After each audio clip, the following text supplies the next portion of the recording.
Alright, well. So, as per usual, I will lead in with the ever asking question of who wants to help with last time on Icewind Dale, Rime of the Frostmaiden. Since one of us sadly was unable to make it, we need to fill Claw in. Um, Claude died. Yay. Your chance killed you. Strangled you in your sleep. Yep. Since Chance is a person now? We've assimilated. Yeah. It's like Venom now. Now he just rides on your head and controls you in place Now of we you. have to. He tore your Yeah, head so- off and took place of you. Excellent. He and the brain slug were colluding. Oh, God. All right. I don't know what So- you're talking about. So you missed a cool thing, and Oh, that yeah. cool thing was we all are wearing badass robes. They're illusionary robes, so they don't like. I shouldn't say illusionary. They're still physical, like Here, let me do silk this. weaving robes, I but was like, are we they- naked? they have Okay. like I want they're like tapestries. They have like a scene on these robes, or majority of them do. Valine's does. It's like a starry sky, all that kind of stuff. Mine is like my island. You could see it from looking at the island from the water and everything. Leif's got one of just his dad's armor, so it looks like he's legit wearing this badass armor, but he's still wearing whatever armor underneath, and this goes over everyone's armor. Jolly Green Giant also has one. I don't remember what did Kara have on hers? It's It was based on the Yggdrasil plant. yes, and it's kind of the almost tree like of- a backless the tree. dress actually for her because that was what she was imagining in order to fit her wings. Yeah. So we all got these badass robes. You didn't get anything because you weren't here.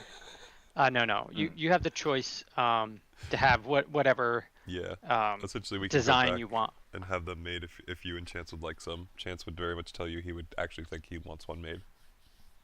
Sure, but like, what did you say was special about these robes? They're Nothing. just- Nothing. They're By giant spiders.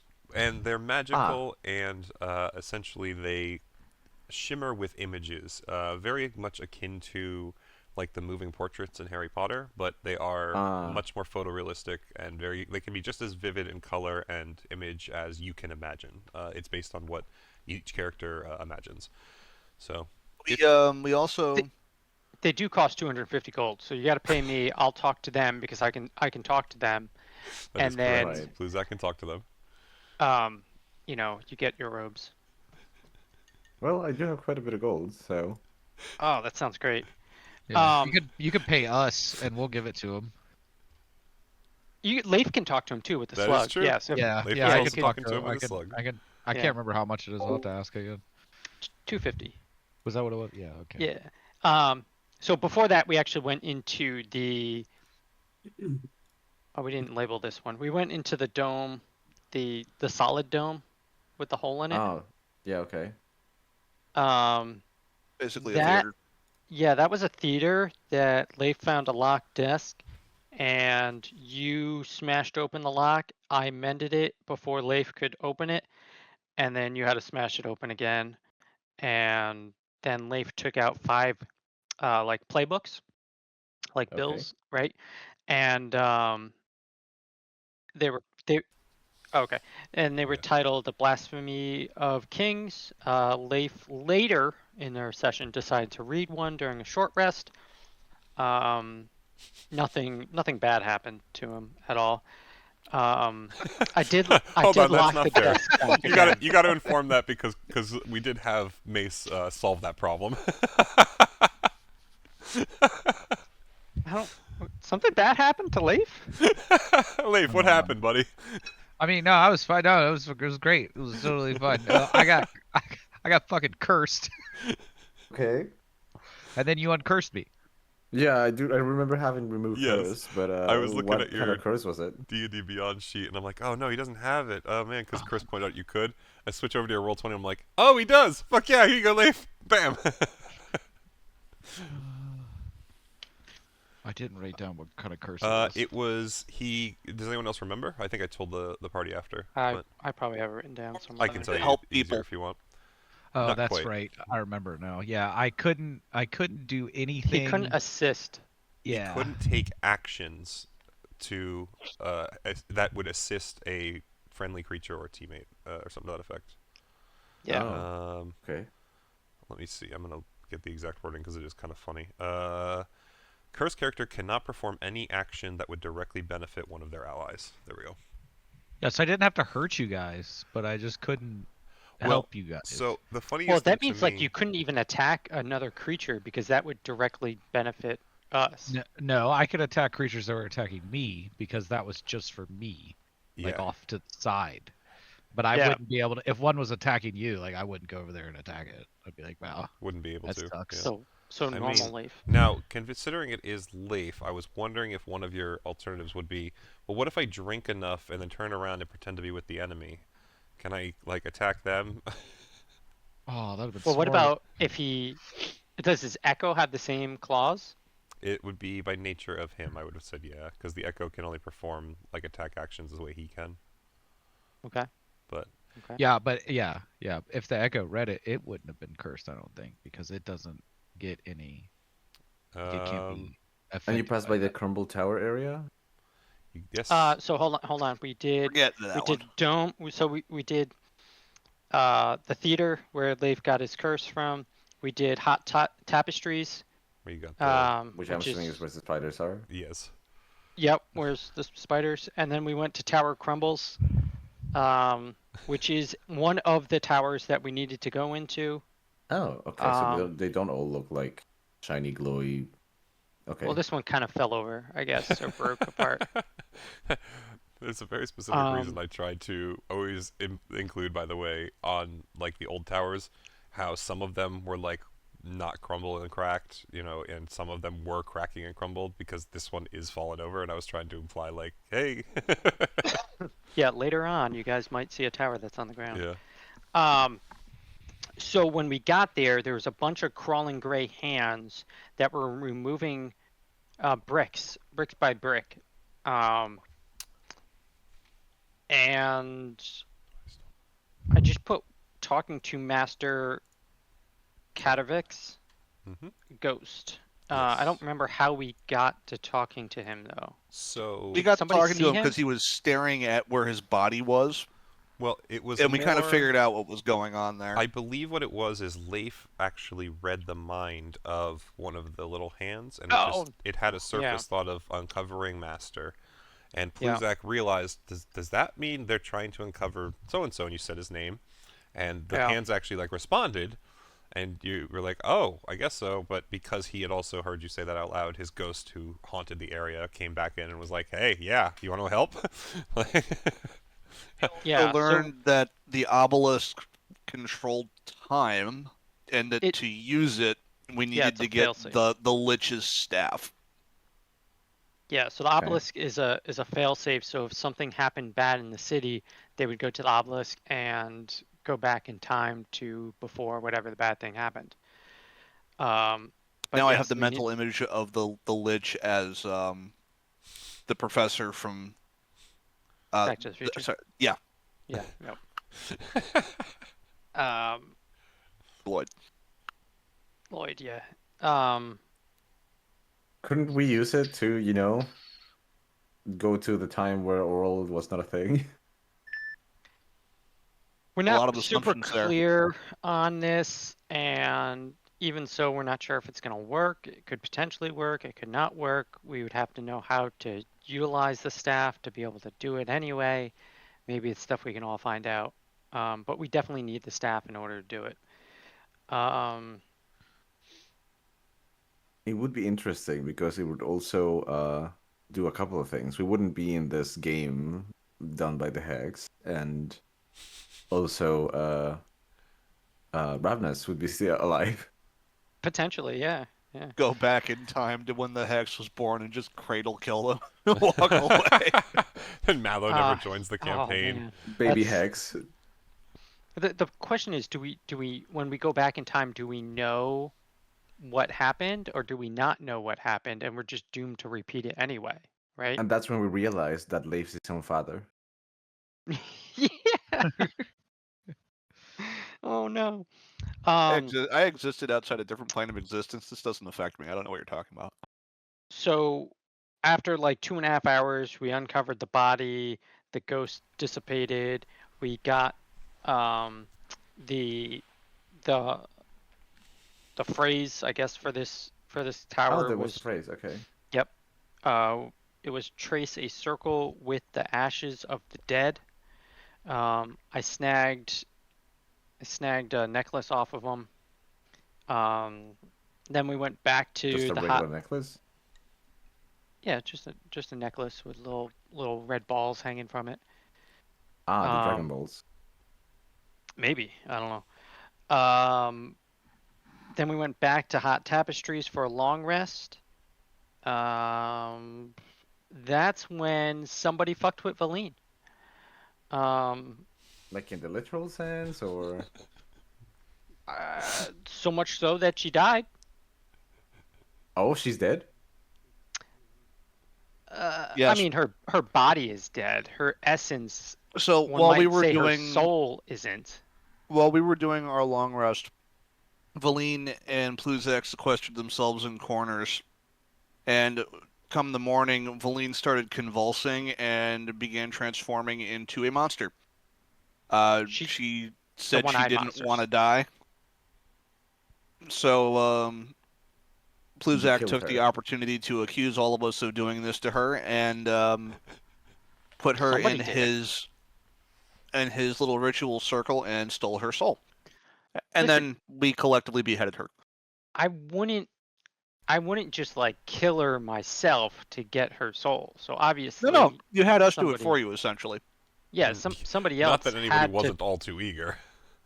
Put this on her in order for this to happen. So okay, in order for me to get her soul. How that happened? Because like, okay, did she just start transforming? No, I'm gonna fill you in. So the whole party had to do con saves. Is the one thing they didn't mention. And rolls were made.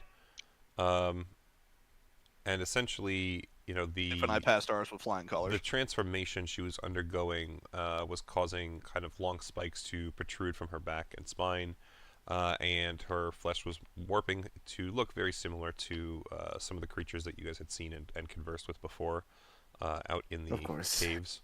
So that was kind of more, I think, the bigger reason it sounded to me at the time why the party kind of was like, no, we should make sure that she doesn't transform into one of those things, because they didn't really have a sense that they had transformed, if you remember. Like they just kind of had that misery of existence at that point. That was more the party went for a mercy kill. I think we had you when all the shit started happening. Mace did hold person on her, so she was technically paralyzed, so she couldn't like run or while party tried to figure things out, because I believe Kara, didn't you use one of the pills from Jinglong? I believe Pluzak tried healing her as well at some point. It worked. Or at least in a medicine check to figure out what was happening. So the party at least made the attempt as well to do what they could. Realize that was not as available as they would have liked. So okay, I have soul a pretty good idea of what went down. Yeah, soul gemmed and ended. Mercy killed. 3 crits. So he was just carrying a soul gem, like. No, well, technically he had. We have the arrays. Arrays, yeah, we have the arrays from when we were in the other world. Mm-hmm. Oh yeah, I guess that works, huh? Mm-hmm. Yeah, Pluzak had specifically learned how to do that because they had, showed you the armor suits that had souls of. Yeah, Dragon Kai's wife was into it. She was into it. Yeah, that was a way she preserved pets of hers. Yeah, they would turn them into those living suits of armor that would protect their house. It's like those people that taxiderm their dogs. Yeah, except the soul is still alive. So Pluzak is just taking that to his level as a proper necromancer. Yeah. So. Also, just so that we can point this out now. It should be. Let me make sure I'm putting you guys on the right map first. Maybe this one. Yes. So if just you were to based take off just a that, look at the bottom of this map for us, just so you know, that's maybe Valine. Maybe, yeah, maybe, possibly. she grew a few inches. No, that corpse is not Valine. That corpse Oh. was the headless automaton we met earlier. No. The one behind Pluzak is indeed Valine. Yeah, I was rested. gonna say, like, she grew a few inches. She's 1 HP. Yeah, 1 HP zombie. She died within 5 feet of me. I used my reaction to res her as a zombie. So, she's still with you. if I at recall least correctly, in, the interaction with Raised everything, I Dead guess. is that it kind of works like a bootleg Revivify, right? Yeah, this is... He's using his class feature. Yeah, this is fungal infestation. If a beast or okay. humanoid, small or medium, dies within 10 feet of you, you can use your reaction to animate it into a zombie under your control with 1 HP. In combat, the zombie turn comes immediately after you. It obeys your mental commands, and the only action it can take is an attack action, making 1 melee attack. And what have you done with her soul? Nothing. Well, that's It's in my book. yeah. Okay. You know, we'll burn that bridge when they cross it. Also, I do want to say, I wasn't the only one to profit from her death. If you look in your inventory, you have a wand of magic missiles. Yeah, I think I added it. I do. If I didn't, then you get to add a wand of magic missiles with all charges. It was debated who would get what items off of Valine. Pluzak got a defense upgrade. Leif has a magic wand should he choose to use it. You got that if you want to feed it to Chance or use it yourself. And I think our spellbook is Pluzak's right now as well. I got Professor Scant. Yes, Kara got Professor Scant as well. Yeah, so Leif now has the wand of web. How's Professor Scant feeling about all of this? No one's told him. No, he knows. Bullshit! No one told him. I was. When he Explain what happened to him. Yeah, he got pulled out of the bag. Kara, was holding him. He's like, "Hey, hi, what's up? Where's Valine?" And Kara's like, turns him to Valine. He's like, "Uh-oh." And Kara said, "Oh, that's right. You told us about what was happening." Yeah, okay. very likely Explain what he the spell plague. Yeah. So, I also like to point out that there was a comment made that no one really followed up on, and I think it's too late now, so I'm going to point it out. But Kara was like, "Yeah, she was turning into a monster," and he replied, "Well, she was always kind of a monster, but that's besides the point." The whole party just kind of like looked over it because it's you guys. Yep. I mean, we're all monsters, so. Welcome, company. See, I would dispute it, but I'm a literal walking sort of armor, so. God. It was beautiful. Meanwhile, Leif's just standing there like playing patty cake with himself. Oh, beautiful. Look, we traveled with Mallow. There's a wide berth. Yeah. Yeah.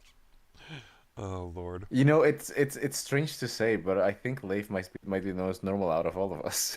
Oh, Ow. God. Ow.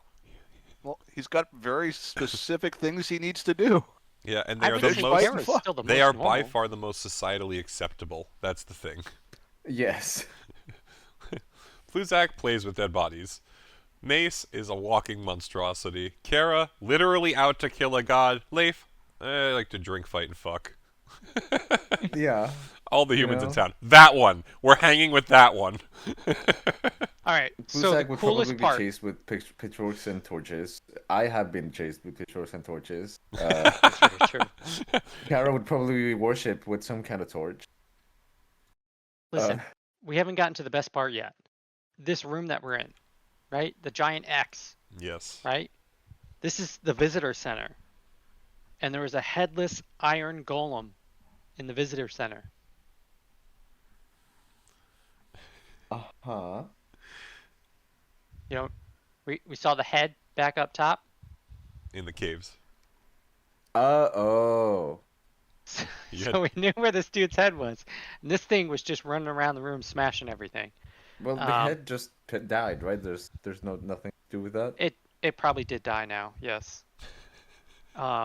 Heat metal, Because just so this you know. is D&D. It's still alive and doesn't know. Probably. Heat metal heals it. So if you ever come across What? an iron golem, don't heat metal because it healed it. What? Since when is this a thing? Well, that's what Rick said. So That's how that Iron Golem was, yeah. I it guess melted. that It specific melted Iron his Golem must wounds have worked that way. and fused him. So I mean, I'm pretty sure, maybe it's how the Netherese build theirs. It was how the I don't know. stat block ran. I'm pretty sure I'll double look at it. I know I've faced Iron Golems before, but I Yeah, it might have been a remember I different don't type. remember Think Heat so, Metal being good with them. that was probably the longest review we've done Yeah, in a no, long dude. time. That was really good though. Yeah, with how it took damage there, it regained a number of hit points. Yeah. Huh. Okay. The ghost also told us like we definitely have to search go out for all the lines of the Ritual. poem, praise, ritual, whatever it is. Because I asked if he could give us the answers, and he's like, no. Well, he said more that So- it was a trial. That was the whole point of having the 8 divided up and all that. But he did tell you where it was in his tower, at least, right? He gave you his Yeah. With that location. in mind though, aren't we also at risk of undergoing the same thing that Valine did? Yes, 100%. So shouldn't we hurry up a bit? I mean, if you're worried about it. It took until the first night of a long rest for you to feel the effects of anything setting in, just so you know. Okay, so we might just have the rest of today until we feel anything further. Okay. Well, actually, no, sorry. It Yeah. was during. I explained that wrong. Sorry, it was during your first long rest. I should have said that you had that happen. I should have explained that better. Yeah. Gotcha. 6 a.m. on this day, we've been in this city for 24 hours. Correct. Okay, and then I needed to check one thing quick. It was. We were headed to the pit next, yeah? So let me put you back on that map, and I will let you guys decide. I don't quite remember, honestly, what you guys had said at the end of last session was the intention, lines. but I have literally everything that you have marked, mapped, and more. So Yeah, That's commendable. I think we're going to bull.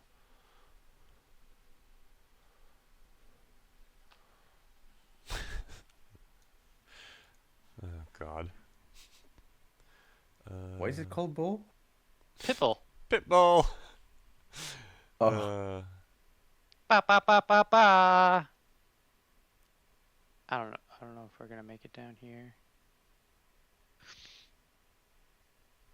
yeah, that seems like the most efficient route. Can I just get a time of day? Yes. I didn't write. Let I haven't me written it open up down. my notes. I think it's about 6:15 in the morning. It's really early still.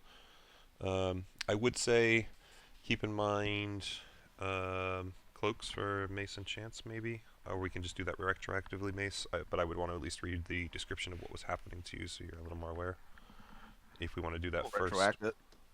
Okay, retroact it for time, but do we want to do that first? Make some cloaks for you too? Yeah, talk it up. Okay, give me 1 second. Jump back to that little house.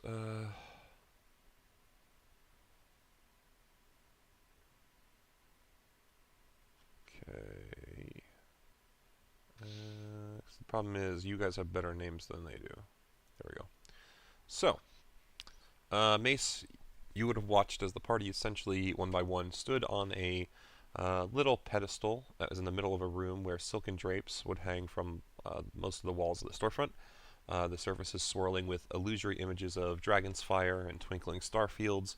A group of motionless figures were standing guard outside that you would have seen before, kind of the blue construct people. And they kind of would look like frozen statues for most people. It was thanks to Pluzak and Leif you guys found out that they were just there to guard the silks and take care of them in terms of some more that were on the inside. 4 giant spiders, large, I should say, spiders hung from rafters on the ceiling with nests up there that would have essentially lowered themselves down to whoever was standing on that little pedestal in the center of the room. and used their legs to take the measurements of said person for whatever sort of robe they were envisioning for themselves. And then essentially it would have taken, I believe, it was like an hour each or something, 30 minutes each. No, sorry, 10 minutes. I was thinking of Kara. 10 minutes each to create the robe for any of you with the instruction, imagine any image your heart desires, and it will be put on the robe. So if you need a minute to think of what you'd want to put on it, let me know, because I do know what Chance would want to do, but otherwise, let me know.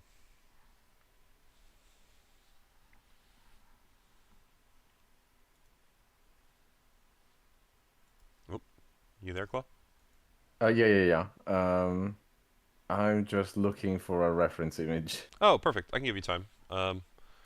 So essentially, while Mace sits there and taps his chin, browsing his internal internet, Chance would reform from Hammer into his new form. I don't know. Has Pluzak? Did I pop that out last time for you? Did he go to human form? I think he would have during the long rest at some point, but I know you weren't here when the rest of the party got a chance to see it, so I'm just gonna put it near the rest of the party up at the visitor center, I guess. But yeah, he's like a blondie, older teens, kind of relatively thinner in terms of build than any of the rest of you.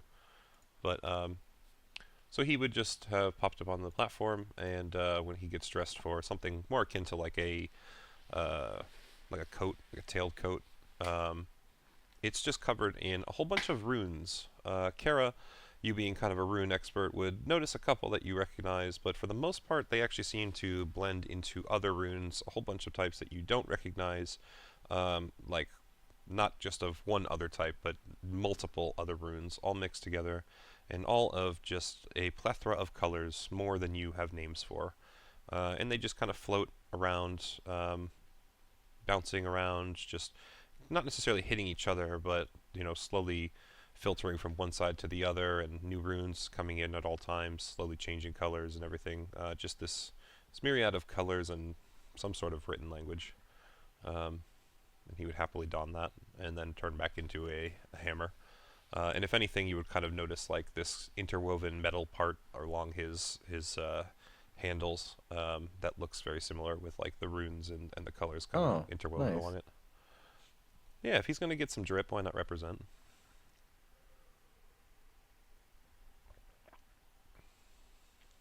So, I guess in my case, it would be something akin to a tabard, right? I mean, I'm gonna wear it over the armor anyways. Yeah. And so I think what I'm looking for would be a sort of cracked earth sort of design with like, I want to say lava veins, but not like sporadically put, but rather forming a sort of pattern verging towards like a big central crack, I guess. Something, I guess, a little bit like this, but I guess in robe form. Yeah, okay. Fantastic. And if you want to put that in chat for everyone to see as well, because I'm sure that they like the visual. Can do. But absolutely. So it would be very much like a shawl that lays over you, and yeah, you would find that the image lines up perfect with how that sort of patterned glow works, and it definitely gives off not necessarily like luminescence per se, but the red is glowing in and of itself, looking like embers along the cloth. So you don't necessarily shed light, but you do, glow very, menacingly. Right. Would it be you're imagining red or another color or anything? Just because you can make it anything, just so you know.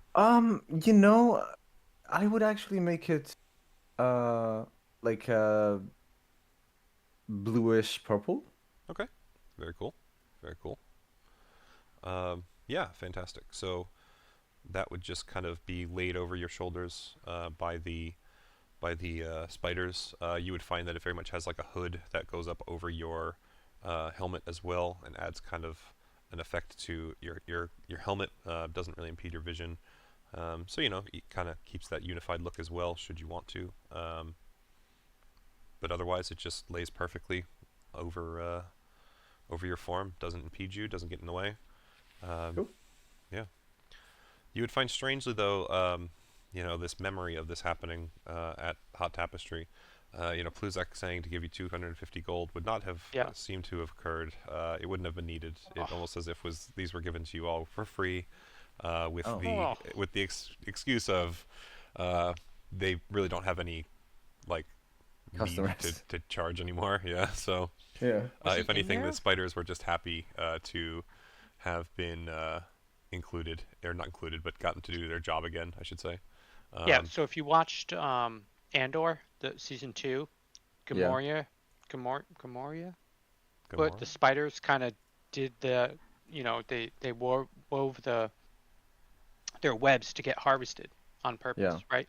Yeah. So that's what these spiders did. Yeah. Oh, and, cool. They're all backed up like a nursing mother. She gets backed up. She needs to pump, right? Yeah. So the spiders need to make stuff. Yeah. I mean, it was long years of not enough webbing. They're about to bust. Yeah. They got to, especially thanks to Kara, who is 3 times the size of a normal person and had a honestly, full dress made. I don't know what you're going to do when you go back to regular size. Oh no, the robe won't fit. Yeah. I have an indestructible tent canvas. Yeah, honestly. We'll throw it over the tiny hut. When we make it, it looks like a tree. Oh god, Kara's just gotta have to always be on her side, curled up in the tiny hut. Very nice. So, but yeah, so that would have all happened last session, technically, quote unquote. But you have a robe just like everyone else. So does Chance. Yeah. And yeah, so at this point we would be going back to Pitbull. That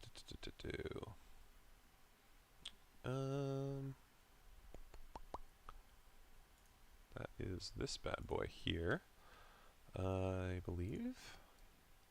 No. Pluzak's gonna take the last order in the marching order. Okay. And Hupata. Okay. Oh. Welcome to Oh Pitbull. my god. Almost like it is just a giant pit. So, is this Sparta? For you all, I guess you'd be kind of coming in from the north, northeast, right? From where you were on the map. This is a deep well that plunges through the city floor into darkness. 5 crystal benches encircle it, glinting under the purple glow of a nearby street lamp. So I guess, with that in mind, anything you guys want to do? I'm not getting near that thing. Kara looks over the edge. If Mallow is here... But she can fly, she gets to. Can you clarify for me again, Kara? Professor Scant is in a bag, in your hands? How are you managing him at this point? I never really said anything in specifics, but I guess to keep Professor Scant aware of what's going on, kind of fashion a bracelet or something and kind of tie him so he's on my wrist. A headdress. Okay, hey Leif, how much rope are you willing to give up? I have rope. Oh, right, it's giant size. Fuck. No, it's not giant size because you said everything in there stayed the same size. In the bag of holding? If it was in the bag of holding, then yes. Yeah. Okay, so that's string for you, I would say. That's fine. You can kind of fashion a bracelet. We'll have that done during the long rest, or at least a little after it, since the death of Valine happened during. That's fine. So if he is on your wrist, he would point out there's writing on the lip of the well. I would ask what it says. Man, Ravnus would have been great. He would first ask anyone else, anyone read Draconic? I'd like to challenge you all at least a little bit while we're here. I would look at my notebook and then look back at Professor Scant. Do not connect. No, Valine used to read Draconic. Well, can't you just you have access to their soul? Can't you just Please, do you make? Let me get the zombie back out for you. You make the zombie shamble forward. Oh, that's right. I forgot she's a zombie now. Yeah, That is highly, I would I'm on just the highly wrong, disrespectful. sheet. 1 sec. Oh, I would no. I would just tell the zombie to go closer to the edge and try to read. Oh god. 1 sec. Man, I'm all over the place. Here we go. That's the right layer. So the zombie would just like start shambling past you, Leif. Just closer over to the edge here. And then once it's there, it just stands there. It doesn't have a head, so it doesn't really know what you want it to do. And so I'm just gonna say out loud. It doesn't look like Valine can read it anymore. If Professor Scant could stare daggers, he would. But otherwise, he would tell you all, well, it's some sort of well, and right around the lip here it says, it seems somewhat of a memorial. Herein lie the immortal remains of the telepathic pentacle. Sit, meditate, and learn. Someone put me on a bench. I'd like to try and meditate. Okay. We'll maneuver over to the bench and just rest her arm on it. Are you going to sit on the ground and try and meditate as well, Kara, at all, or are you just letting Professor Sure. Scant try? It's just more Sure, a matter I'll of try. I need to know if there's an attempt The hand on on the bench. Okay. So Pluzak, you rotate around. Are you leaving your zombie friend where it is? No, zombie. I can't pull him. He's yeah, gonna walk that's- around I'm the gonna- edge towards me. Give me 1 sec. I'm Can not going I- to sit on the bench, but I'm going to get next to Control Pluzak just in case something happens. So if- And- Alright, try it now, Fred. Yep, got it. Cool. So if Mace comes over to me, Mm-hmm. I'm just gonna go over to this next bench. Interesting. Okay. How So about I you, want Leif? to. I want to try something here. What are you thinking? All right. Oh, don't so put your what I echo want- in there. I want to do Oh Do no. it. is I want to transfer my consciousness to my echo and then jump in. Okay. This is do you such a bad idea. do you have dark vision? If so, Yeah, what 60 distance? feet. 60 feet. Alright, so from where you are, I think you can pretty much see anything to the other edge, right? Okay. So, show me where your echo jumps in. Ha! Okay. So gravity quickly takes hold of your echo. As you fall at about 500 feet per second, you would find it takes your echo maybe about 1/5 of a second to hit the ground. So you learn that. And roll me a perception check. 100 feet deep. So, Oh, I didn't. considering okay. he gets 17? the sensations of his Okay. echo, does he feel the impact with the gravity? Yes, I'm No, gonna because have him. as give soon me as he a- takes damage, he would. It would dissipate. It would take. It Yeah. dissipates as Yeah, it I'm takes just talking in damage. terms of like pain. I don't know, man. It's definitely a gray area. I want you to do me just do me a con save quick. Yeah, see, I didn't think it would be an issue. Yeah, he braces himself as the echo's like slamming into the ground, and as he is very aware of what he's doing, the fear kind of pulses through Leif, but he knows he himself is not going to be hurt, and he kind of got the fortitude enough to withstand it.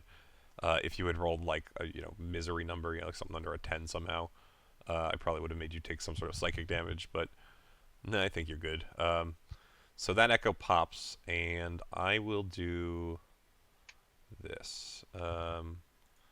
Nice. Open my D&D folder quick, and I'm just going to send you something.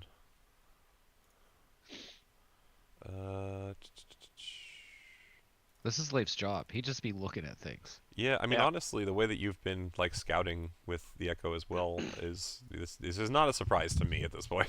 I was just great. waiting for everyone to go take their seat at the show, and then I was gonna jump in. Yep, absolutely, man.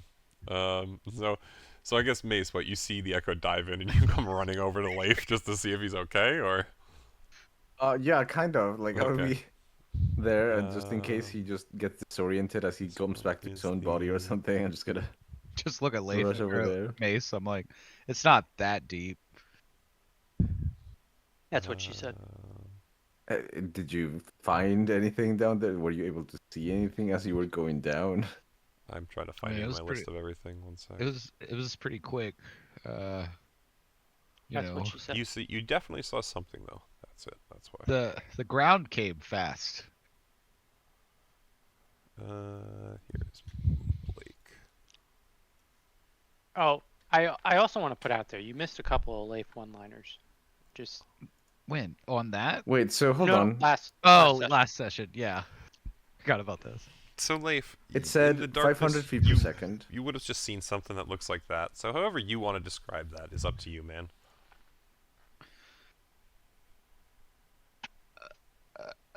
Oh, it's gonna be a great Leif description. I can't wait. Guys. I'm I'm glad I'm not over there to hear it. I don't think we should be here. There should be some kind of hex ancestor or something.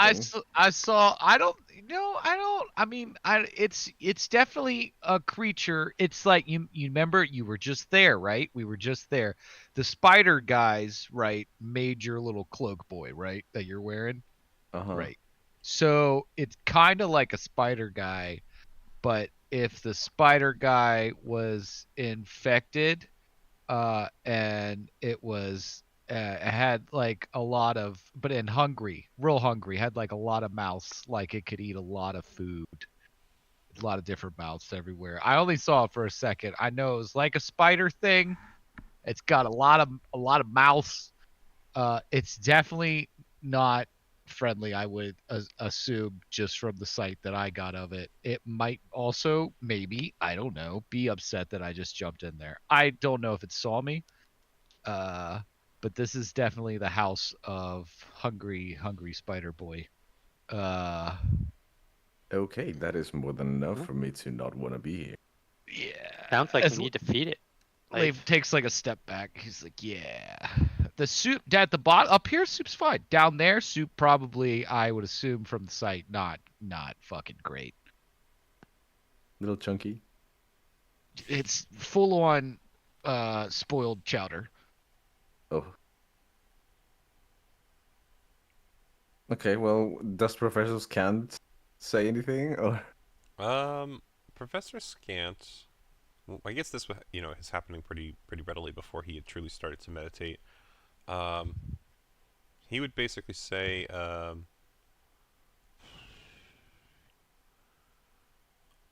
I truly believe it should be fine. They have with the plaque being what it is, saying that, sit, meditate, and learn, it was used for that purpose.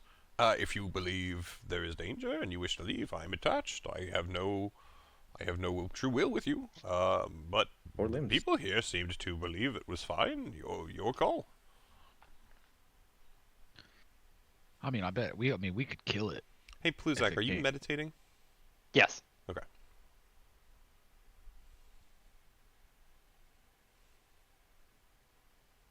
There's gonna be some sort of hive mind, isn't it?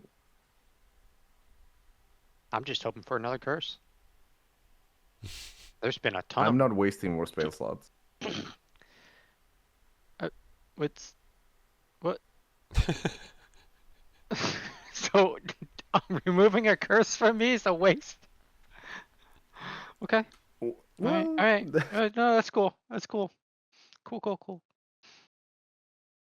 So, for the meditation crew, what are we doing? He's probably reading something. No. I mean, honestly, I'm just waiting to see what you guys want to do. I mean, Pluzak's meditating, so we'll see how much time passes and if he triggers, right? Or if you guys choose to leave and he follows. That's kind of what I'm down to. Ah, okay. Well, I was also meditating, which is why I asked. Yeah, I mean, if he triggers, you'll trigger too in that case. But it's more just, what's the party doing? I'll wait for them. I mean, at this point, it's sort of ready for the other shoe to drop kind of thing. Okay, if that's the case, do this for me, Kara and Pluzak. Please do insight checks. 11. Okay. Insight.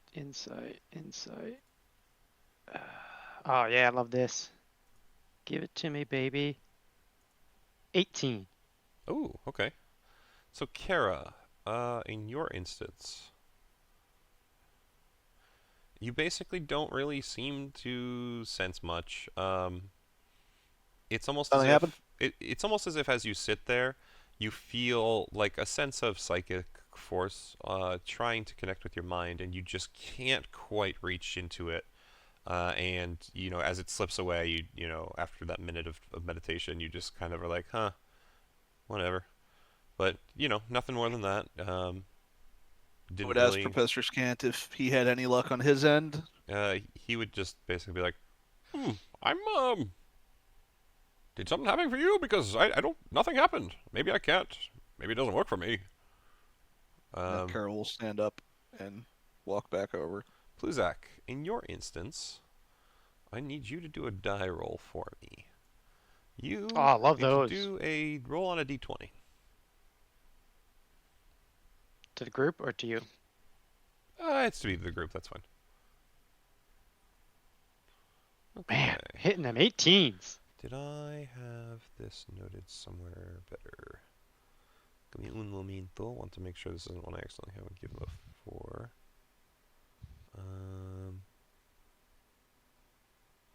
Well, actually, you can tell me. I don't think it is. If it is, I will give you another roll. So, with an 18, you would kind of reach out with your mind, much like Kara. Just meditating, relaxing your thoughts, and you feel a psychic force start to commune with you. And as it touches your mind, you you get this sense. An abracadabras is a magic box that can create food and drink, among other things. And I will send you this.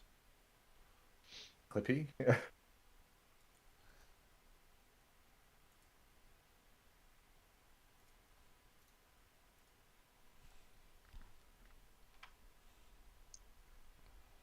I don't know if you have access to it. Hopefully you do. If not, I can give you just the text. While I'm writing it down. Mhm. Things. Does this have a spelling of that first word you said? Abracadabra? Yeah, I sent you the Oh, magic it's in item there. itself. Okay. Yeah, Yeah. if you're learning what the item is, I'm just gonna let you know it since you gained the information there. Yes.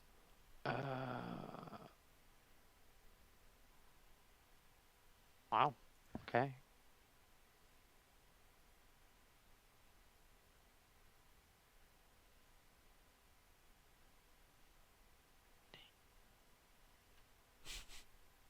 Interesting. You would also, I think, get a general sense that this is something you can continue to do. It's not this force it just exists within this well. So So this is something I can do now? if you want to keep sitting there, like I will tell you there is a limit, but you feel like at least what you did just now is not. You could reach out if you wanted. Try again. All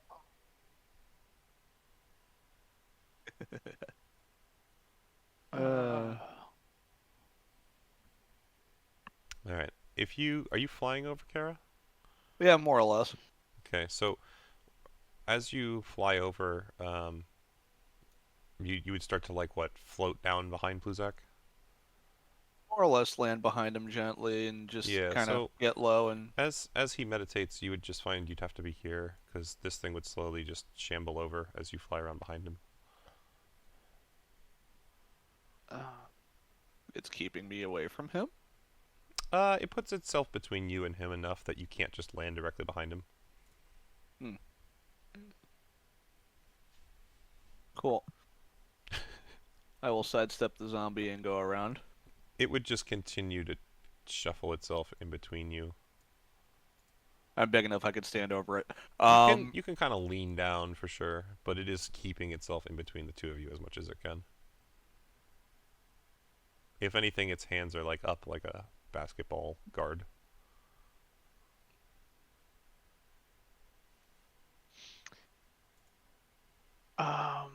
Okay. Thinking about doing it again, Pluzak? Yeah. Do I need to roll again, or? Um, you would Am I really getting indeed. outpaced by a zombie? It's shambling back and forth. It only has to Fucking move I will. one step for every couple of years. Fucking I'll kick it. Oh no, you're gonna kick That's Valine's Valine. body? What? Yeah, it's No, sacrilegious, you dick. Yes, if you're gonna spend It's another no minute, longer Valine. if you're gonna spend another minute, then yes, it would be another wisdom, insight check or whatever. Yeah, insight check. Fine. I Wait. gently. Oh fuck. What? Hold on. It doesn't matter at this point. He should have been standing next to Bluzak, is what he's thinking. No, I was just thinking. Oh I no, it do wouldn't have have worked. That's for a Revivify, and different we site. own a few jewels. I don't know if we own diamonds, but Oh, I think at this point it's a little late. yeah. It's okay. It happened. Yeah, Hey, keep it in mind for others. You've learned from your mistake as a paladin. Just indeed. I'll get the next one. All right. So Pluzak, if you are meditating, you got that. Okay. So that would be another d20, please. Okay. Get rid of that. You would learn as you reach out to this, and you do already know this, but tell me if you learned this through anything already in terms of like learning it through the city. That the wizards of Ythrin were entertained by a competitive sport they liked to call chain lightning. I mean, did That's what we played. we? Yeah, but did we learn that? I think I you don't just think we. participated in it is the thing. Yeah. Right. The only way I think we would have learned that is if it said it in the beginning, and I don't think it did when it like gave us the intro. It was just telling us that we were playing. Yeah.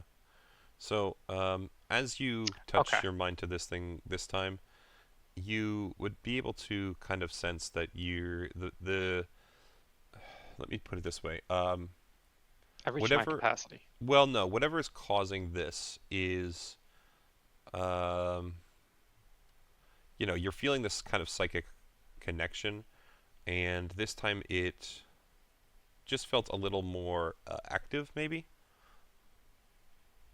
Is the best way to put it. So you still think you could touch out at it again, but you would believe whatever's down there is growing more aware, perhaps.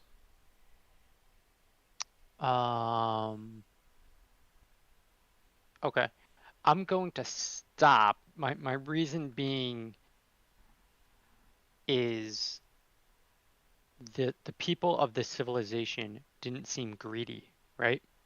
So They didn't seem greedy. They were willing to wind back time to get their city back. yeah, because they so I you might have missed this. They used the city and everything to test magic, right? To test out all this different stuff. So that's another thing that we didn't really explain because that's what the ghost was talking to us about, right? Um, and that the obelisk was like their failsafe, right? If they did something and it fucked everything up, they could use it to go back in time and make it so it didn't happen, right? But overall, I don't think the people of the city were greedy, and I don't want to take too much from this, right? So I think I'll stop there and wake up and look for Valine in front of me and notice that she's to my right and see Kara is behind me. Mm-hmm. And I would walk over here away from the pit. Something wrong, please, Zach?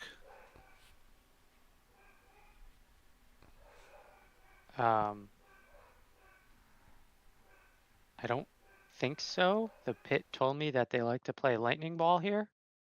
I mean, we kind of knew it because it's a sport we played, but it Well, I guess to clarify, it would have called it chain lightning specifically, but Oh, you know chain. what that is, yeah.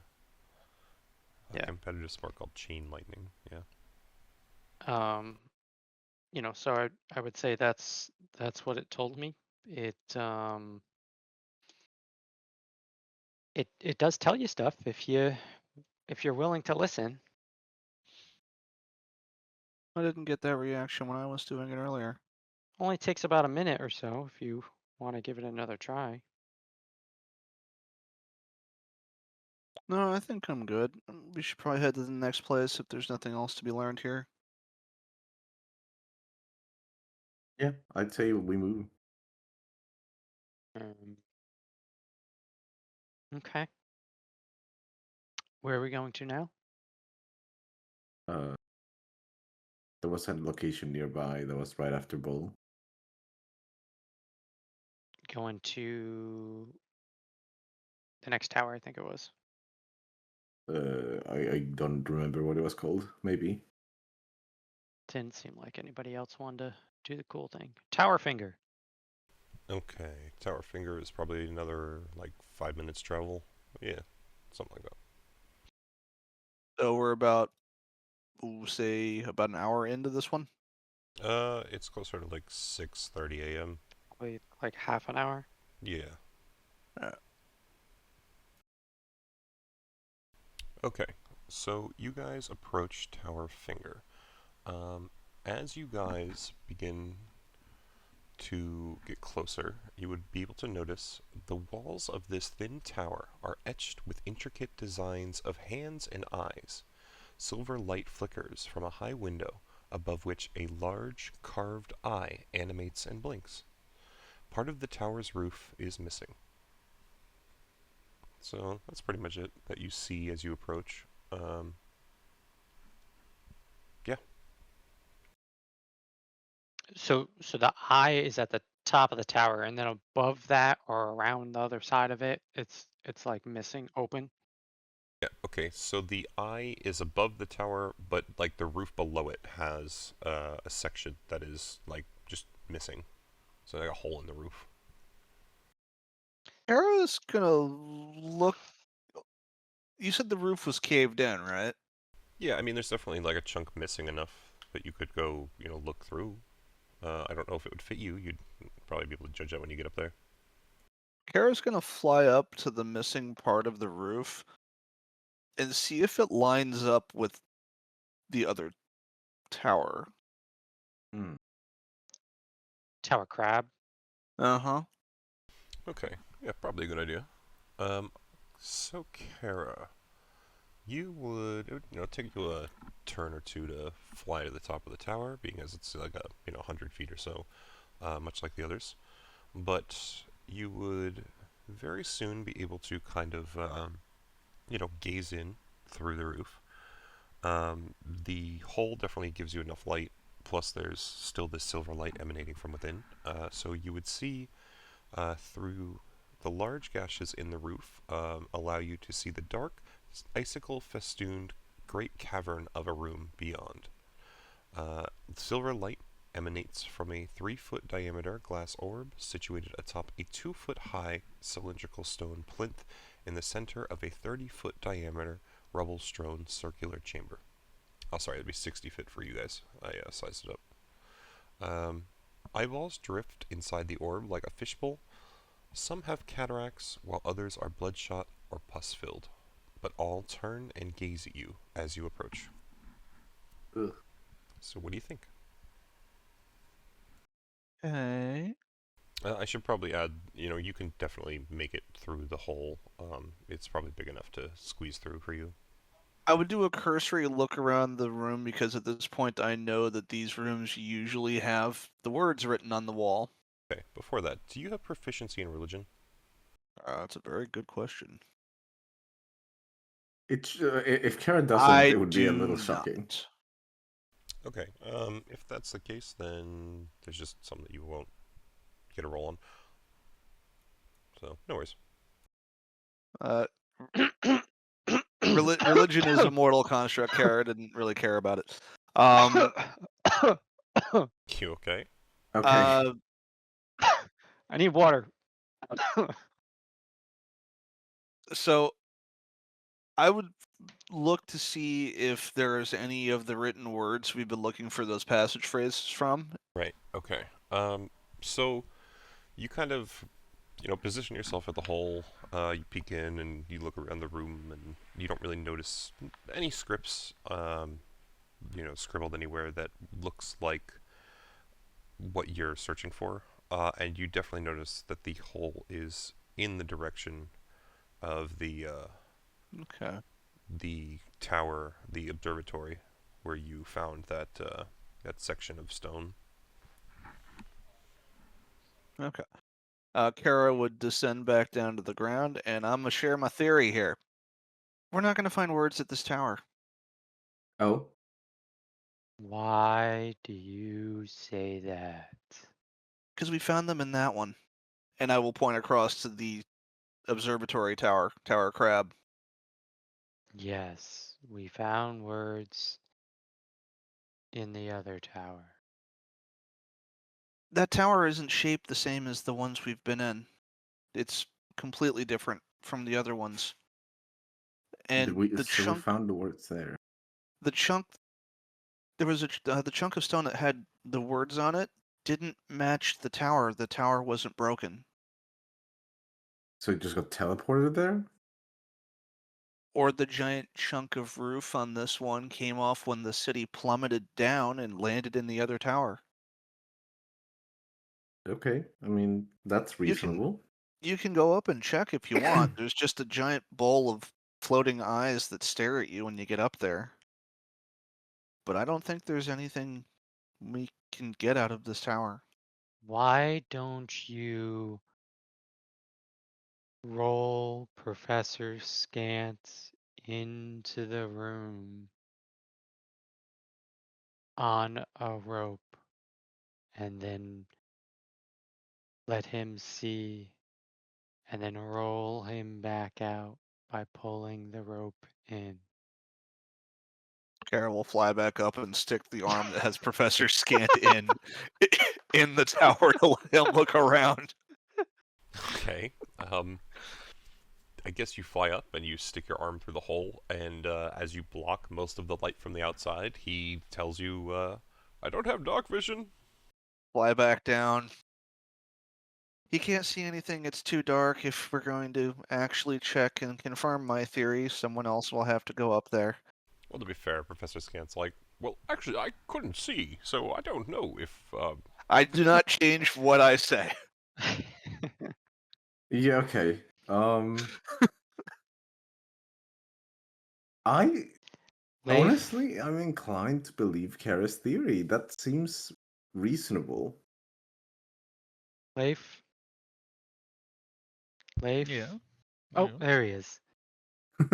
Do you want to explore the tower like you have so miraculously done previously? Oh, so now you need my help. I see. We've expended everything we could. It falls on me. Again. Hopefully, nothing will fall on you. oh no, I was muted. Well, I could fly you up to the hole in the wall and you can go in that way if you don't want to walk up the tower. no, it's fine. It's fine. I'll just walk in. I don't even care. Leif just Just walks in regular himself. Just walk in. Yeah. Alpha I love Leif. it. I absolutely love this. Okay. So, Leif, as you are oh so often, I tried. man of the You're- hour, you walk your way in, and much like Kara, as you walk to the top of the stairs, I will put us all back on that map. Kara will fly up and so just you be would get to waiting the by top the of way those the stairs, hole. and you would see Kara at the hole. Makes Professor Scant's complaint all the more evident as you see this massive woman just blocking most of your light. But with your dark vision, you quickly glance around, and large gashes in the roof, definitely are just as evident to you in this dark icicle festooned room. Silver light does indeed emanate from a 3-foot diameter glass orb situated atop a 2-foot high cylindrical stone plinth in the center of the room, and rubble strewn about the chamber around it. And eyeballs that drift inside the orb quickly turn their gaze to you as you walk up those stairs and approach. You would see that huge chunks of the walls have been broken off, and there is nothing that bears any sort of writing left within the room. Okay. Definitely is missing. Now I'll ask, do you have proficiency in religion, Leif? No. Yeah, so you wouldn't need to get that roll either. But very much so, the orb still sits there and stares at you. You gonna approach? Cool. Yeah. Oh yeah. Okay, so as you approach, you would actually see, at least on a closer inspection of the plinth upon which the stone rests, there is script. It's written in a language you cannot read, but you do know that it has been read before. In fact, you just saw very similar script at the well that you were at. Do I think if Kara threw me Professor Scant and moved out of the giant hole that he'd be able to see this? Absolutely. Kara will stick her arm in to let you take Scant off. So Leif, And she will you take move out of the essentially way. a bracelet for Kara, and you like wrap it around your body, much like when you have rope on your person, like over your shoulder and down by your hip. Professor Scant just like sitting near your chest, I presume. So your hands are free, which is nice at least. And you would approach and see, or at least he would tell you, the plinth would say, "Ask and we shall find." So I guess if you touch it and ask a question or something, it will find it for you. Nice.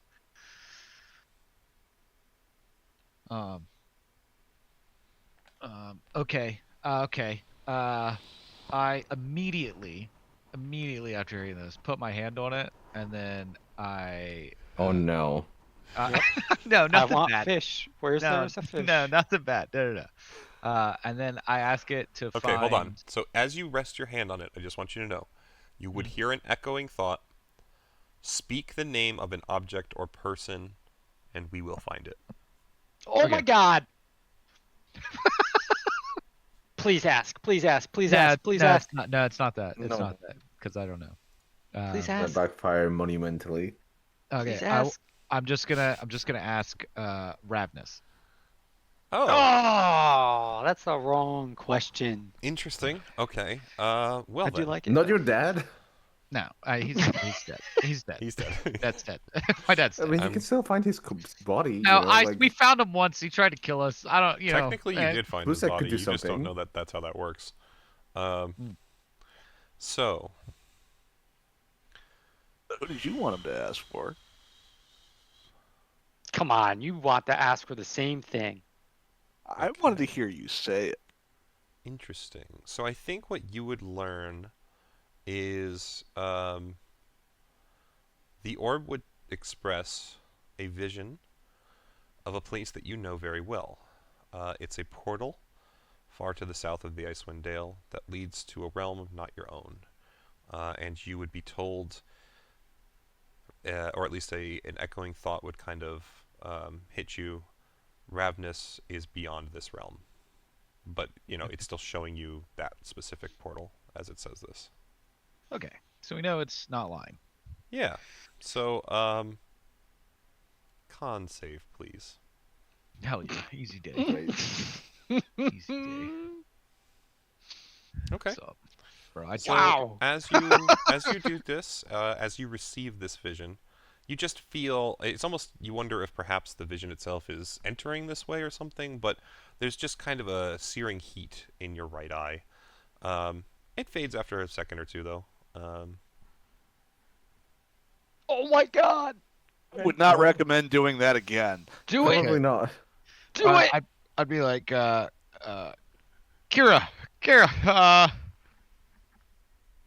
you want Scamp back? You read it. So we can pretty much just find out whatever you want about wherever anything is. You just gotta put your hand on it. It only, and I'm like twitching my head a little bit. It only hurt a little bit. It should be, whew, should be good. Take your word for it. I mean, if you want, I don't know how long those arms are. You could probably get in here and touch it with a little finger or something. Ask it if you want. It's not bad. I mean, I could ask it where the hex is. But I think It would say everywhere. Probably. I wouldn't monkey paws this shit on you. That's not how it's supposed to work. I honestly think that the hex would not hide from us. It's too confident. The moment we go back inside the game, we're gonna know where to go and what to do. Yeah, I guess. Nah, I'll just take Scant back and I think I'll leave it at that. Unless somebody has something they want me to look for. I don't think there's yes. anything that's... Are you asking us?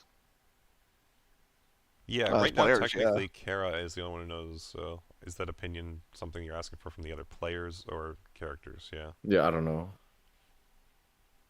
Well, regardless, if there's no answer, Kara would grab Leif and they'd fly back down the tower where they could say what we found.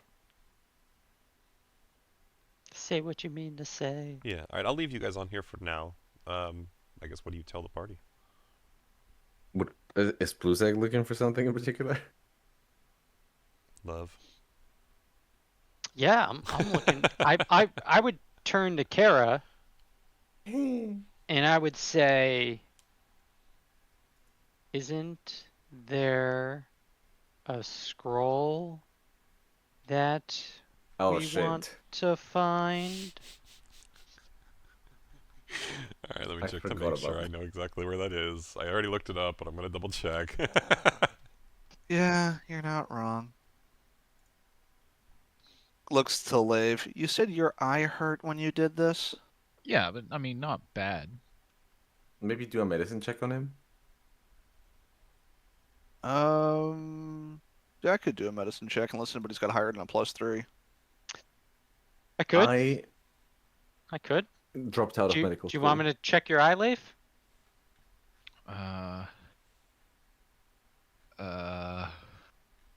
Leif would look to see how hard Pluzak's gripping his staff to see if he thinks that he's going to use his staff to check the back of his eyeball. I have a How sickle. hard? Sickle, yeah, you're sickle boy. I mean, it's just, yeah, same. It's different, same difference. Same. He's white knuckling the sickle. That's it. Yeah. Check my eye. That sounds great. Okay, I will check your eye, and we'll do this. Oh, hey. I think a +9 is good, right? Yeah, absolutely. Absolutely. And my Fantastic. +3. So, add your +3? Wait, what? I said it is better than. than Okay. my +3. Yeah, okay. So, I would say, Pluzak, you take in kind of, you approach Leif, and he's a little wary as always, but you grab his head with one big turtle hand, and you use the other to just open his eye wide, and you're like, look around, and have him start looking left, right, up, down, blah, blah, blah. You were able to tell that there was very much some attempt at damaging his retina, most likely. And you would certainly believe that if that damage had continued, the eye would have probably been dislodged from the socket. Okay. So I would tell him that I would say, Do it again. how do it again. you think those eyes got in the orb? Magic. Oh my god.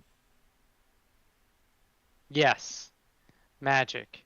How do you think the orb was able to tell you where Ravnus was? Magic. Okay. Do you understand?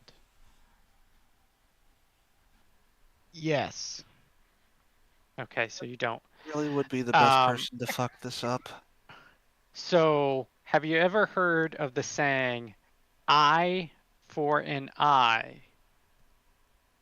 Yes, that's a game we used to play in camp. I remember that. Okay, so basically, you're asking it to see something. It's going to ask you to see something It wants my with eyes. with your eye. I do have good eyes. I was the only What? person here who can regenerate body parts after they've been removed from them. I get what you're asking me to do. Kara will sigh, fly back up to the hall. Okay, Kara. Hey man, I would say that's you can it's on you. definitely. The hole's big enough. You can shimmy your way in to touch a finger Yep. to the orb if you truly wish. Yep. I guess realistically, if your intention is to truly do that, it's gonna be that same con save when you're done, but you do get to ask the question first, and you gain the information no matter what. So, what And person or if item? we're following standard protocol, I still get the appendage back because I've had things removed and I've gotten them back. Yeah, so. once you truly die and res yourself, then that would definitely be the I case. got my ear back without having to die. I entirely forgot that was that more was a thing. because of certain interventions, but you know, we Oh, can talk I'm about doing that. this based off of shit. Okay. Also, slight side comment. I was looking for GIF for Pluzak looking into Leif's eye, and I think accidentally I found the orb. Okay, you want to share? Kinda. Yeah, sort Yeah, of. actually, I mean, yeah. you're not too far off. I mean, it's I actually have a picture of it. Copy image address. Does this work if I? Does it have to be a GIF? I don't know. Let's see. I know. So long as it instead in .jpeg or whatever, it's fine. Let me see if I can make this work. Yeah, there you go. Oh hey.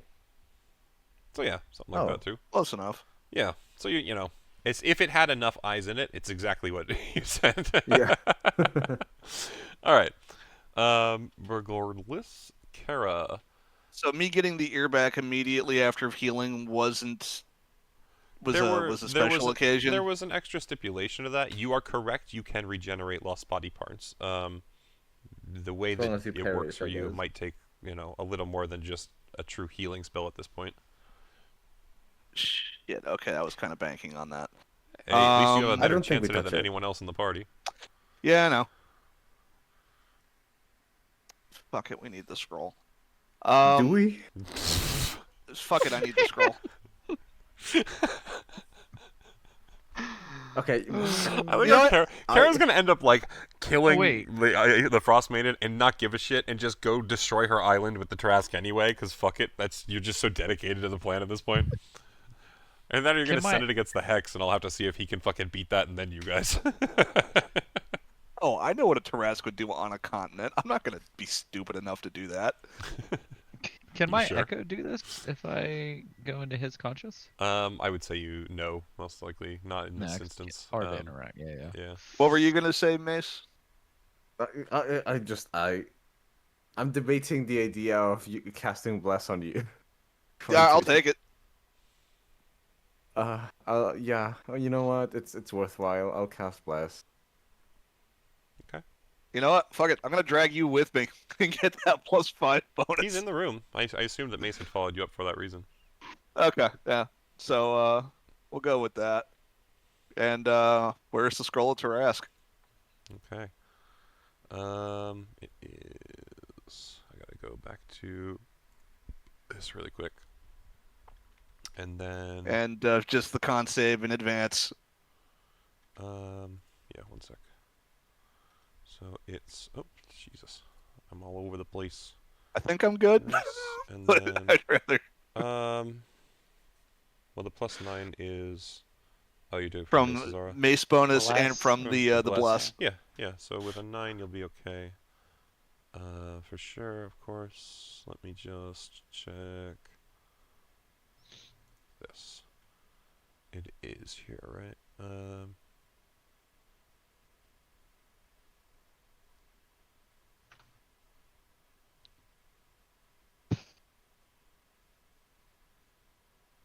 There it is. All right, so you would get an image of what appears to be some sort of a study room. It's currently empty, no one inside, and it looks like a large chamber that has lain undisturbed for centuries. On the upper level, kind of all around the perspective you see, are tables covered with wizardly paraphernalia. Um, there is kind of a staircase leading down from the east and west on the balcony that you're on that descends to a lower part of the room where this sunken library seems to be situated in a 20-foot wide, 10-foot deep circular pit into the center of the room. There's a ladder running around a circular track inside this hole that makes it very clear to you that you could easily access it, like go in, down into it and like scroll the ladder around and get any book or scroll or whatever is on the shelves. And that's basically all you would see in the room from the perspective That was a lot of information to write down. Could you repeat that? We gotta find the library. Okay, hold on. Oh, I wonder if it's in the center spire. It probably is. Since I'm saying this to all of you, even though only Kara knows this, I'm just going to paste it in the game. 1 second. Okay, I can copy that down. All right, once I've got that information, I will fly back down with Mace and explain that seems like the scroll is in the study of a powerful wizard. Staircase that goes down into a large sunken library of some kind. How do we know you're telling the truth if you don't have a missing eyeball? Hey, Leif, how do you know if we're telling the truth if we don't have a missing eyeball? You don't. Oh, there's your answer. Leif walks up with a dagger. Do I need to prove it? Okay. A lot jumpier than normal, Pluzak. Gotta trust us a little bit more. We've only been working together for a couple of weeks. Yeah, tell that to Valine. Well, she did. We did trust her, and she did trust us. And we only killed her Now because... she's dead because somebody turned her into an abomination.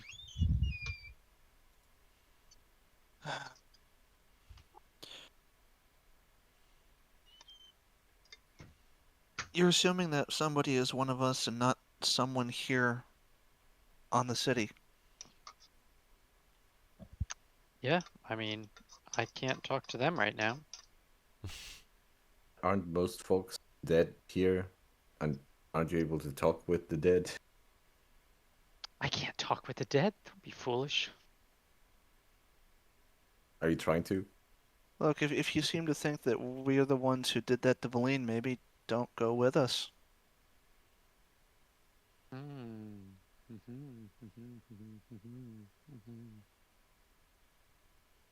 see Pluzak's just thinking about that.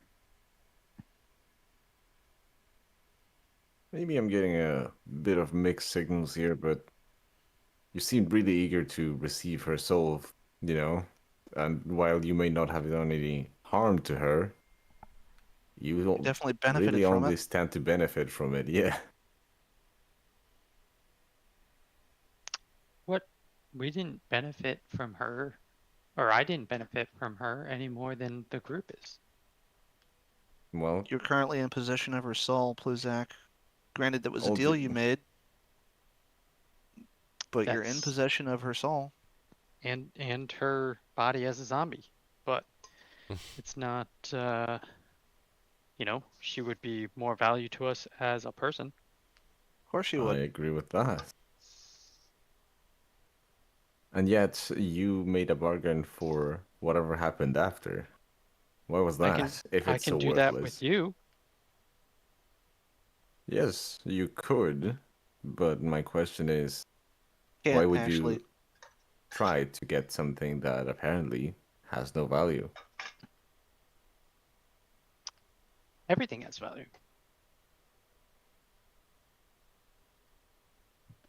Then what's this worth to you? What is what worth to me? Her soul.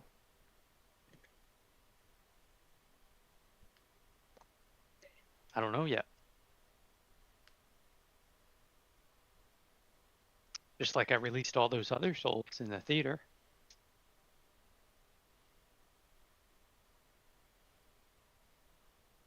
I suppose you can make whatever assumptions you want and keep having your own, perhaps selfishly guided ideas of what's right and wrong, but you've never been Your mother was oral. your point. You're telling me I have selfishly guided morals? I don't see the connection. Okay. I didn't exactly get to choose how I was born.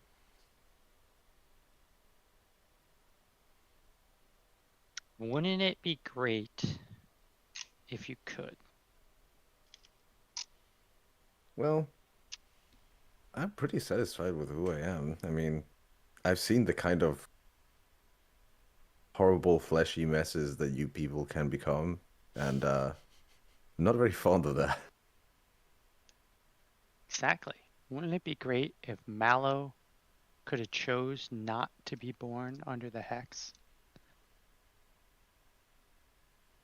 Yeah, I guess.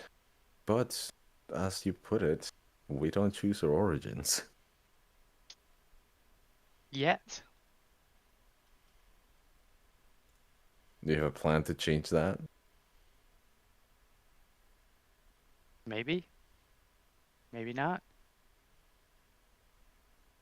Well, whatever the case, point stands. You're not under any obligation to stick with us if you think that our intentions or goals don't align with yours. Just don't be so quick to accuse us. We've been through a lot together. I thought we had more trust than that. How do I want to answer that?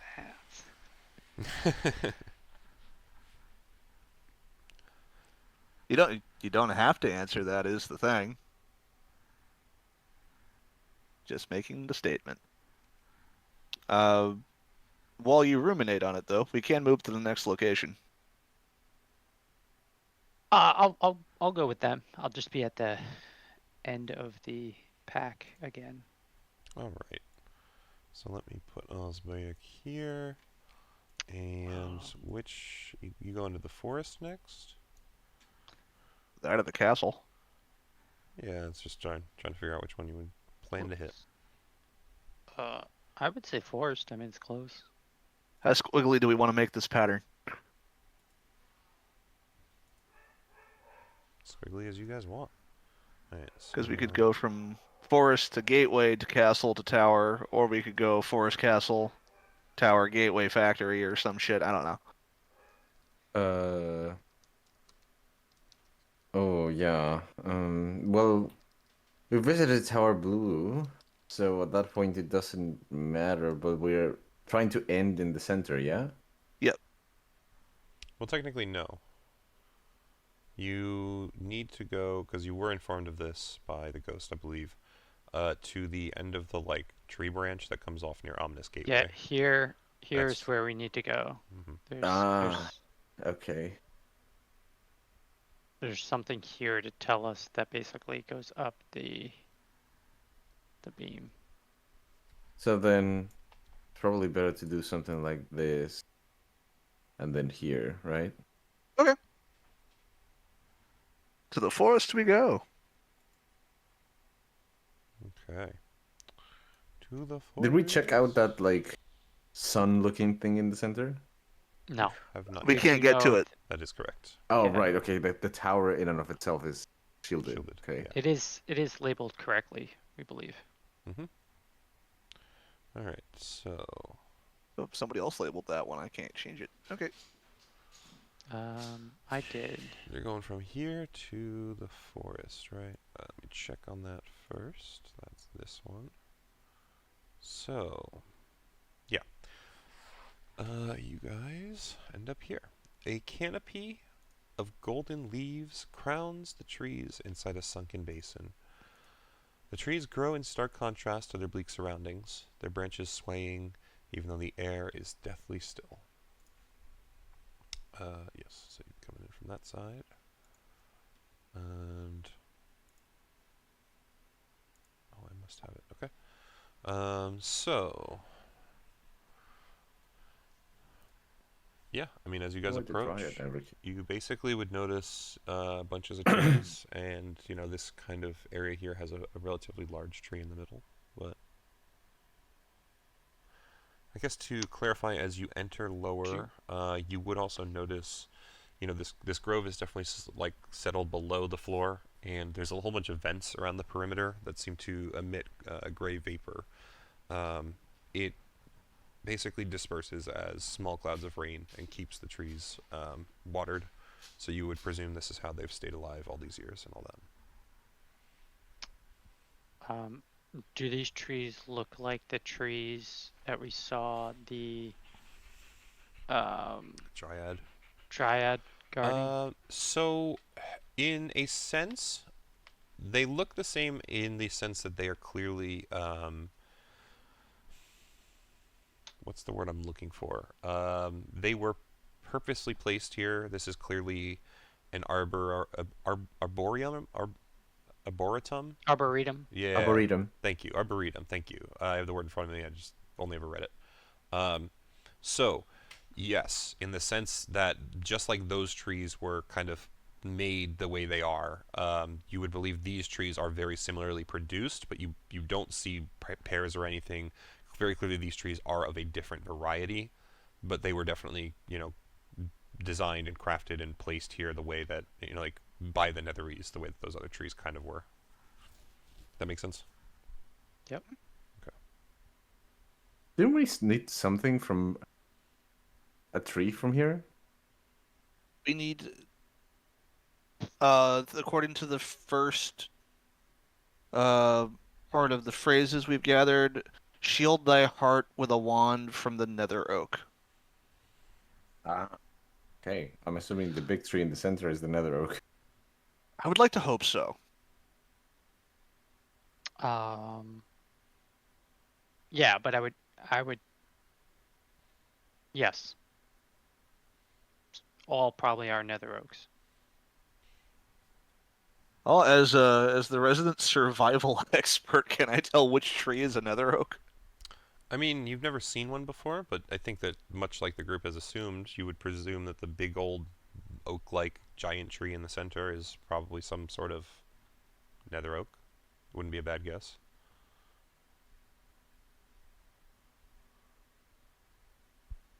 You're the nature expert. Inspect it to see if it's evil or something.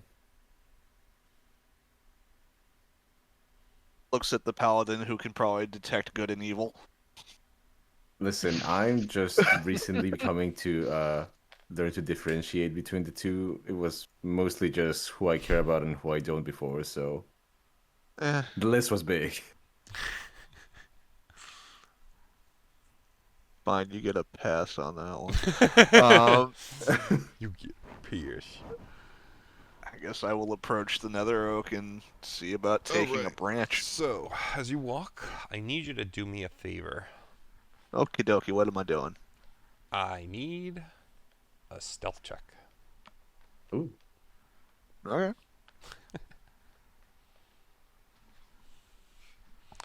Okay.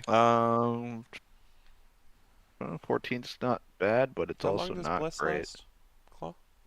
Bless It would should have be been done fine. if it lasts a minute, I yeah. just wasn't sure if that was potential. Okay, so as Kara starts to walk towards this tree, you know, being careful in terms of her steps and surroundings, but a little bit of jangling here and there in the armor. I can't dodge the branches like I used to, so I'm stepping on a lot of things that are making noise. Exactly. You would just notice that the tree in the center shakes a little bit, and very suddenly, it would speak out in... Hey, Kara, what languages do you speak? I speak Celestial, Common, Giant, and Infernal. It's Infernal you speak, okay. No one here speaks I mean, next primordial, language right? is going to be primordial. Oh, fuck. Oh, no. Okay, that was my next one, but I guess not. Yeah, anyone else by chance? No. Yeah. So, in this instance, no one would understand the first words that it speaks, but it would kind of shift a knobby-looking face in its trunk towards all of you, and seeing no response to its first words, it would repeat again, this time in a way all of you understand, as it does indeed speak common. Let's see, what kind of voice do I want to give it? You who gather before me, what do you seek?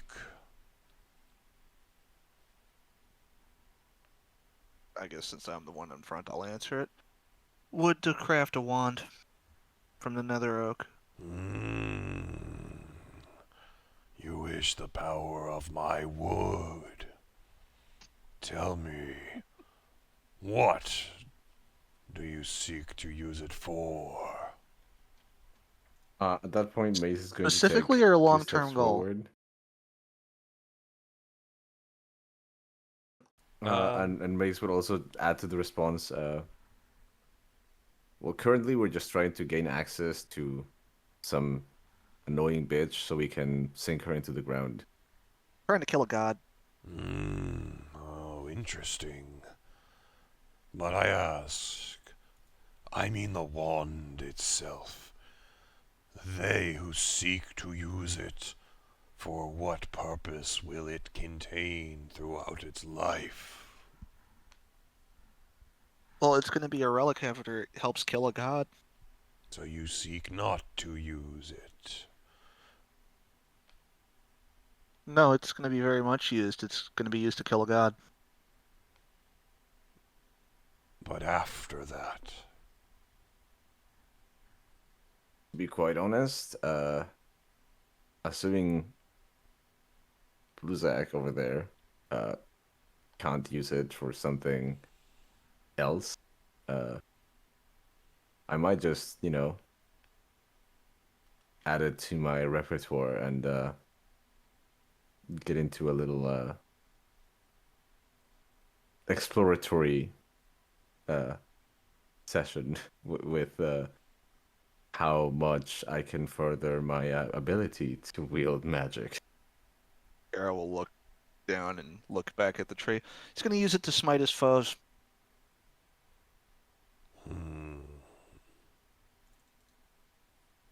These foes, do you smite the good or the evil of this world?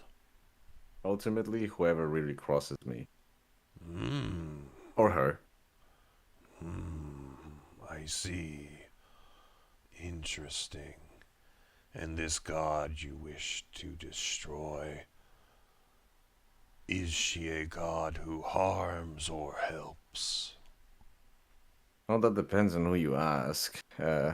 Some think that she's great and amazing, and that she's essentially brought peace and equality to everyone that's been here. Others think that, to make things hard for everyone else. But considering that we've all been living in the situation that she made for us for It's pretty not much about all of our whether she's lives. good or evil. She's disrupted the balance, and for that, she's got to get kicked out off her high horse.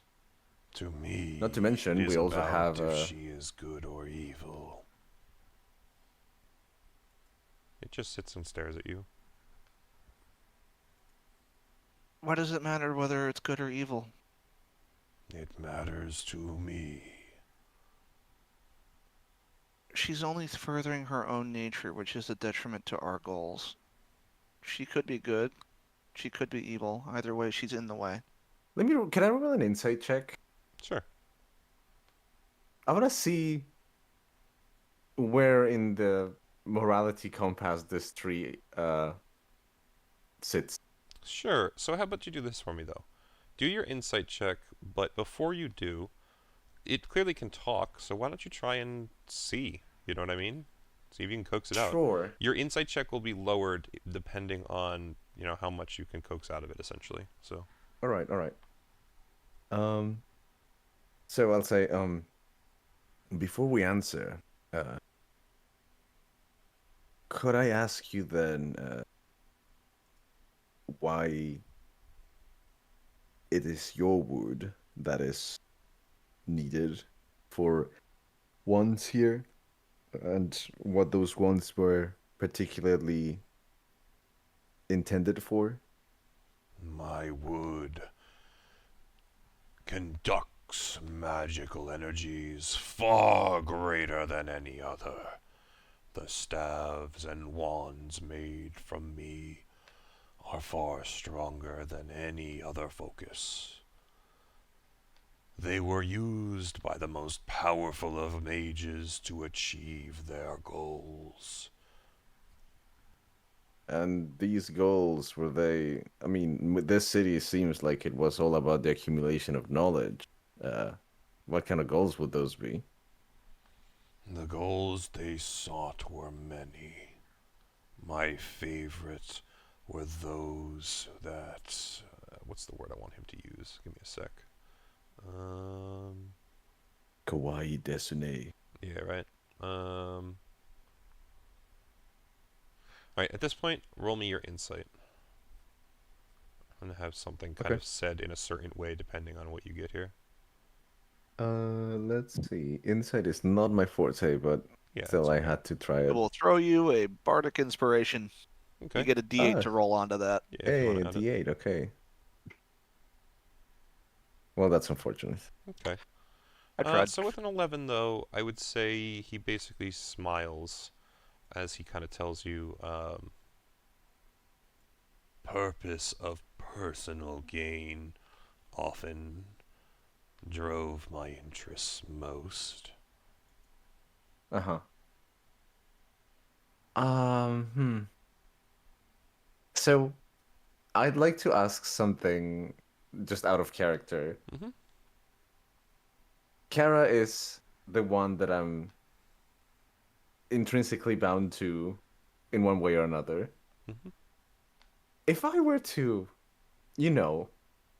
pray, would she be able to hear me? Just like in my mind. That's a Rick question. Yeah, it's an interesting question for sure. I would say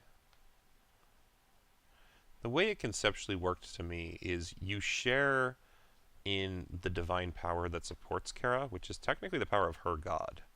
So I think Right. technically your prayers would either go to her god, or more likely, because you still are technically contracted to Anam as well, Anam would probably hear your prayers.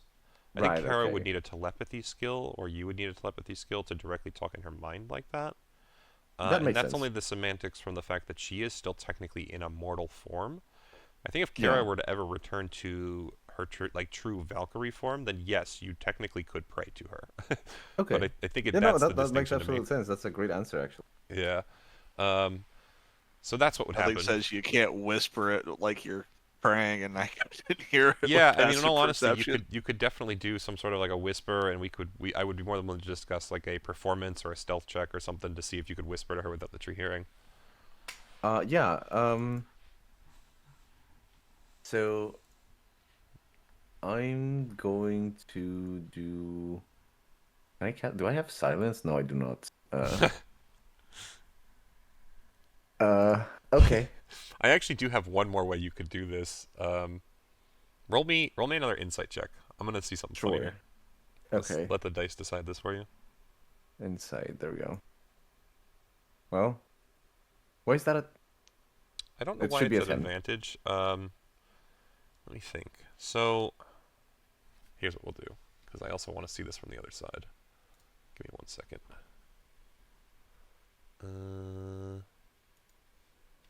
Would either of you recognize what I'm thinking? Okay. Chance's voice would suddenly ring throughout your head, and you kind of would realize, oh, I could tell Chance, and he could walk over to her and tell her.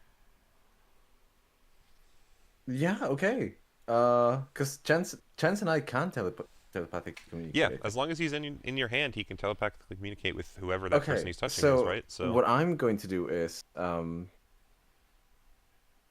going to tell Chance that the impression that I'm getting is that this tree is very clearly, not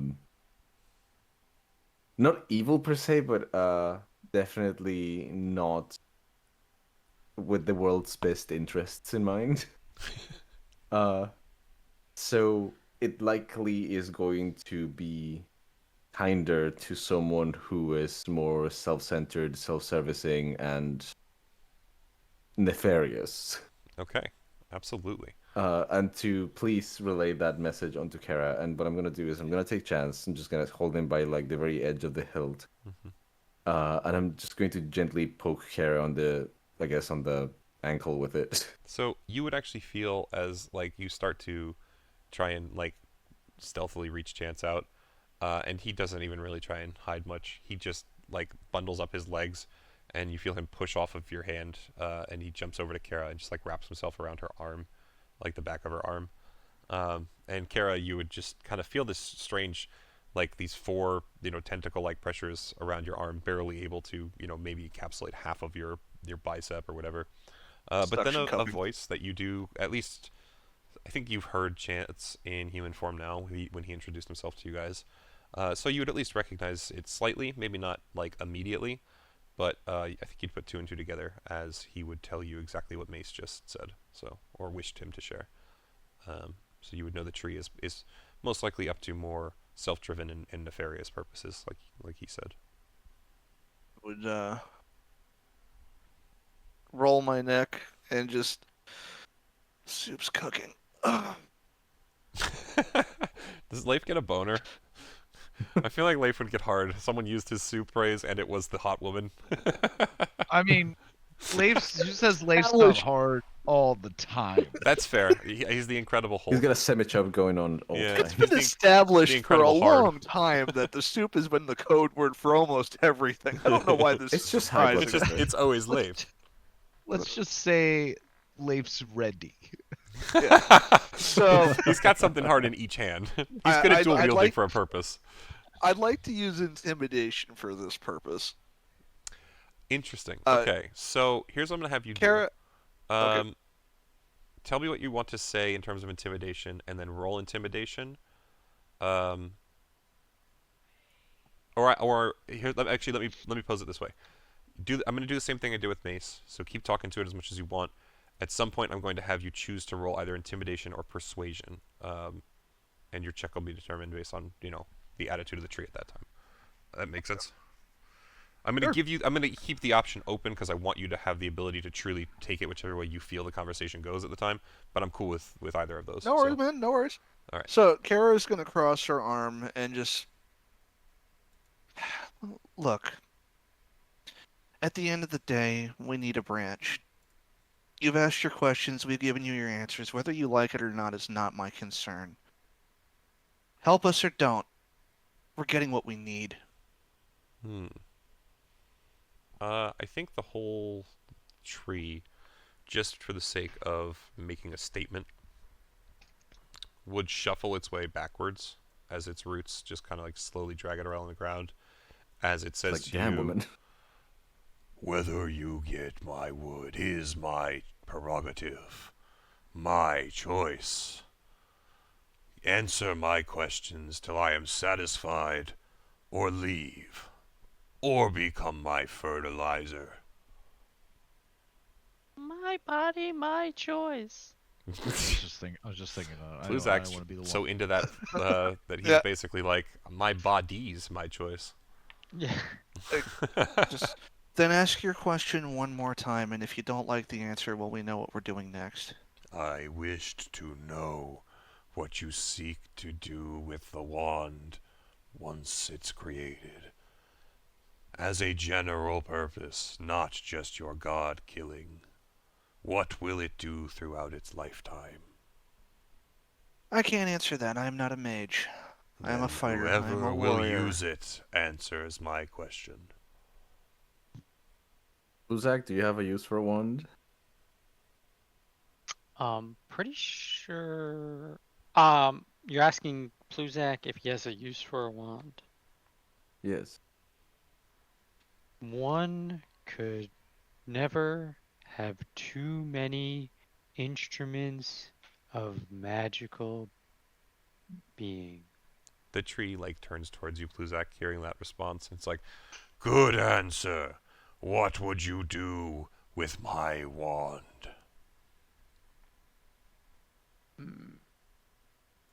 Didn't think it was gonna come to me, but I guess it's happening. Hey, I tried to use persuasion and intimidation, and it didn't really pan out the way I wanted it to. It's on you now, buddy. I'm I gonna honestly let you figured help the whole him. god killing thing would be enough, but you know. I'm gonna let you help him if it comes to the roll, depending on his answer here. So I mean, I could throw him a die, so. there's that too, but No. we'll What- also do like a bit What of would I do with the wand outside of defeating Oral? It would continue to be used. It would be named, and What sort of magics, boy? How would you cast spells with it? What would you do with it?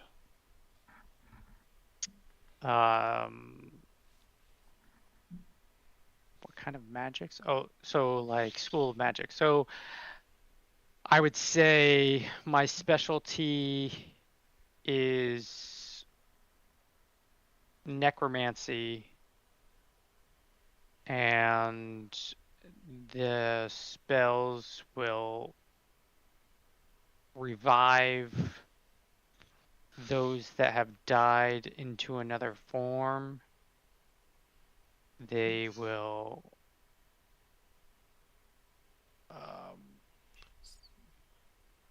trying to look at my spells here. You're fine. While you do that, he would kind of chortle at that and say, "Oh, necromancy! You can get up to a lot of interesting fun with necromancy. Ha ha ha!" Yes, lots of fun. You know, some toying around with blinding and deafening and Ha ha ha commanding ha! people to do Have you ever what I would made like. someone blind and watched them walk into things? Yes. Have I made somebody blind in this? I'm pretty sure I think I used you've blind. used it. Yeah. Yes. Yes, I have. I've even confused beings to harm themselves and to not know what is happening. It just starts guffawing. It's laughing as loud as it has so far. And at this point, I want a persuasion and an intimidation check from either of you. Or sorry, from both of you, I should say, Kara and Pluzak. Either of the checks from both of you. Persuasion or intimidation. Yeah. Okay. Wow. Beautiful. So Ooh. I was doing a group check in the average versus the DC. With that, you guys blow it out of the water, no problem. So it is laughing. It's really enjoying the fact that it seems to at least believe Pluzak that you are intending to use its wand for some level of nefarious purposes, much like what Mace told Kara. And it will start to just shimmy and shuffle its way closer to you, and it will slowly reach a branch out towards you Holy once shit, it it's can't moving. move any closer.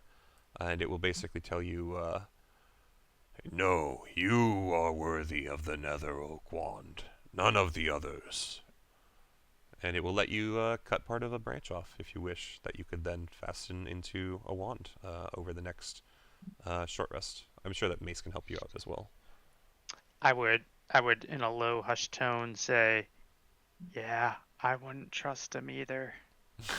It seems to nod at you, which is really weird because you almost watch a tree trunk flex, but you realize that it's just kind of like the way it sways its leaves at the top. Love it. So yeah, so you can just add a branch of the Nether Oak if you wish to your inventory, and I'll let you guys figure that out at some other point. And then it would kind of shift back to its position. Okay. But yeah, so it would be pretty satisfied with that. It would look back to the other two and just, "You have my wood unless you seek more." I believe we are satisfied. Good. and take after the shelled one. He seems to know how to properly use magic. I'll be sure to take notes. If you can make someone's pants fall down, that is my favorite I have ever seen. His small human penis was a laughingstock to all the others. It looked like a caterpillar. I like the idea of this tree being into nefarious acts, but all it's ever seen is like really childish, dumb bullshit. Yeah. Yeah. That's kind of what I'm going for here. Kara murmured to herself, I don't need magic to make that happen. Where's Mallow when you need him? Yeah, exactly. Alright, so Pluzak has acquired wood to make the wand. Pluzak has wood, and so does Leif. Wait, hold on. Hell yeah. All right, so I'm gonna call that another like 30 minutes. A good amount of discussing and working with the tree. You guys are at about 7:15 on the day. I'm just gonna create rain clouds using Druidcraft over the rest of the party as they're in the forest, and I'll stay dry. Druidcraft can do that. Oh god. Well, he actually would be able to tell that this place rains every like 10 minutes in certain areas, so he can definitely. I can create. The effect might manifest as a golden orb in clear skies, a cloud of rain, falling snowflakes for snow. Oh, it is like an illusory thing. Yes. Harmless okay. sensory effects. Okay. So, yeah, you guys come back in, and you'd be headed where to next? I believe Castle. Castle next. Okay. All right. So I'm gonna step away because it's time to give the girls their bones. Take our usual 7 p.m. break. But once we come back, let me get us to Castle. Is this really correct? It should be. Cool. Yeah. Okay. So there's one thing I actually need to do to prep that map still anyway that I realized I hadn't done right. So let me do that before I stand up, because I think you guys will find it very interesting. I never realized how, harmful Pluzak spells are. Wait a minute, we've been playing for 2 years! And the hilarious thing to me is, it's because of the way you play your character, where, you are a necromancer, but you are, in my opinion, probably one of the least offensive necromancers that I've ever seen designed. Yeah. You don't necessarily I'm a nice guy? Yeah, you don't necessarily... You definitely use them as necromancy. You are literally walking around with dead bodies, but at the same time, you use it in a way that is far more, kind or beneficial than most. You truly are the medic who never gave up. That was a concept I adored, which is why I wanted to play a necromancer that way, but... Oh, God. no, he's literally been siphoning life from our enemies to give them back from us. I noticed that very early on. Mm-hmm. Yeah. Absolutely.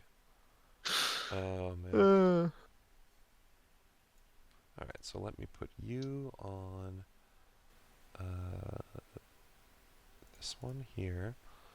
Let me make this a little more clear, because I'm realizing it's kind of not. Yeah, that'll work better, I think. Okay, cool. Alright. Oh, actually, though, before I do something dumb.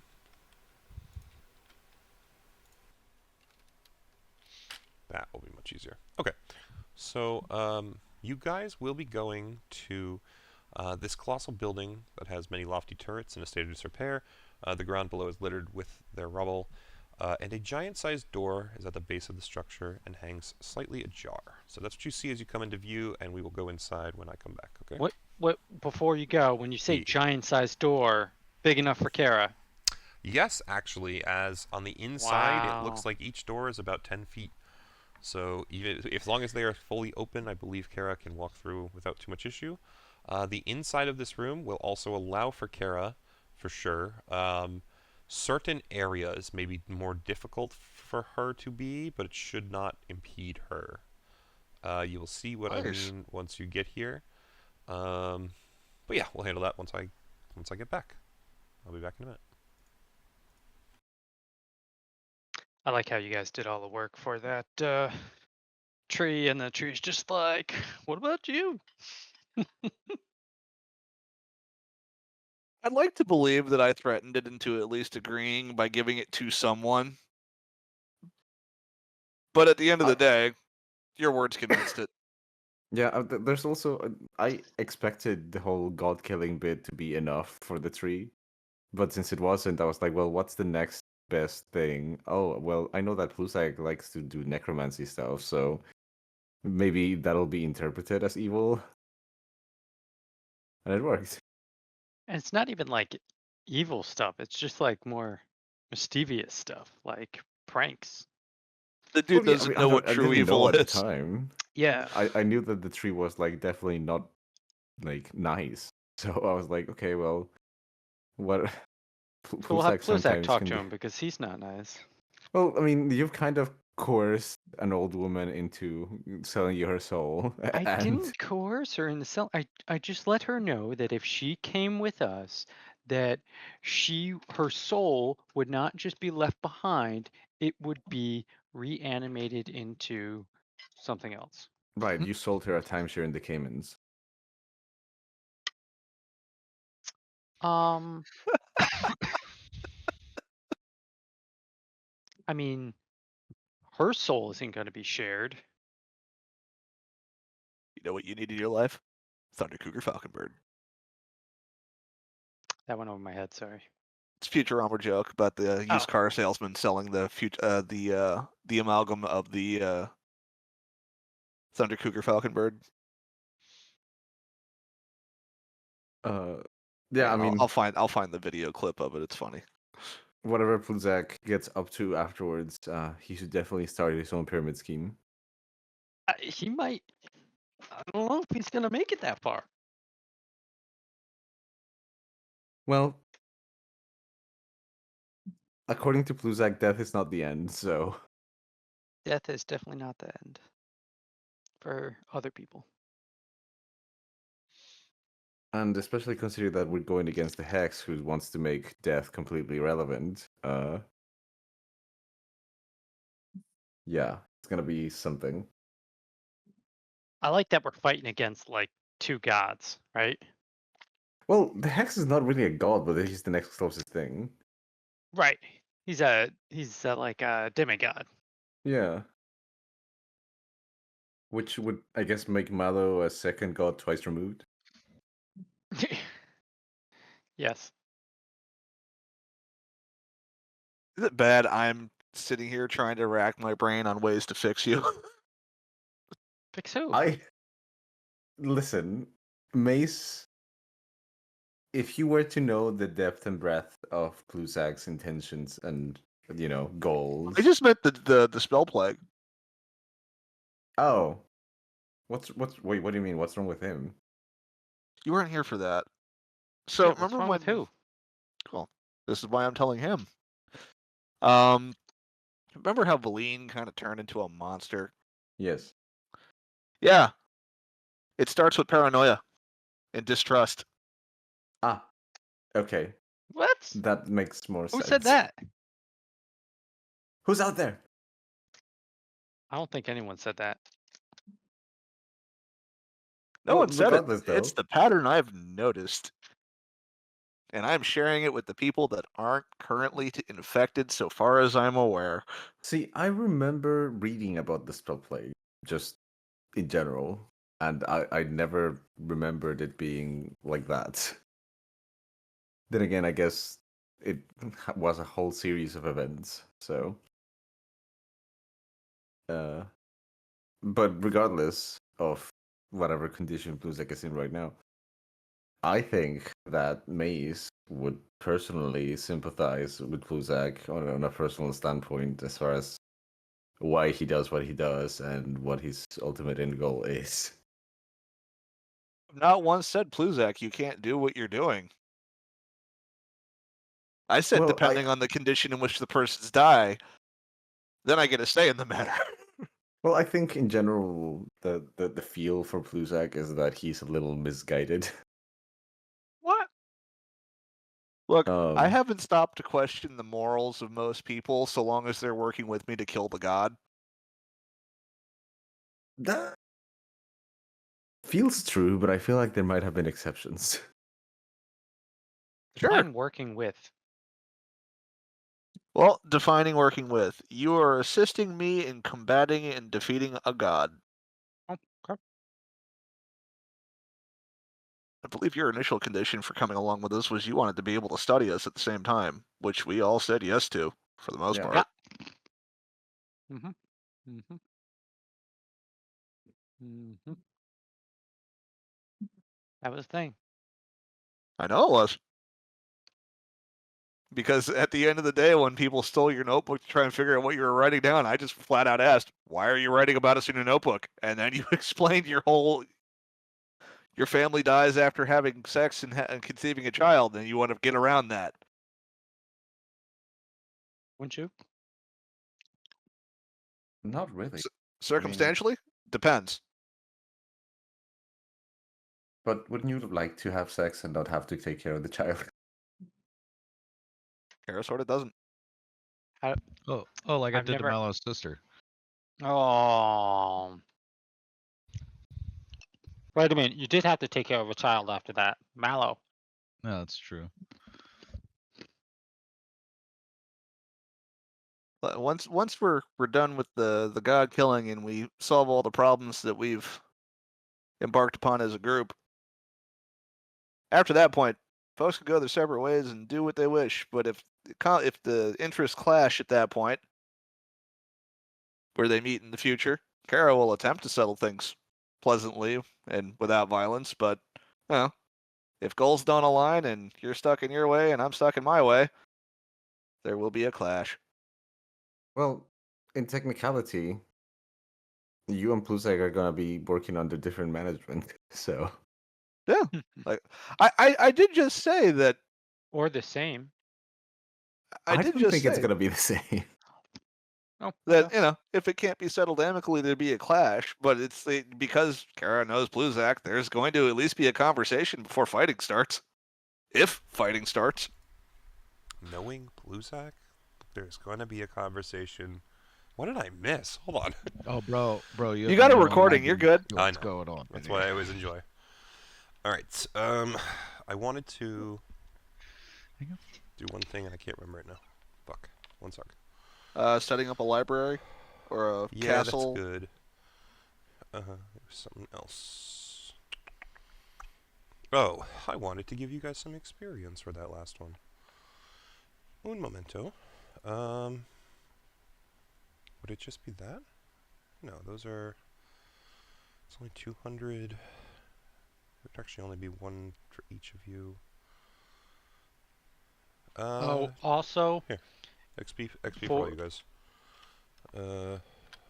Thank you. Claw, we are splitting XP one less way. So by Valim not being here, we're leveling Technically up getting faster. more. Yeah, that is true. So you're welcome. You know, somehow that felt strange. Because she's like sucking up XP. What? She was literally she was a party member. I had her in all the calculations for how XP was going. Yeah, that makes sense. If she was taking part in the combat, yeah. But she can't take part in the combat anymore, or if she does, it's only Bluzak's little helper, and it's a class ability, so technically it's just him helping. Yeah, no, it just felt strange to hear Fred saying it, because it was like, oh, yeah, Plusek is just like one more benefit from like hey, he's dead now. He's kind of right though. All right, so let's get back into this. So you guys, are outside this building. It's giant-sized doors and all that. I already told you all that, I believe. So let's shift you all inside. This is this bad boy. So you guys will be coming in through that south door. As you see, like I said, Kara, it's like 20 feet wide, so you can definitely come in. To explain what you're seeing, the way the map was drawn, the rooms off to the north and east and west were technically rooms. I like the idea of having them as balconies better.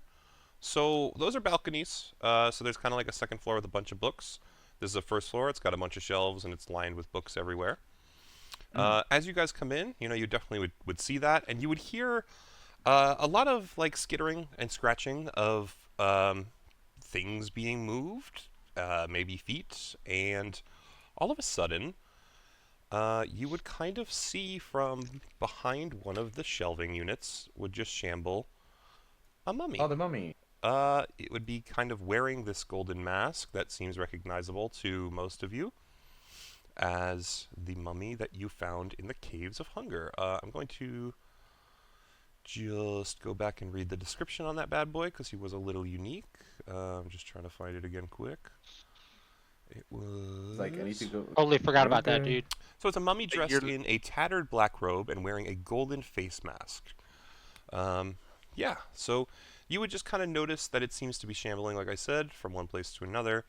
It can only move about 20 feet this turn, but you would believe that it's trying to move over to the books over here, just to continue what seems to be duties of kind of, a keeper of something, just moving book to book. Like a Did you ever librarian. determine what languages this thing spoke? I spoke to it. I thought. No, or did Leif speak to it? I think Leif spoke to it telepathically. Do I be talking to it? Let's see. can try. Well, Kara would approach Hasn't stopped you so far, right? Yeah. the mummy and just, excuse me. I mean, it would probably turn to at least notice, to pay attention to you all. But as soon as you say words, Kara, there would be a mass skittering of feet as something else seems to start moving. And it kind of rounds the bookshelf here. It definitely can see you over the bookshelves at this point as it moves out. And not only it, but another little creature seems to scamper behind it. These things, just so that I can get back there, look like a jackal-headed humanoid, and essentially a 5-foot-tall penguin in a leather harness. It's also an eyeless penguin, I should add. This Well, we kind know of what happened jackal there. thing, basically, Kinky shit's it going gasps almost joyfully, right? And it just kind of screams out at you, almost unable to contain its excitement. You must be the librarians! Skivensky has need of your assistance! As it speaks, you would notice the penguin just kind of shifts uneasily. Okay. Huh. Looks back down to the mummy. You have anything on the... what was it? The rights of the Octad? The mummy doesn't really seem to respond to you.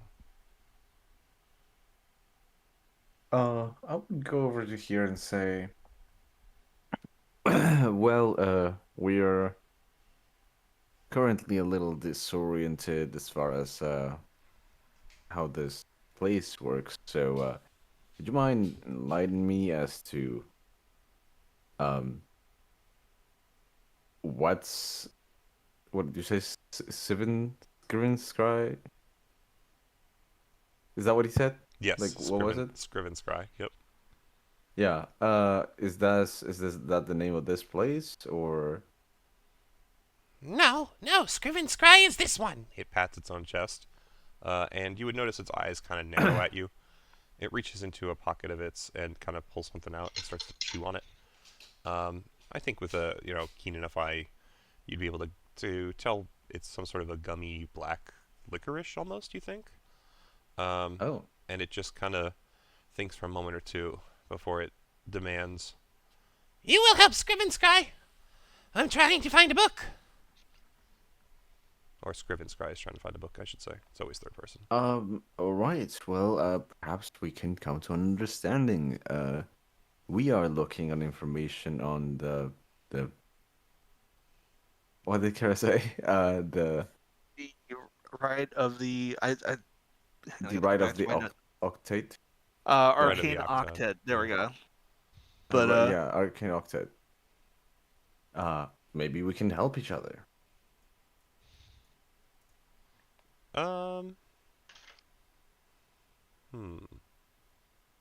Meanwhile, I'm still trying to converse with this mummy, trying to get Professor Scant. Like, can you ask him in another language?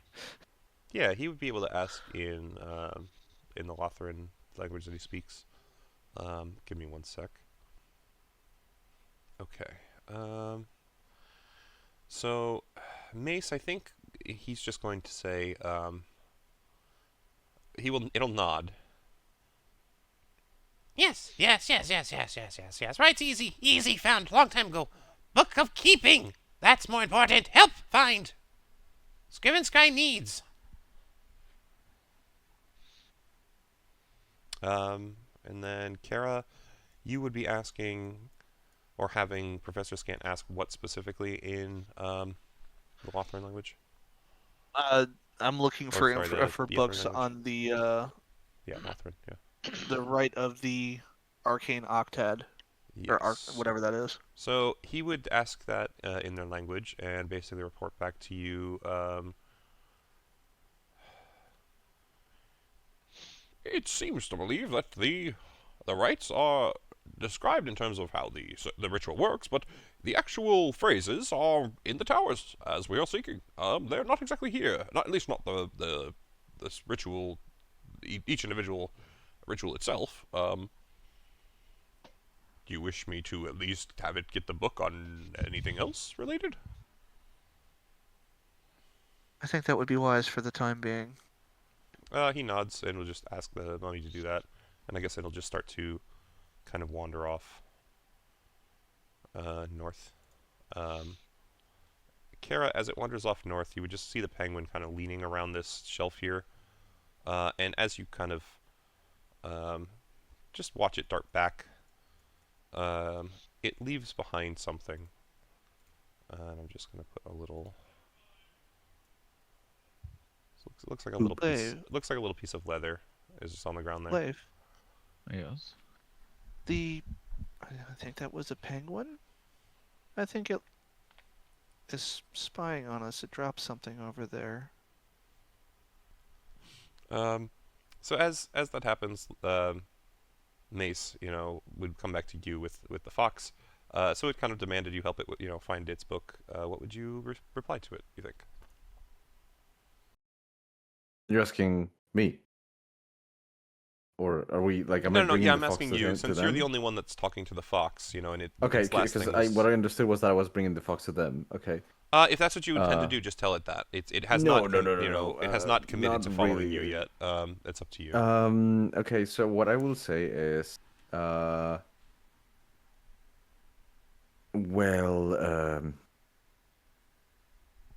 is there any indication as to like what whatever it is that you're looking for looks like? What exactly is it? It's the Books of Keeping. That's what it's called. You just find it. Help. Can you not read? I can read. Then read, but read. only... It points to like all the books around it. Oh. I'm going to make it look as if I'm just perusing this bookshelf, but instead I'm just going to shimmy over to this direction. And I'm going to, in a low tone, go and tell Kara and Leif. Okay, so before you say anything, I just want to know, Leif, would you be there, or would you have asked, done what Kara said and gone to see what was dropped? Oh, I definitely would have gone to see what was dropped. Okay, so go up to that, and we'll just have you kind of up there, so Mace, you would kind of see that Leif is not actually with Kara. He would have been walking away kind of as you shimmied over. Right. Okay. So I don't know if you want to wait for him to come back or not. I just was trying to like time that sort of thing. Oh, sure. You know what? Let's wait for him. Yeah, so that was just your call on that. So Leif, you would, if that's the case, we'll go to you. You would notice that what seems to be on the ground is indeed a scrap of leather. You pick it up, you flip it over because it doesn't seem to be anything special, and on the side that was facing the ground, you actually notice some scratches. At first, you're like thinking it's some sort of weird runes you don't recognize, and then you turn it a little and you realize it's actually in common. You just were holding it upside down. You hold it right, and you're like, huh. Typical. And Leif, this is what you would see on that missive. Let me just copy and send it to you directly, because I want you to be the only one to know this currently. Not for any particular reason. I just want you to be able to share the message that you see. Once again, typical Leif, learning without others. Exactly. 100% correct. That's how it goes. Interesting. Okay. Okay.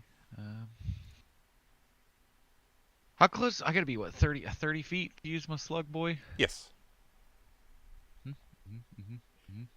Okay, that's not bad. I just want to move. That was 30. 30, and just ask this penguin guy with my slug boy.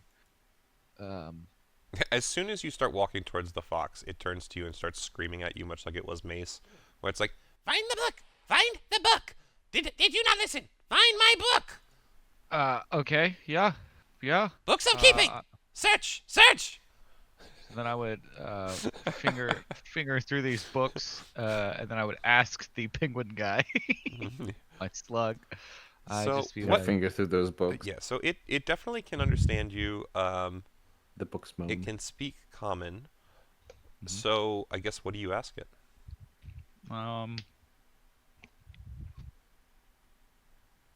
Why is it in an S&M outfit? yeah, essentially like, are you a prisoner to this fox?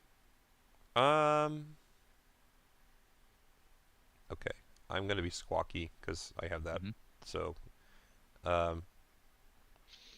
Was promised great life, happy life, enlightened life. Not life. Master cool, master hurts. Master gets mad unpredictably.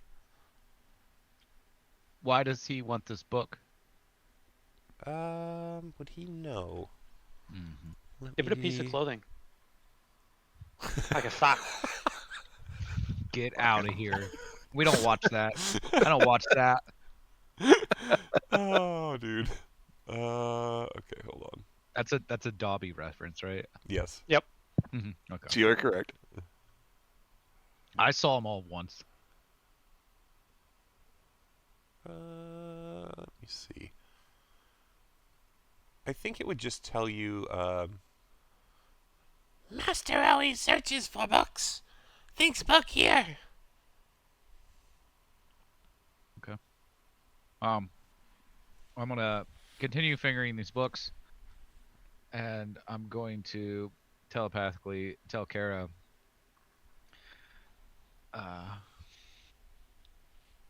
The penguin guy dropped a note that says, "Help me." He said that his master, the fox, is not very nice to him, and kind of his slave here. Kara would consider this for a moment and go, well, before I ask the others, what do you want to do? Well, I think this is cruel. We had a lot of slaves back at camp, and looking back, I don't think that is something that I would do again. Okay. Kara would get down low and mention this to Mace and just... So, I need Leif, please do a deception check for me. Oh, deception. I'm full of it. Oh, you get ready. Oh. Okay, thank you. You can continue, you guys. Oh, God. Kara would quietly say to Mace, apparently the creature that is being kept in tow by the fox is enslaved. Leif is not a fan of that enslavement. How do you feel about this matter? Well, to be quite honest with you, if you had asked me before, I would have probably said that I didn't care too much. The fox didn't do anything to me, and as long as it's got out of my way, that would have been fine. But since we are on the whole good path thing now, I suppose it's probably for the best that we right the wrongs, right?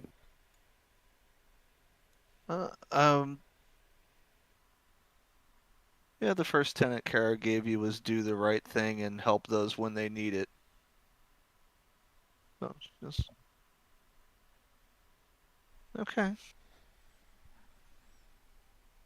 We should probably let Pluzak know. Alright, so at this point, just so you know, Mace, you and Kara would certainly see it. Leif, you would see this. The fox has walked kind of down to here, and first off, it looks over at Pluzak, because it did see him walk over there. And it kind of narrows its eyes at you, Pluzak, and it demands of you the same thing as what it's been saying to pretty much everyone else, of, like... Yeah. You're looking for my book! Books of keeping! Books of keeping! But otherwise, it's gonna turn back to you, Mace, and see that you're not at the bookshelf, and, demand of you. Why he stopped? Scriven Sky wants his books! Okay. Big lady, probably no use. Can't read text this small. She can reach the higher books, though. He narrows his eyes. Start searching. Or what? Scriven Sky not help. You want Octad. Have Octad. Have Octad. Worthless to Scriven Sky. Then why hold it? Want books!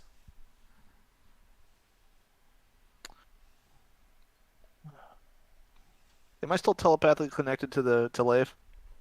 No, it's Leif's choice. I think he has to be telepathically connected to you. I don't know if he dropped it or whatnot. Okay, fair enough.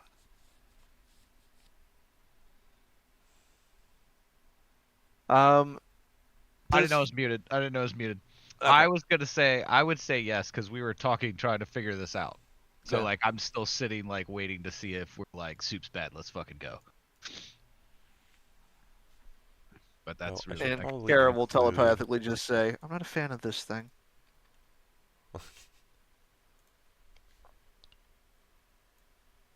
I just moved one over because I'm figuring these books now. This is going to be some kind of wizard, and I'm gonna regret it. Okay. Well, I guess let's. We can find out the fox's story, but maybe he can make the right decision here. What is that? cart. So I would ask yeah, if- the if penguin there's has a more little than one. cart that trails behind it. I just figured I'd represent it on that. Oh. That's what it's a harness on it. Yeah. I see. Now. There's a whole bunch of books in the cart. as well. Has the mummy gone and retrieved the book I asked for, or is it still? It's slowly shambling. I actually should probably have it disappear at this point. It slowly was shambling up to the north, and it disappears through a door. And at that point, it's just gone for now. Okay.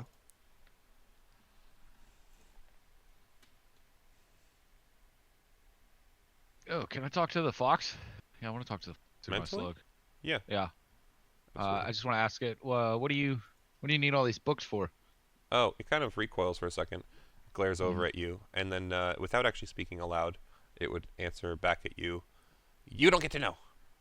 Same kind of sassy voice, but it's mentally, so I'm not going to do the voice. Just find books. I give you Octad. I would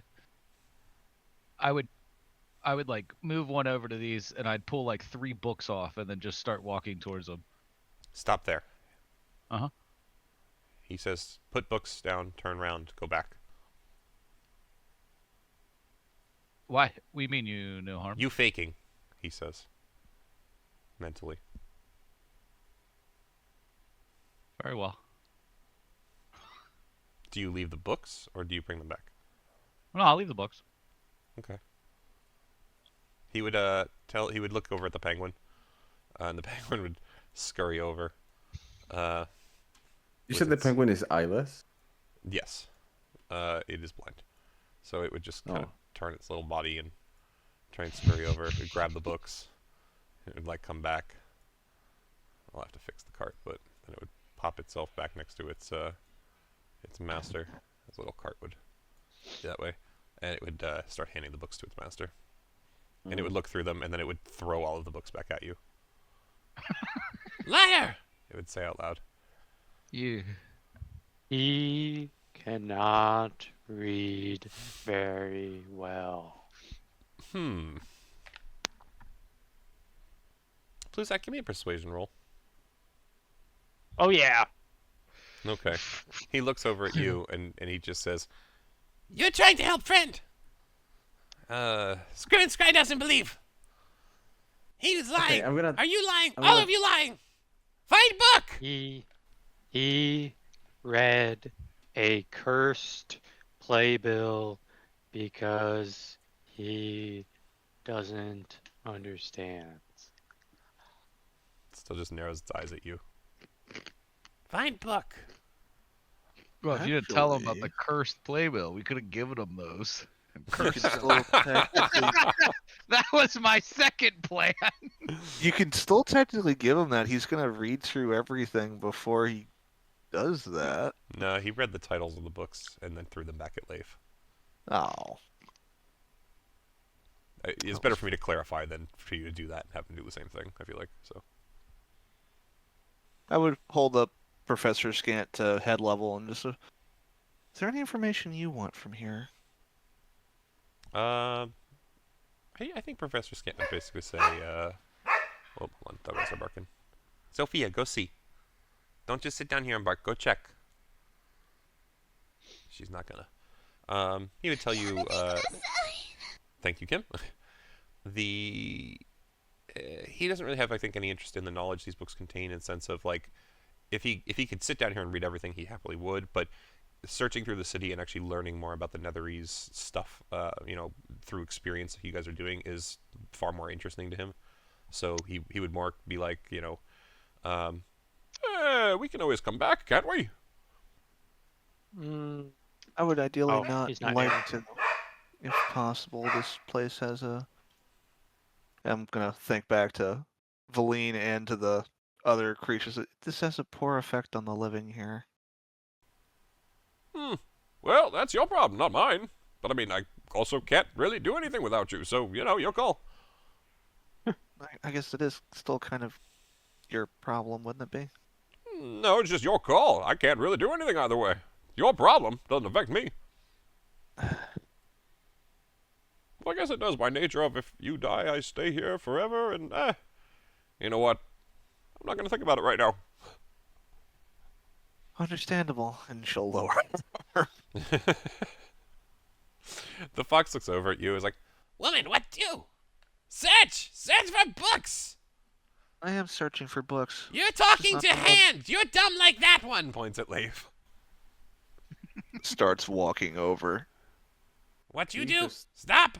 Stop, woman! Step on him. All right, so Gets to here. before you are able to get that close, Okay, it I'll would... back up. No, you're good. It's just, you can Okay. keep walking. It would disappear, and it would appear up here, staring down at you from the balcony. It would basically repeat. Stop! You get no closer! She'll cross her arms. For someone who's so keen on looking for help, you're very poor at being kind about it.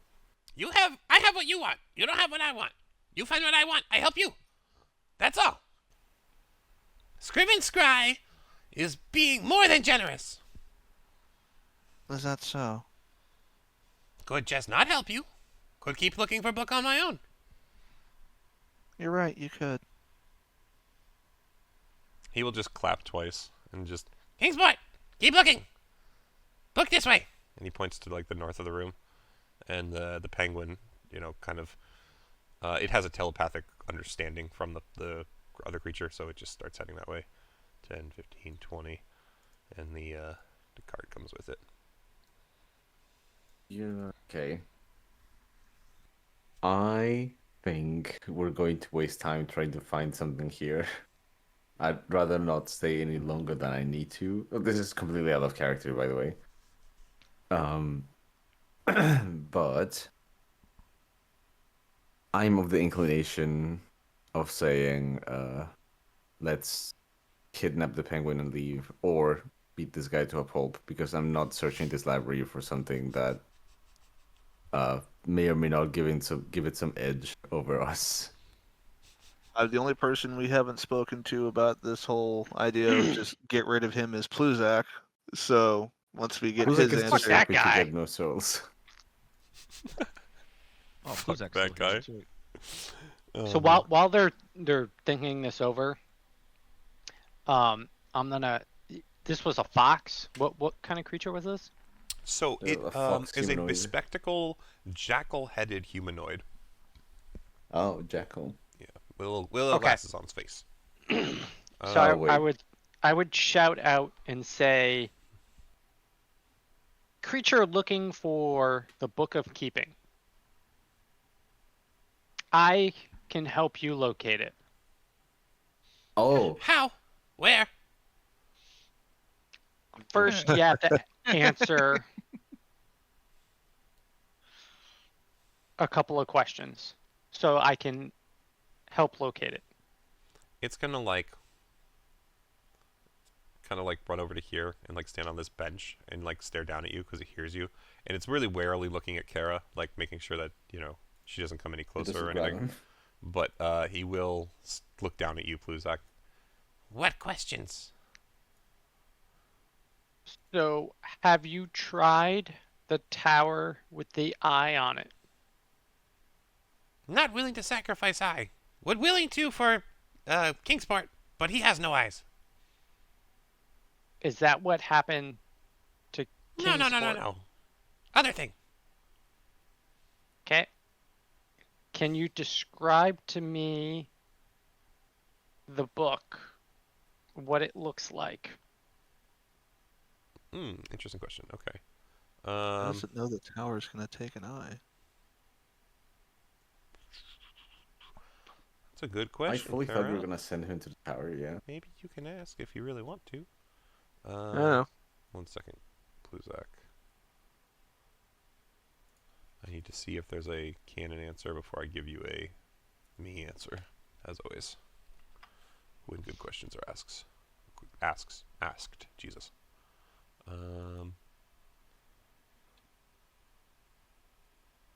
Okay, so I think it would only tell you, or only be able to tell you, Formal books never consistent, never concrete. They travel through the plains as chosen by whatever force guides them. And only consistency, it says books of keeping. Always says books of keeping. Must search whole library. In common? yeah. Okay. I would cast the spell Locate Object. Okay. So Oh, hey. you If it's within 1,000 feet of me, then believe know the direction. with that,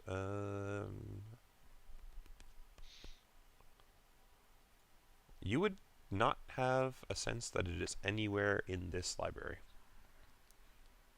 Okay. So I would tell the Jackal that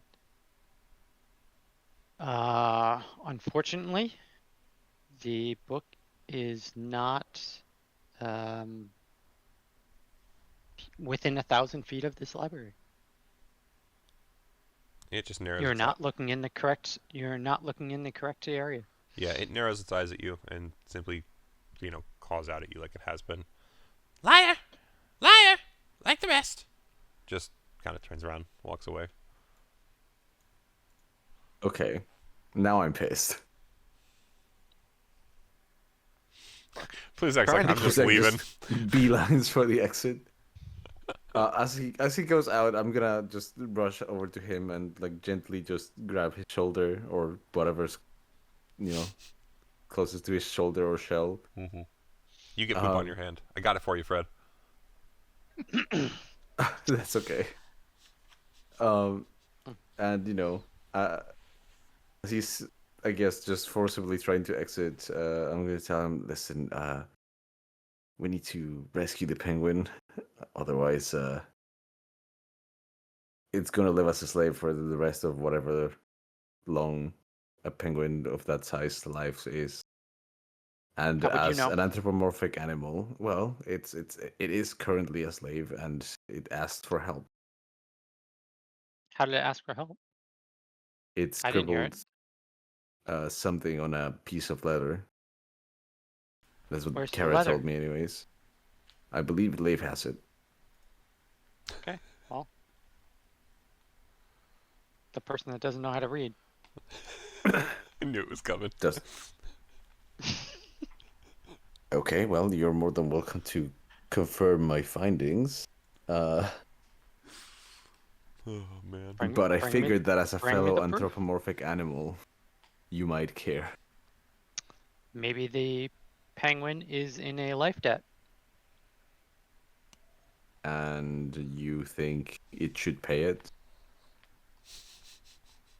If one owes a life debt, then one pays a life debt.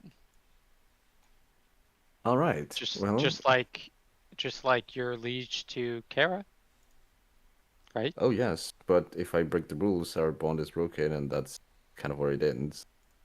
She's not gonna chase me for it. How do you know? I believe in it. It's called faith. Okay. There it is.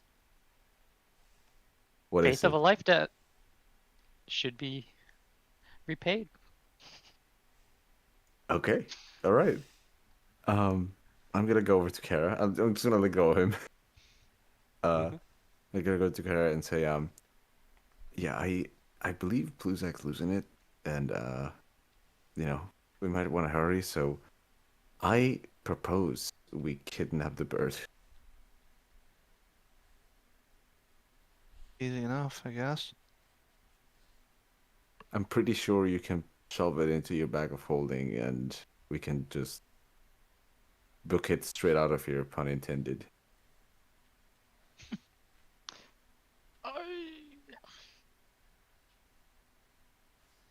Kara will reconvene with Lave and telepathically. Well, Pluzak's losing his mind apparently, so May suggested we just take the bird and walk out.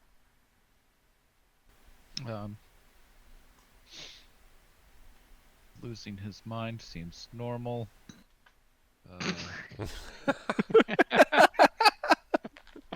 Love it. Especially for Leif, who's consistently had a problem of like gathering insanities and curses. Like, literally is a Tuesday for this guy, honestly. Right, he's like, right, probably read something weird. Maybe it's that shit he picked up. I don't know. Maybe getting high on his own supply of mushrooms. Listen, man, could be plenty of reasons. He's got a bad mushroom on his back. Yeah, we can kidnap Penguin, or if you want, just kind of yeet me up towards the top there. We just take the Jackal man. Kara looks back down to Mace and just soup is anxious. Simmering, the soup is simmering. And with that, Kara will get close to the cart, take a knee, and have her wings in such a position that one could feasibly run up them. Hell yeah. Okay, so if you go to do that, you're not trying to hide your actions, right? I mean, I don't know that you necessarily could with how big you are. I'm making it look like I could feasibly, if I'm... I guess I can roll deception on this if you'd like me to. Yeah, go ahead and roll just- deception. That's fine. And I get advantage on those because of a rune. No? No? What's gone? No, I just I realized that my aura does not apply in this case. Yeah. Sadly, no. Yeah, no. So, as you go to do that, the fox is just going to call out, before you can get your wings properly in position or anything, it demands you to stop. Would you keep moving? Fox still up there? Yeah, it's still up on the left. It's on a chair, standing there to kind of, like, glare down at you guys. Kara wouldn't stop, but she'd lift her head up and ask, "What now?" What you do? Seems odd. Why not search books? You no need move closer if not searching for books. Gestures to the books that are at low shelf level. A bit tall to see down there, don't you think? You were supposed to be looking high. You're not looking high. You're not doing anything. Look books or leave. At this point, I would kind of telepathically say to Leif, "Now or never." All right, bet. Oh my god. Okay. All right, so this is So I need everyone to roll initiative if we are going to start the fight. You're not going to have a Oh. surprise round on this thing. It's very suspicious of you guys, but we can see who gets to go in what order. hell yeah. Pluzak, you roll as Damn well, because if you choose to, re-enter the building, of course, and all that. Oh, I got a plan. Oh, awesome. Interesting. I'm very curious. Oh yeah. Okay, so Kara is going to be a bit ahead of Pluzak. Mace. Leif. Very interesting. Very interesting indeed. Okay, so if that's the case, we're going to start this as a combat. So it sees Kara as you start to lower your wings. That will be kind of like how you start your turn, is your wing, kind of like touching down on the ground and, in a ready position for Leif's run like you were planning. So you'll have that ready for him. But it can tell that something's happening. And the first thing that it chooses to do is it kind of holds a hand out towards you, Kara. Okay. And I'm just going to make sure I'm doing this right. 1 second. Where is it? Ah, here it is. Okay. And then again until the end. Okay, so it holds a hand out towards you, and your armor begins to glow red hot. You're going to take 2d8 fire damage right now. Okay. I will roll that now. So that's 5 fire straight up. Okay. And at that point, it's going to just kind of leap up onto the shelf and just hold that position for now. And you are going to be able to... Well, I guess you can't really roll to take your armor off, right? So the DC doesn't really matter. So yeah, your armor's on heat metal right now. Good luck. Okay. It will be finished with its turn there. Mace, you are up second. Okay. This is annoying because I don't know that I can reach him up there. Are there like stairs? There are, right, in the corner. There's a Kara. Mm-hmm. You Are can you try gonna? run up. You can run up Kara's That's wings. my step ladder.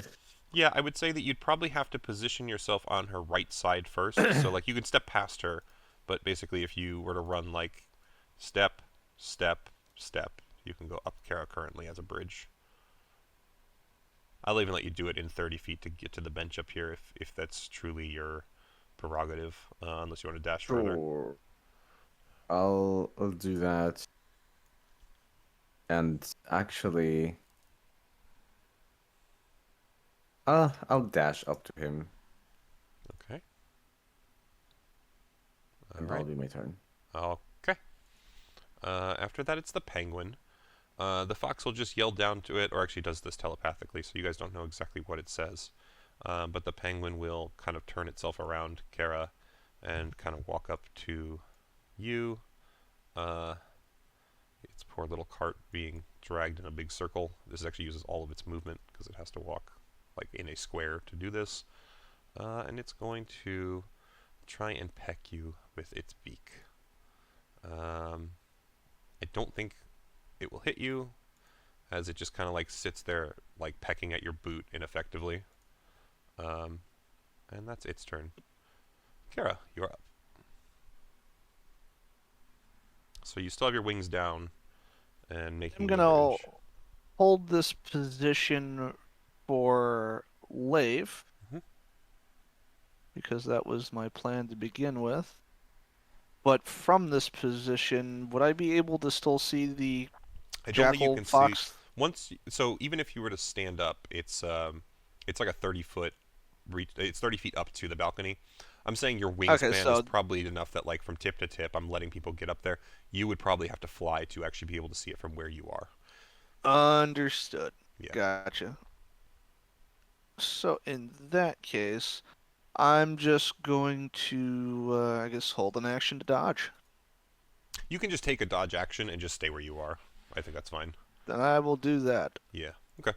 So that's Kara. Put the little boot on just so I don't forget. Pluzak. Nothing this round. I'm outside. Cool. Okay. Yeah, someone should probably call to him.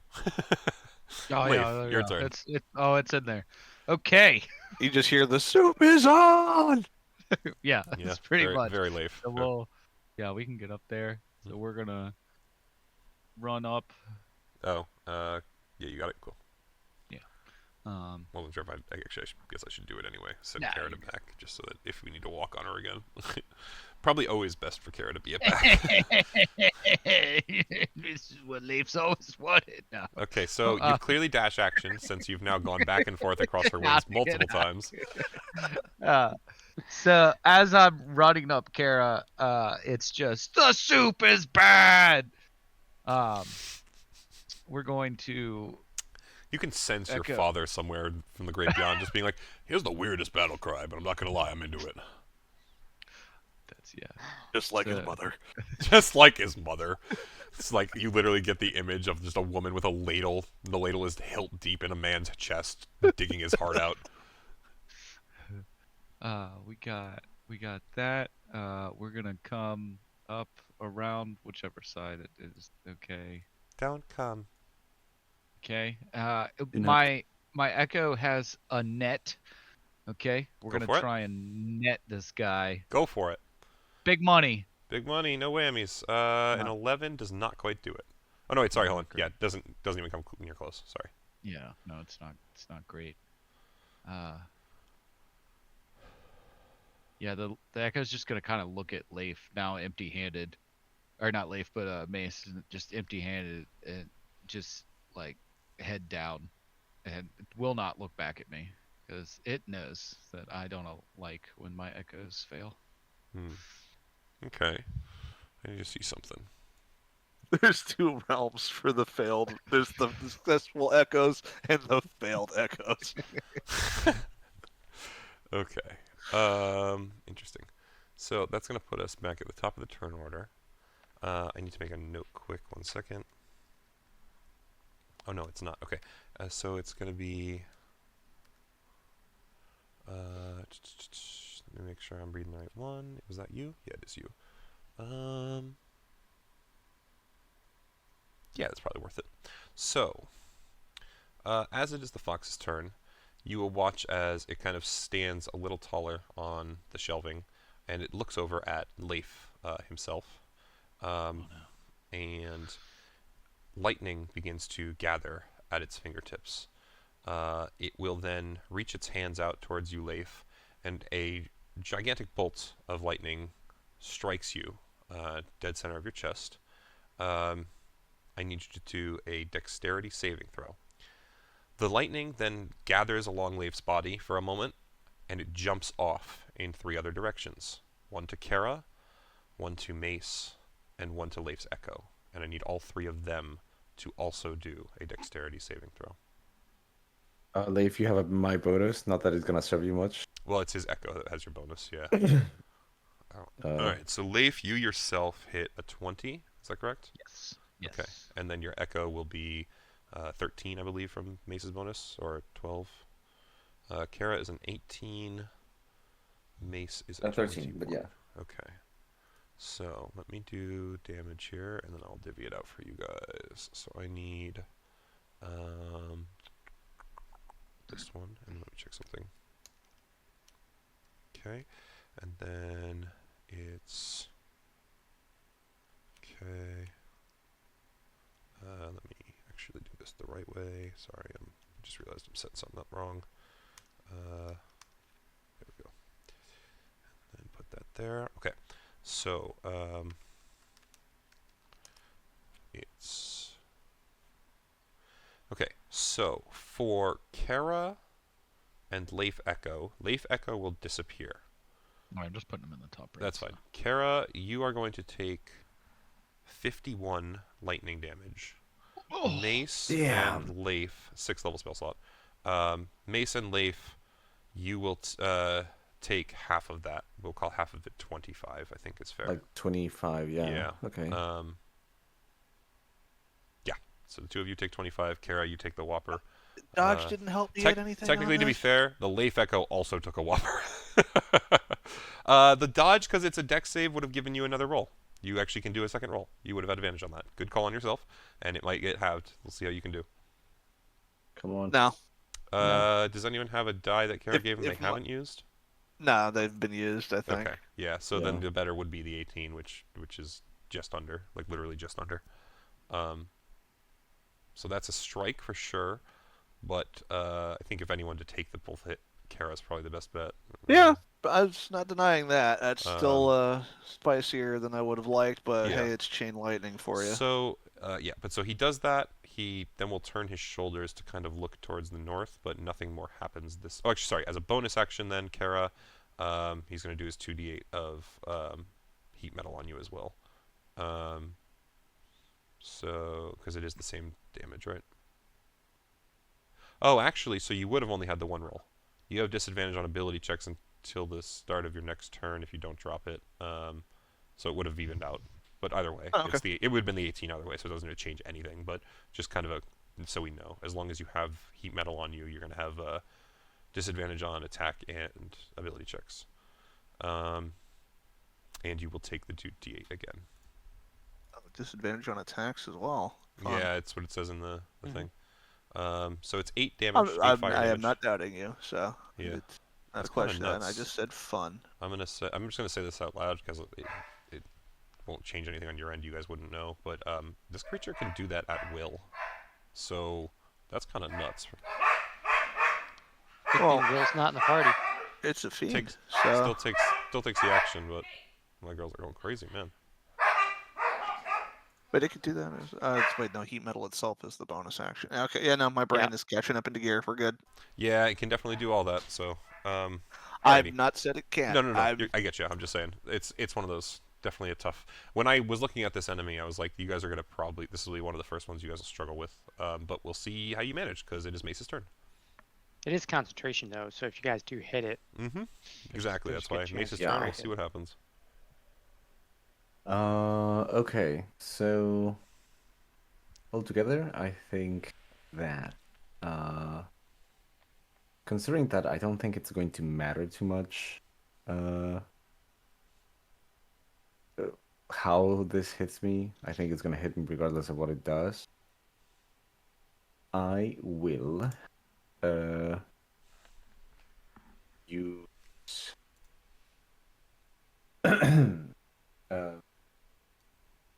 let me just double check something. Yeah, you're good. Take your time. I took a long time there, so. Right, okay. So I will, as a matter of fact, forgo my what does this go? I do an extra. Yes, so I will do the extra thunder damage with chance. I believe that required me to take some psychic damage. Yes, it'll be a d6. So I'll just go do that. You can also real choose to quick. give that damage to chance at this point. That is an option, not that you understand what it does. How do you mean? You can choose to take that d6 yourself, or chance can take it for you. Oh, hell no. No. Okay, well just know it's an option. Yeah, thank you, but that's not happening. Yeah, I'll just take that man. d6, that's fine. And then that's an extra 2d6 to whatever damage I do next.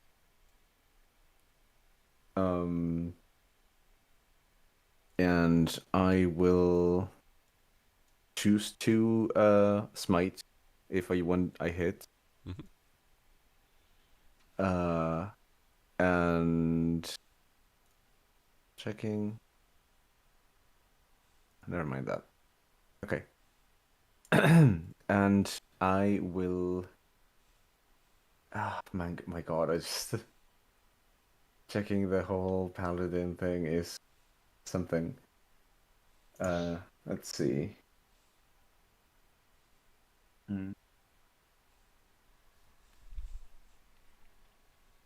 Why? Okay, I can use this twice. So I will use my channel divinity now that I attack. So I'll use my vow of enmity on him. As I've seen that it's of course damaged Kara.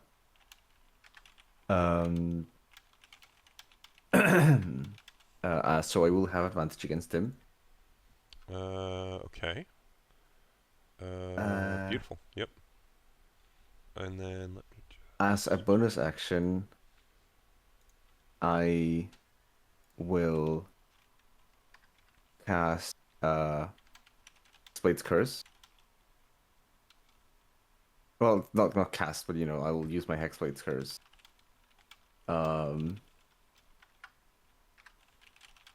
And now I will attack it twice with a smite.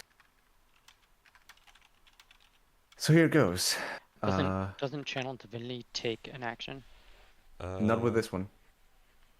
It says when you take the attack action. When you take the attack action, you expend one use of channel divinity. Yeah. It takes the charge of channel divinity, but the act itself is the attack action still. It looks like. That's how I understand it, at least. Yeah. Okay. The target is cursed for 1 minute. Okay, so you're doing what with the curse? Is all things with the curse? Until the curse ends, you gain the following benefits. Bonus to damage rolls equals to 4. Attack roll, okay. Curse target dies. You regain hit points. Yeah, okay, yeah, this is from Hexblade. Yeah, this was the same as you had before. Gotcha, that makes sense. Yes. Okay. Yeah. So those two. So give me the attacks. You said you're doing a Divine Smite on hit, and you are also adding the Thunder damage on hit. Gotcha. Go for it. Yeah, I do have advantage on attack as well. So, and I Advantage, crit on a 19 or a the advantage is 20. From Valve you have Enmity. advantage on attack rolls against the creature. Yep, you're good. Absolutely. Yep. Just wanted to double read it to make sure. So here, let me Vow of Enmity. Let's do Righteous Swords of Injustice on it, or Justice, depending upon who's asking. So first roll, attack. Yeah, roll the first hit. We'll see if you get. Yeah, so definitely going to be able to Divine Smite that. So go ahead and hit the Smite, so hit the Thunder. And then just make sure I think you've already taken the D6, didn't you? You did it earlier, yeah. Yes, I did take the D6. Then that would be 14, so we're at bonus damage 24. to the rolls against the cursed target. So I don't know how you want to rule this, because the smite is a separate roll altogether. So I don't know if you want to add the 4 from Hexblade Curse to that as well. It's going to be to the total. Bonus to damage well, it rolls. says, So to yeah, me then that's it's rolls. Yeah, but so to me it's the damage rolls is like the one hit, right? In my mind. All of these are in one damage roll, technically. That is fair. Because you're not rolling multiple hits here. You're just rolling a ton of dice for the one hit. So. Right. Well, I mean, technically, but you will get an extra swing 4 if you... Exactly. If you hit it again, you will get an extra 4 on that swing as well. Yeah. Absolutely. Okay. So do me the extra D8, please. And then also 2d6 extra from the D8, Thunder. cool. I mean, Chris called it out. I was pretty clear with it by what it had capable. So. So 1d8 plus 2d6. Yeah, and that should be everything. Plus 4, right? Oh, if you want to, yeah. I was just going to include it, but yeah, absolutely. Yeah. So another 12. So we're at 24 plus another 12 is 36 on one big hit. That's awesome.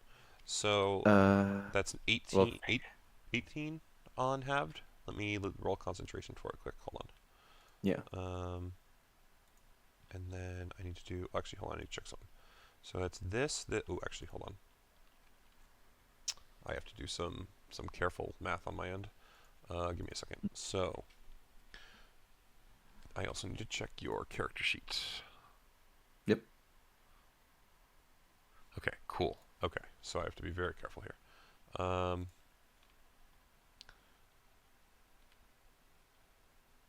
Okay, so it's... Okay, cool. Yeah. Yep, got it. Cool. All right, okay. So that's it for that hit. If yeah. you want to swing again, now go the right second ahead. swing. Should still advantage. That is that not will a crit. not quite hit it. No, that sucks. Okay. Yeah. Yeah, I Yeah, have that's fine. boost. Yeah. So, I believe that is everything that I can do for now. okay. Very cool, though. Good hit. Oh, I need to roll its concentration still. I just realized I didn't do that yet. So let me do that quick, because it's still a DC 18. It will just manage. So it's still going to have heat metal on you, Kara, for now. Okay. Alright. So, mace, good swing, though. Definitely good damage. It's going to be the penguin's turn. It's going to try and peck at your leg again, Kara. And let's see. I don't think a 17 hits you, correct? It does not. Yep. So then it's still just kind of like hitting at your leathers. You know it's down there. You feel bad for it, I'm assuming. Yeah, pretty much. Like before Kara will, I know it's not my turn yet, but before Kara stands up to do what she's gonna do, she will whisper down to it, just like, "We will help you." Okay. Well, it's your turn. So if you want to. Oh, well then, before she goes and does what she's going to do, she whispers to it, it's like, "We are going to help you." Mm-hmm. But yeah, anything action-wise or whatever. She is going to fly up 20 feet, so she can see over the edge of the rail, and she is going to move 20 feet this way, Alrighty. so that she is able to attack closer to the arc. What's that symbol on it? It's Mace's thing. His vow of enmity. enmity. Yeah. Oh, okay. And I think it should technically I will- be Hexblade Cursed too. I'll do that as well, I guess. Sure. I will attack it. Yes, go for it. What are you doing? Throwing the spear? Throwing a spear, Okay. and I have disadvantage on these. You would still, as your heat metal. Yes, that is correct. Before I forget, bonus action Giant Smite to get that D8 in there. Yeah, okay, go for it. And first attack. Yep, go for it. Definitely hits. Cool. This is going to get Giant Smite thrown in there with it. So it's going to take 30 points of damage. Okay. And for the DC, it's 30 halved to 15, so it's got to be to 15. Yep. Probably can, but yeah, still Doing got to throw it on there. right now.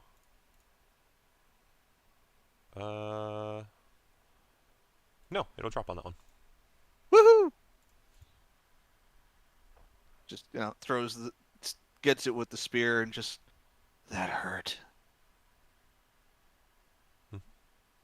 And second attack. Yep. Clicked off Giant Smite just to make sure.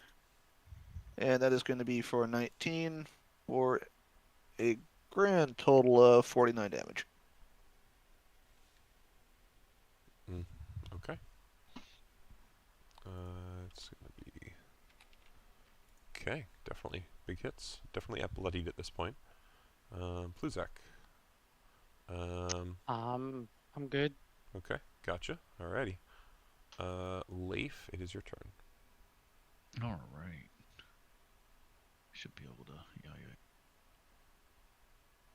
You can get up here. We're gonna do that. We're gonna bring. Oh, I had one already. I put him there for that. I'm gonna bring a little Lafette up in here too. But we're gonna hit him with the greatsword here. Okay. Oh, no good. That will not hit on the second one. Yeah. Before on your next failed roll, before Rick says it's actually a fail, I'm gonna hit you with an Enherjar die that you could use to try to make it a success. You can give him the die now. can't and do he it can on- just use it on his turn. The die is a reaction always.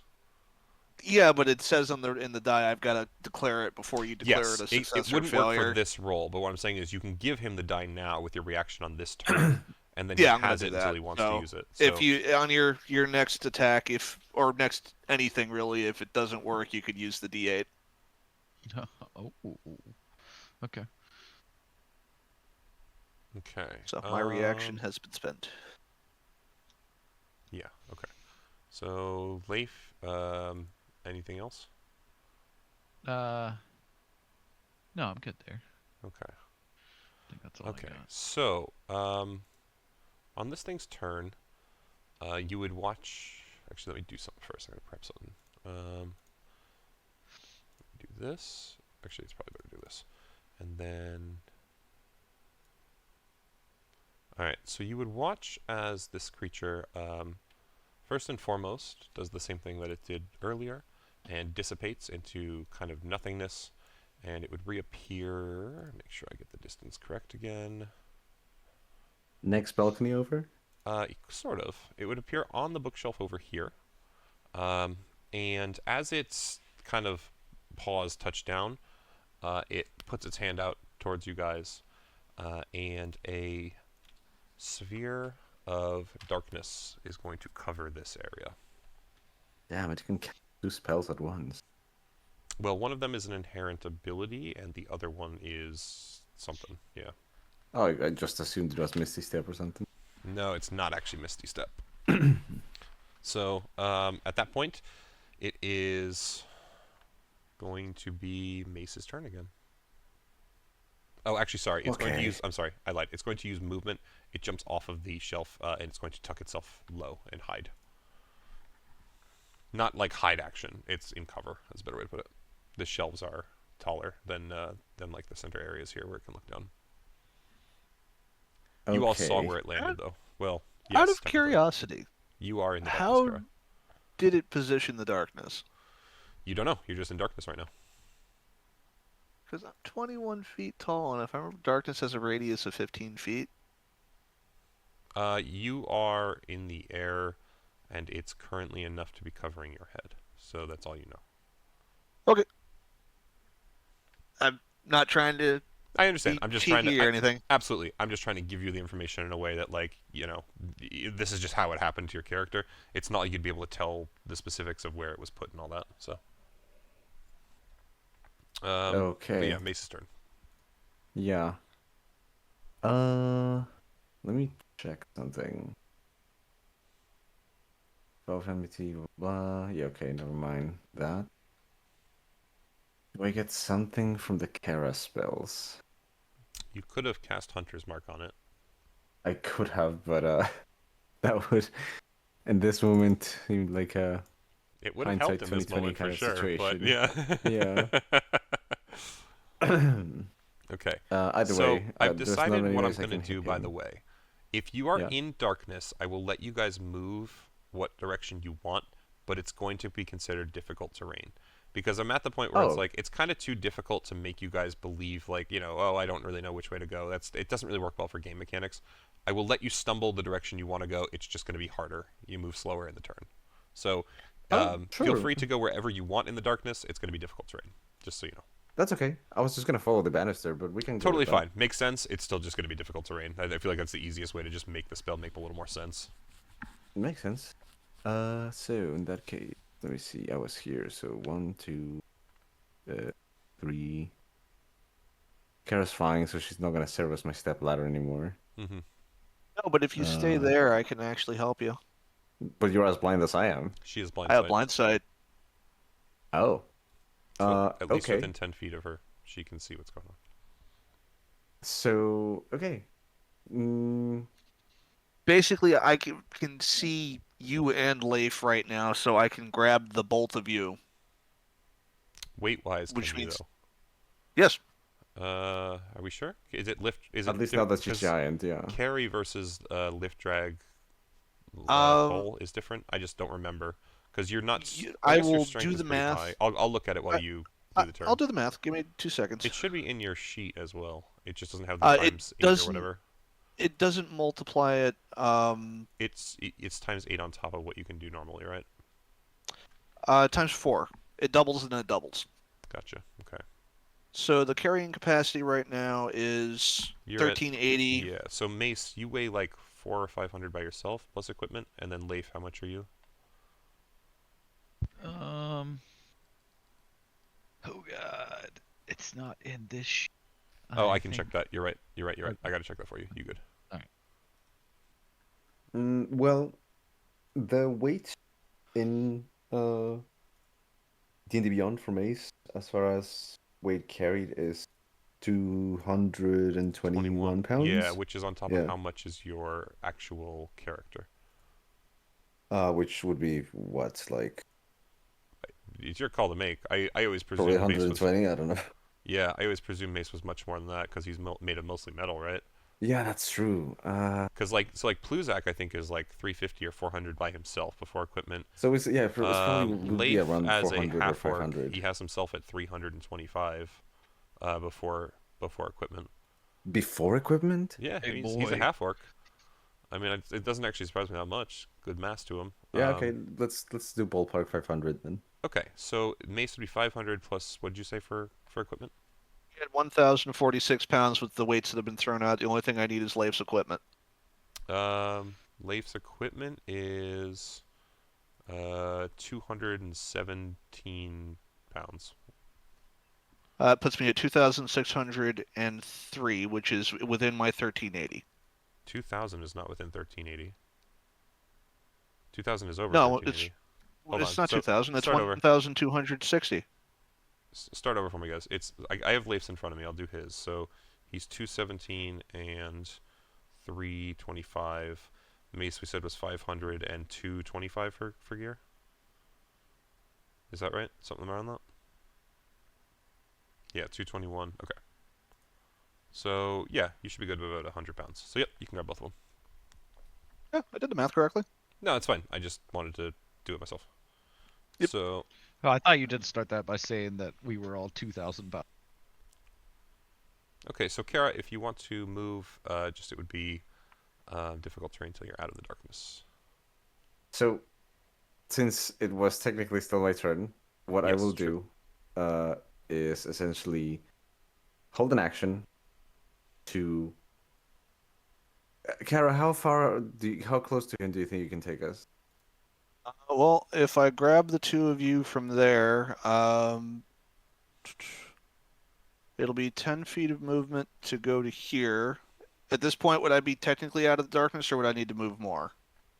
Where do you want to move to ultimately? So that's 10 Just feet. where do you want to move to ultimately, not assuming that you have difficult terrain? Terrain. Here. So that would get me to the railing of Yeah. that So bookshelf. you can move to here, and you would be bringing the two of them with you ultimately. Yeah.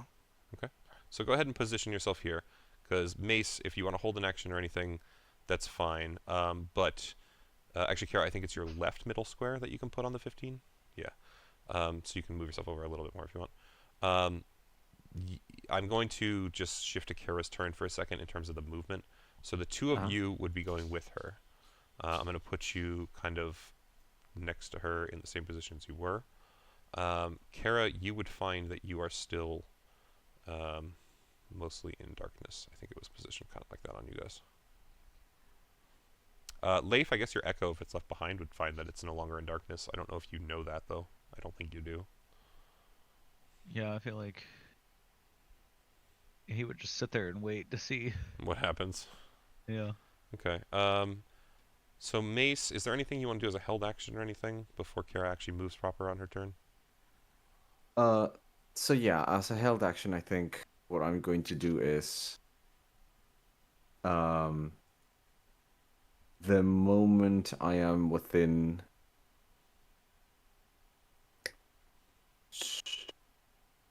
Yeah, no, the moment I am within 20 feet of this fox thing or jackal thing. Mm-hmm. No, within 60 feet, I'm gonna say. I'm By- going to throw a chance at him. By vision? How do you know you're within 60 feet of him? Visually, I guess. Yeah, okay. So, absolutely. Held action to throw chance. Whatever you want to do with chance will happen at that point if you can throw him. Okay. I will skip Kingsport since he can't really do much to Kara. He'll just kind of Wasn't like... done with what I was doing. It's your turn so... after. It's your turn after the penguin. I'm giving. We did your movement just to figure out where Mace would end up. You're still gonna get your turn proper in just like a half a second here. Okay. So Kingsport moves. His cart is gonna. Oops, it's not the cart. His cart will have to go down so I can turn it, and then that'll follow. Did we have a name for the jackal? The jackal? No, we did not. Yes, the jackal keeps referring to Oh it yeah, as it's third- Scriven first person. Scry. Yeah. Oh, Or that's third person, yeah. okay. So Yes, Scriven Scry. it moves to there. It can't really do anything to you, Kara. It's just staring up at you, like grateful that it doesn't have to actually attack you this time. And then it would be your turn proper. So you've done your movement to get to here. I haven't gotten out of the darkness, and I can't tell it's moved with me, or I can tell it's moved with me. All you would know is you're still in darkness, I think. I don't think there's any way to identify. It doesn't have weight or anything, right? It's No. You wouldn't know. just You're just in emanates and darkness the whole moves. time. Yeah, so it's just you'd be in darkness the whole time. Yeah, and again, you can still fly the direction that you want to, and you do know where the fox used to be. You just don't know if it's still technically there, or the jackal, I guess. And it would be difficult terrain, but you've already used like 30 feet of your movement, I believe. You might have another bit, but Yeah, I've got 40 feet, so if you want to move another 10, you can. But it would, or actually I mean, another that's- 5, another 5, because it would be difficult terrain. But yeah. well, I'll get to there. Okay, so And Mace then- and Leif at least come with you. They don't have movement on their own currently, but they're still with you at least, and this will kind of keep on that same rough area. And because I blindside, I can technically see that wall. The darkness is centered on us. It's either centered on, on where it's me, or it's centered on a part of my body, or it's Here, centered here, on one of you guys. Yeah, I have a feeling it's me. Okay. It's gonna be me. I'm gonna action surge to dash and get the rest of my movement, Okay, so another 20 feet. and that'll let me put the group down on the wall up here. Okay. So you're trying to put them here and here. Yes. Okay. So it's kind of like this, I think. And Not that you'd know. You're still just in darkness. yeah. And I would drop to the floor. Okay, so with the range of this and the fact that you stand at 21 feet, it would be still covering your head, I think. But you would know the floor is under your feet at minimum. And Because it goes that's 15 me. feet down, you come 21 feet up, which means it meets you for at least a 5-foot overlap. Yeah. That's me. Yep, absolutely. Pluzak, I'm going to assume you're still just chilling. Chilling like a villain. As always, love it. Or like a good guy. With a Netherese wand from a tree that wanted you to be a villain. Yeah. All that stuff. All right, Leif. Hell yeah. I don't. You guys so, are far from the exit. If there was like a bonfire that started, it would Right. really suck. all right, fire marshal. Oh, God. So are we on top of this bookcase? You are, yeah. You're on Yeah. that level, on that balcony Yeah. level. Oh, you were put down up Not there. that you can see anything. Right. I guess I'm just gonna start walking. Okay. You said difficult terrain. Yes, Or so that's just half your not- movement not speed one. as long as you're in the black, essentially. So you can move 15. I guess I'll go that way.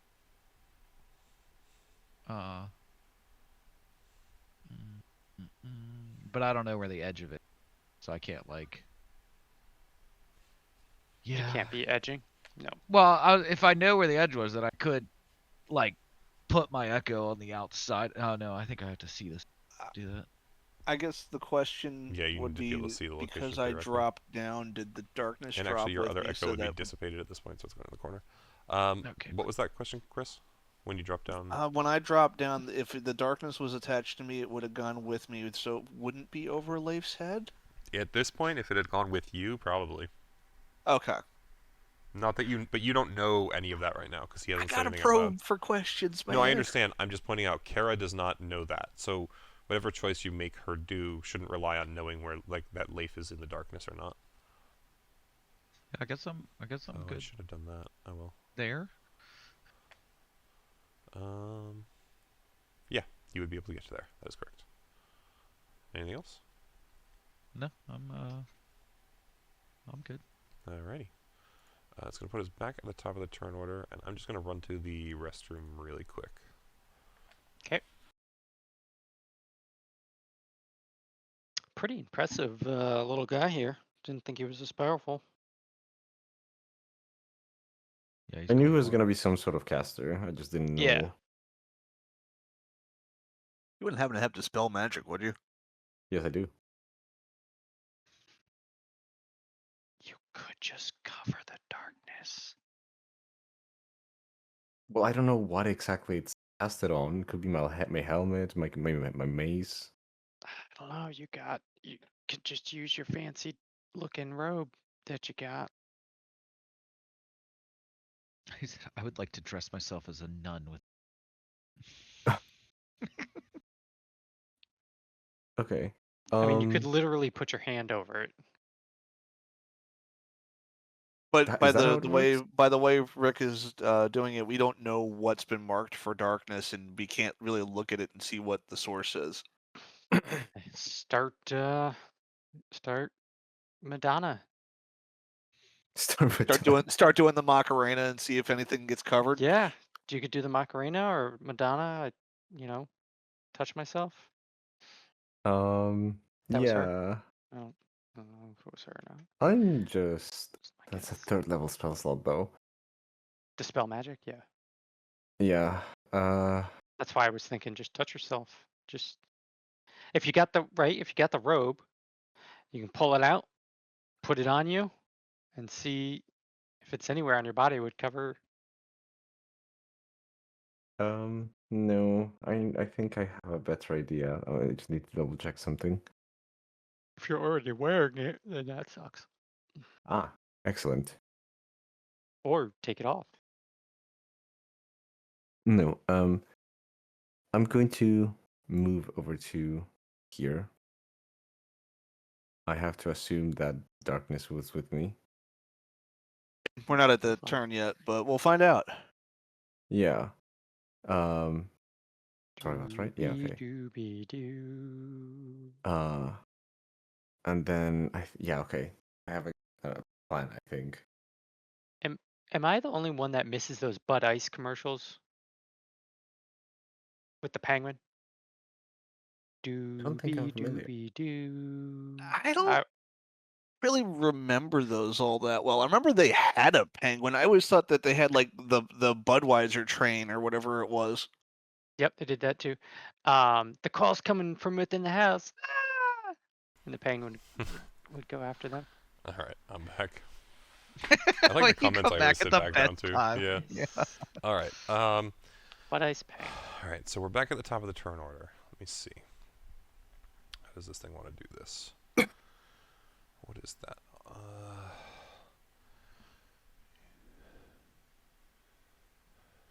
Okay. So it is this Jackal thing's turn.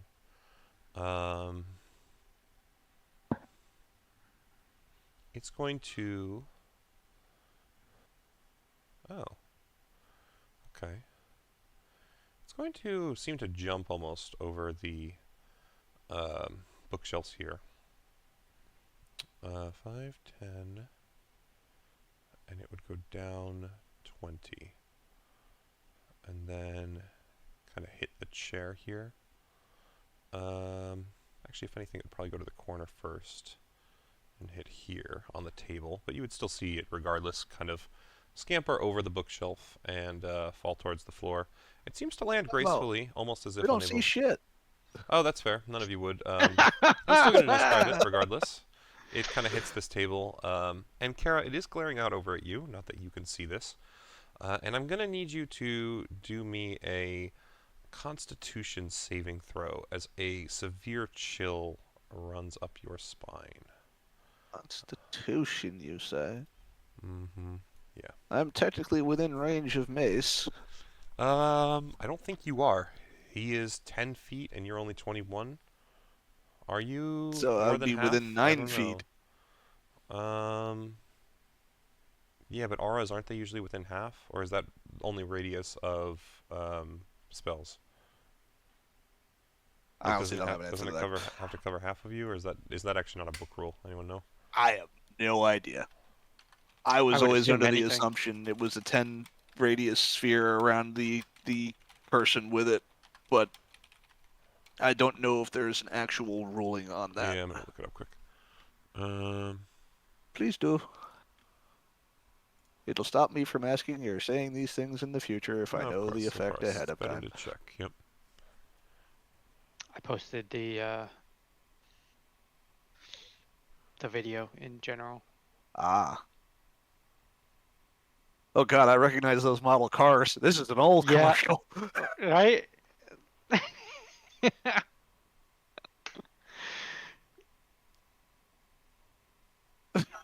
Fucking beware the penguin. Yep. Oh, fucking those are 80s commercials. I think just early 90s. I'm sure it probably says in the captions or whatever.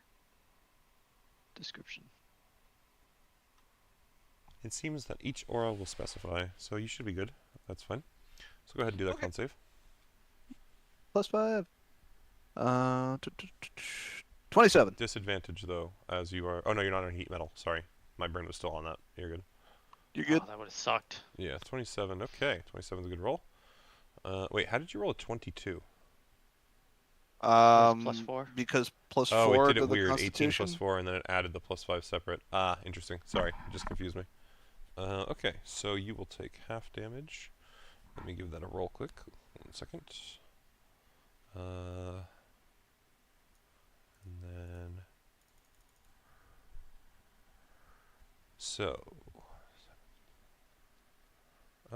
you'll take 35. 35 necrotic, but I think you have that anyway, so we'll double down to... I do. What is that? 17? 17. You gave yourself the Morning Lord. I did. He did. It didn't. I lost most of that when I got hit by the 61 electrical The damage lightning. earlier. And Yeah. at that point, the little jackal is also going to just vanish from sight. So that'll be its turn. Oh man, Mace, how many? you're up. It can use spells as bonus actions. Fuck me. Okay. At least the way I'm running certain things on it. So it was Mace's turn. It is Mace's turn, yes.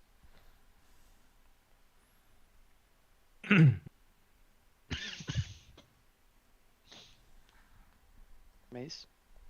Yep. Oh, okay. Yeah, I mean, as I was saying earlier, I'm gonna move here. Okay. So if that's... I think that's all your movement, right? Or no, that's I only think 10. I have So you 5 still feet have- you more. still have Yeah. more, yep. And it mostly will be kind of on you still here. Kara, I think your head is just barely in the darkness, but it will be out soon enough. Yeah. Leif, you are completely able to see now, but you don't know where the jackal thing is. Hell yeah. I'm gonna move. I can see. Actually, I'd like to use my action to just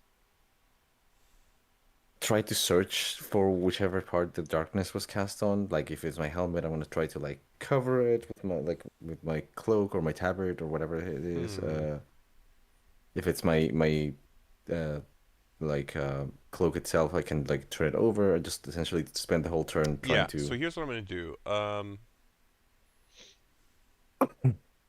We're gonna leave it to a die roll of some sort. I'm just trying to debate which one.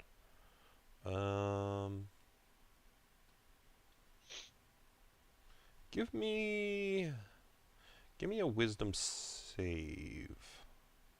Okay. I think that'll be fine, because what I'm thinking is I'm going to do this against the thing's spell save DC. And this will essentially determine whether you're That's not able to advantage, figure it out. sorry. 23 is still pretty damn good. Right, because this is...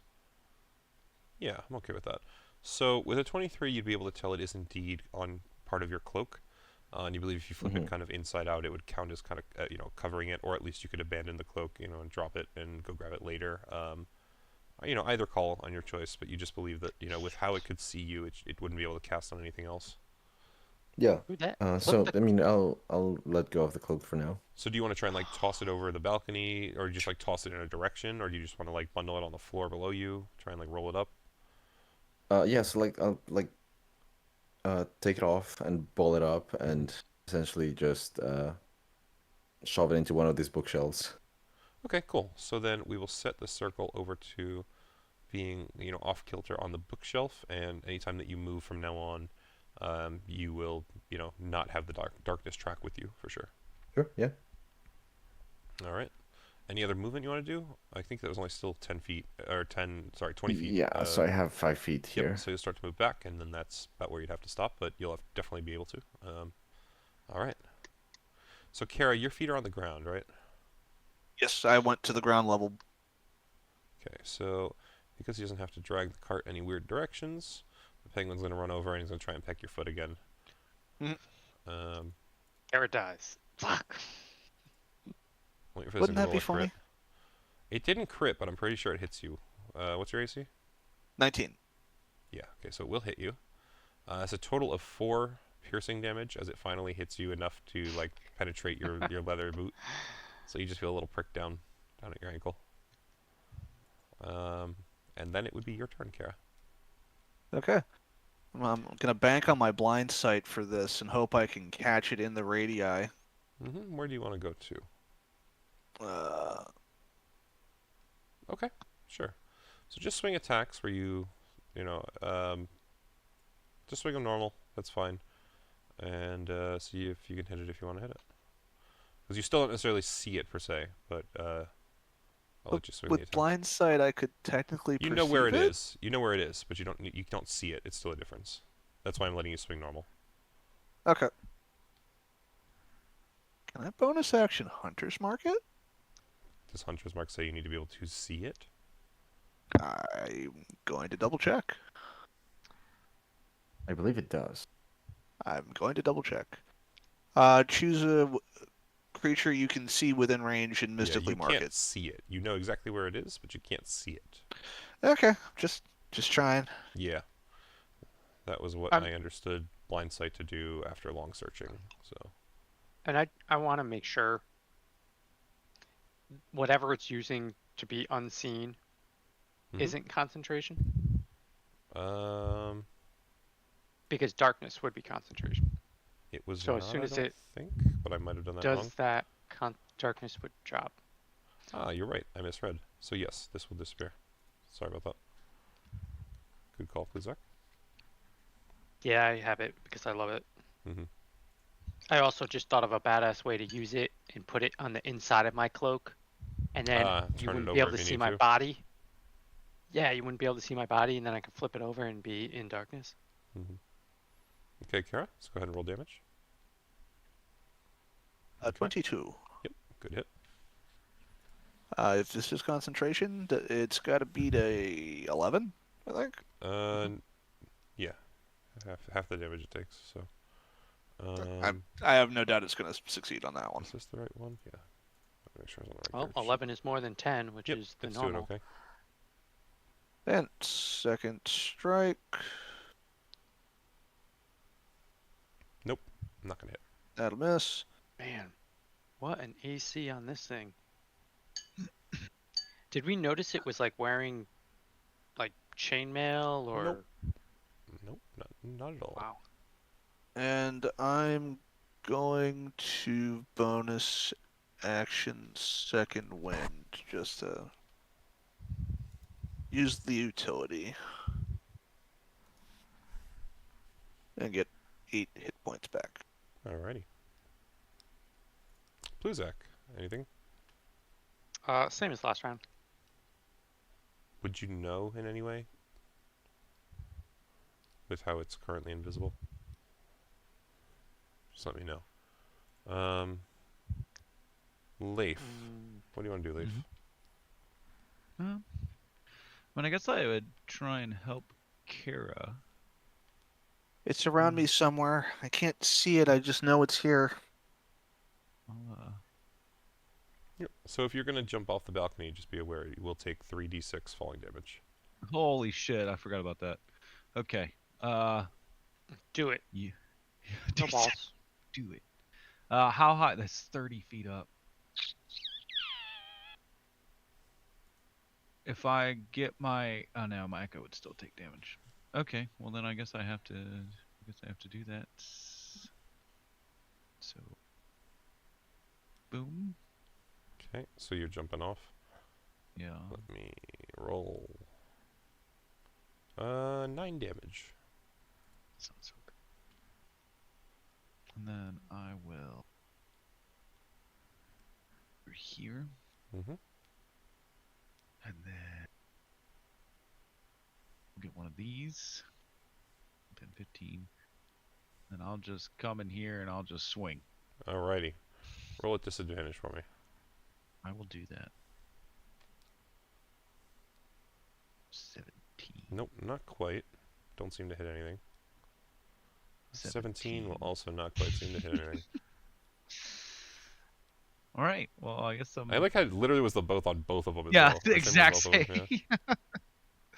That's how you know he's using a dice bot. You don't know you don't know what's happening. You don't know me. I'm too dumb. Remember, I can't read. How would I read the code? I wasn't I guess- calling you dumb. This guy's taking it personal. I hate this game. Wait a minute. Did you make Leif after yourself? It's not me. It's not my name spelled backwards.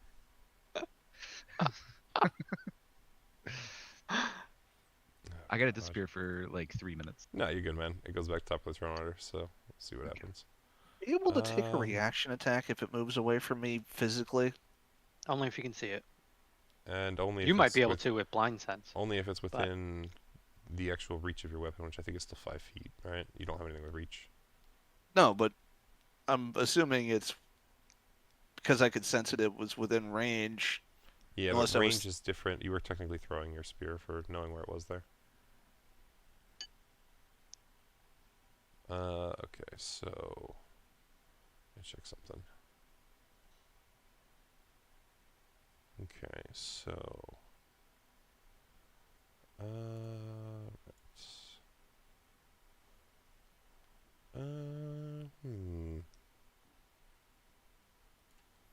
could. Does that seem the best use? Okay. I think so. Actually, I would do that anyway, right? Yeah, okay. I just need to check a character sheet a little further quick. 1 second, I have to make a decision here. Yeah, okay. You good, Vic? Yeah, I'm just thinking, I'm trying to make a kind of tough decision. I don't know what this thing would necessarily do. I think I'm going to make the call this way. So I think it can go to here. So you guys would watch, not necessarily watch, suddenly it would pop up on top of the bookshelf over No one can here. see it. I know, I'm about to. So once it shows up here, you would watch as 4 magic missiles, 3 magic missiles, appear above its shoulders. It's going to launch one at you, Kara, one at you, Leif proper, and one at Leif Echo. I don't think you can truly see Mace currently where he is. So those will automatically hit. Your Echo will disappear, Leif. And then it will do a d4 plus 1 damage to Kara and Leif. Is it rolled for each individual one, or is it just total? Roll You for just each roll one. individual It's a one. 1. Okay, so Kara, you take 4 damage. Leif, you take 3 damage. And it will then scamper to the other side of this shelf. So technically it breaks line of sight from you guys, but it goes over to here. Is currently out of line of sight for, I guess, Kara, you could probably see it over the shelves, but Leif, you currently don't have line of sight on it. Mace, you currently don't have line of sight on it. That is all it can do currently. Mace, it is your turn. Okay. So here's what I will do. I will go over here and recover my cloak with just like my free object Yeah, interaction. just so you know, it would be up here. This is the shelf that I thought you shoved it in because it was what Okay, you were okay. next to. Gotcha, yeah. That's fine. Do I need any additional movement to climb the shelf? No, they're just kind of like 5-6 feet high, so it's enough to block line of sight, but it's not enough. I'm going to make it like aggressively difficult to overcome. Okay. In that case, I'm gonna go up to here and climb this shelf. I'm gonna get line of sight of him. Yep. Yes, 25 feet. Not the best roll of my life, but I guess it could be worse. Or actually, you know what? Fuck that shit. You have a wand of I'm magic going- missile now. True. I'm not going to waste that. I don't know. It regenerates every day. Just Yeah, saying. but I don't know if he's magic attuned to missile's it, not though. gonna do Or shit does he for need me. to on that one? I don't remember. Don't think the wand had to be attuned. I don't think that kind of one It needs does to be not. attuned, Nope. but So he could. But it doesn't matter. I'm gonna Misty Step. Alrighty. Misty Step right next to him. Or Alrighty. behind him, rather. That's fine.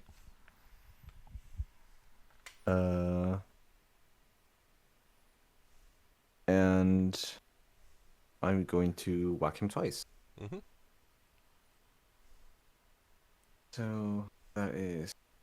I'm going once again going to take the damage, but I don't care. So it's D6. From chance. Yeah. Yeah. So go 1. Oh, sorry, it's at advantage. You can still roll advantage. That's fine. Yep. Still Oh, does well, not hit on that that wasn't case. gonna hit. You're getting lafed Yeah. over there. Yeah. Go for the And second. second, And you can hit it at advantage, of course. that There should you hit. go. Okay. Absolutely will hit. Is it? That is Yep. not a smite, but I do get the extra 2d6 plus 4. Go for it.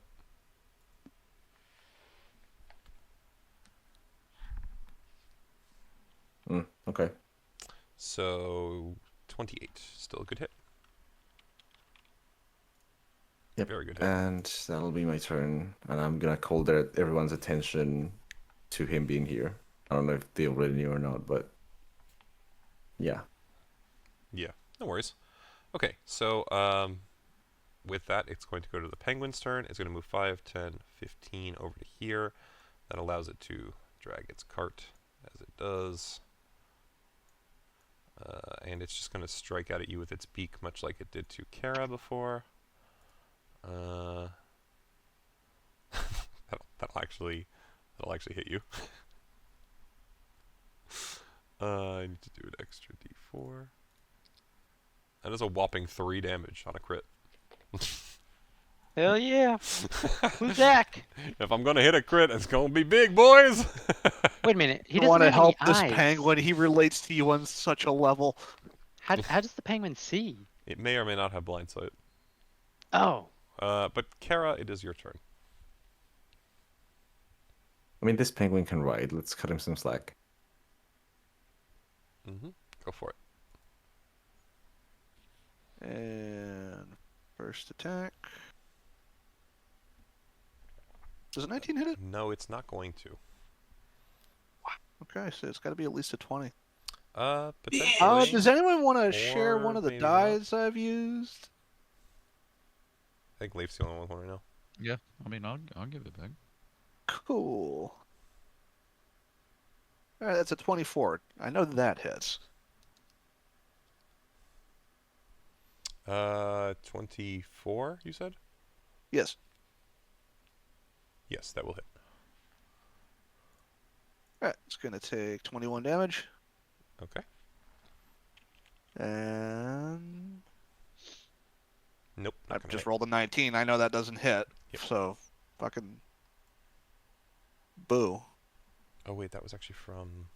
Is that the same? Okay. All right, Pluzak. I'm gonna Hunter's Market as my bonus action. Sure. There you go. Um, How's this thing looking? very bloodied. Near death's Okay. door. Definitely very, very hurt. Knock. So I just want Knock to it. see something. Heaven's door. Okay. Leif, your turn. All right. So, Your echo was disappeared, by the way. Just keep that in mind. so So it takes your bonus action I as well. do know where he is, or I do not. Yeah, You saw Mace Kara called out. Can't stabbing see down him. at him. Mace called out that Okay. he's over there. All right. Well, then I guess. Just go around the bookshelf and shoot the motherfucker. Okay.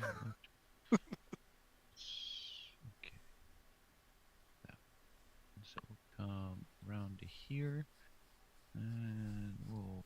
Oh no, that is 15, and then he can have his great sword. That's good to go, and then we'll So slash normal this attacks guy. there. Not gonna hit. That's great. That will also not hit. Oh. Okay. Yeah. So Nice. as you strike him with The a 22 missed? I'm gonna explain. As you strike him with a 22, you find your blade taking purchase right between his shoulder and neck. However, your blade seems stopped by an invisible force. Shield. Thank you, Fred. Ba ba ba ba. Thank you, Fred. He shielded against one of Mace's attacks, so all of you have been swinging against a +5 since then. Oh. So, 22 will not hit. With that, Leif, anything else? I rolled a one. Fuck. Basically. Yeah. It feels almost identical in that sort of situation, doesn't it? Yeah. I mean, I guess not. Okay. So, I'm about to make all of you very, very mad. The fox It disappears. reaches a hand out to the penguin as it casts Dimension Door. And both of them disappear. Please tell me you have Counterspell. Sucks to be them. I do not have Does counterspell. anyone have counterspell? Fuck! I don't think so. So they will dissipate into a glowing light. Kara, what is the range on your Hunter's Mark? Because technically that is still on for, an hour? 8 hours? Something? 10 minutes? Whatever the fucking first level is. Do they get opportunity attack? No, because it's teleportation. Up to an hour. Mm. Okay, so for at least an hour you would know where they're Advantage located. on tracking it. It It's doesn't. just advantage. Okay. Your call if you want to try, but you don't actually have much in terms of clues, so. No, I actually do. Okay. Detect portal.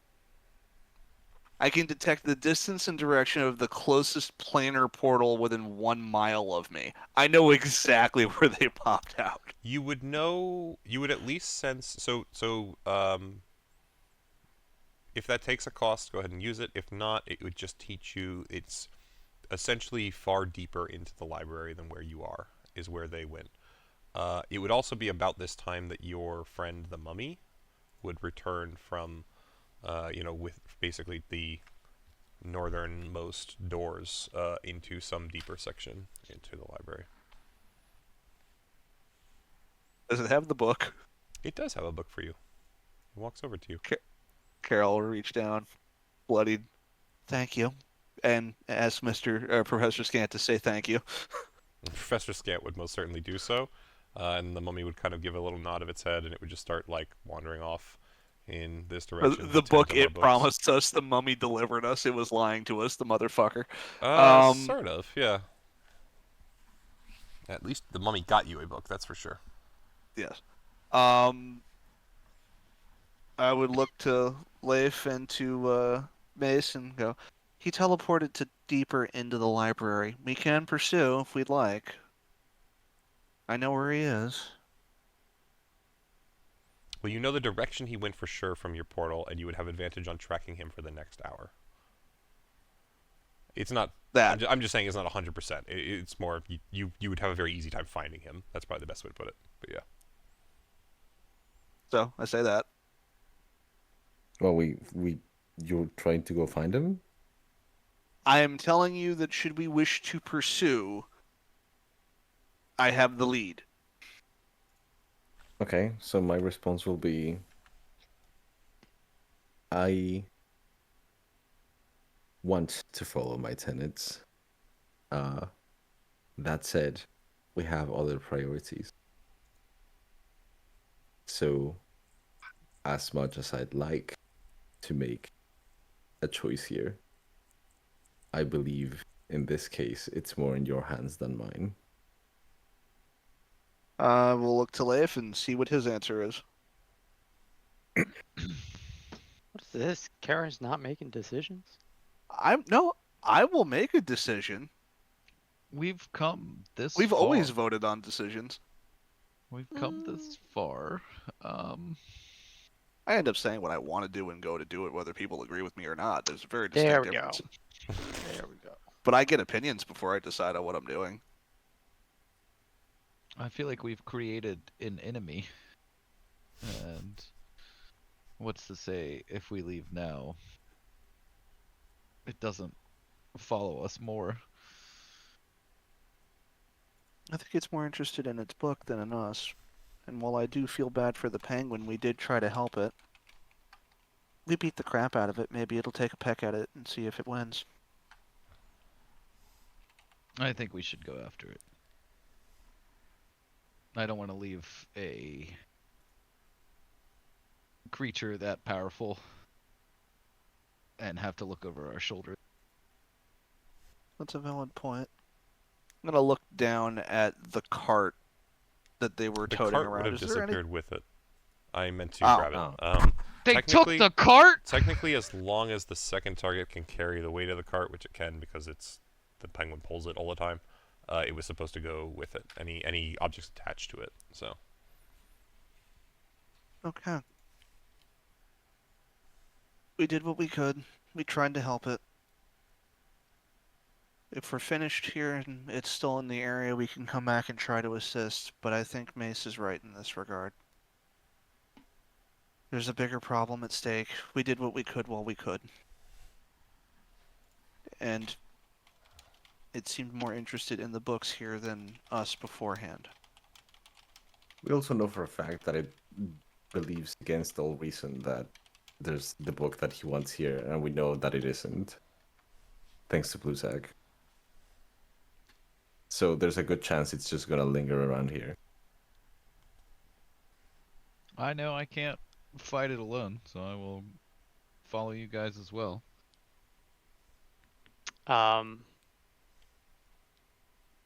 Pluzak is going to say, I will smoke him out. Bluzak's been outside the entire time just smoking a cigarette, just like, Yeah, I wonder what they're doing in there. Pictured him sitting on Okay. the steps and like a bunch of noise inside.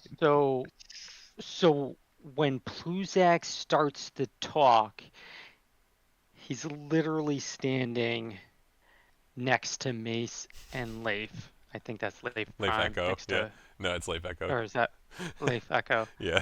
Lafette, I think, is He what we just call it. teleports. I in there, don't know like- the difference, Mhm, right? mhm. So I'm gonna be standing right next to them, thinking that's the main, and the echo's over there in the middle of the room, and I'm gonna say, I think we should go look at the other floors. What? What? It's just a turtle voice from next to you both. I mean, if he's invisible, I know he's there. I reflexively punch in the direction. Yes, so Kara, if it's within 10 feet of you, you would definitely be able to blindsight that there is indeed an object in between Mace and Leif down in this like rightmost corner here. Leif and Mace, yeah, there's definitely a voice like emanating from in that direction between both of you. So, Pluzak, you're saying we should pursue then?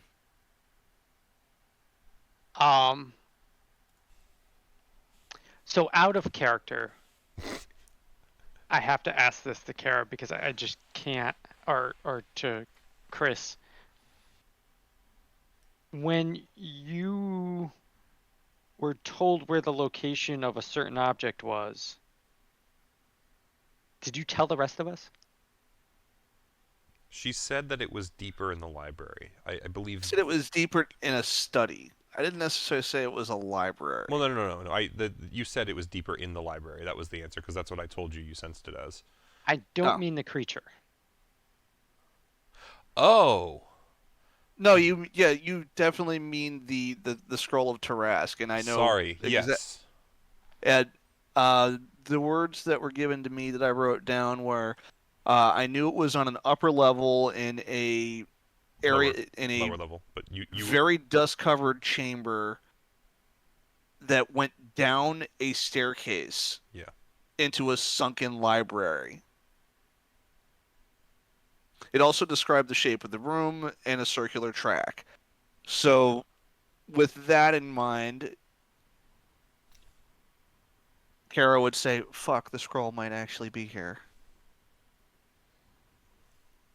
So I would say if you had told us that. No, I did. Okay. So I would say that we would have to search this place anyway. Okay. Then that does change things. I completely forgot about the scroll. We should pursue then. If only to secure the scroll. And look back towards where I think Pluzak is. And just, how long have you been there? I just walked up.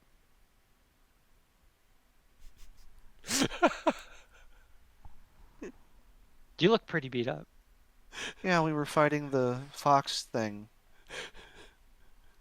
I was going to leave. I was surprised you didn't hear the lightning and... I saw it.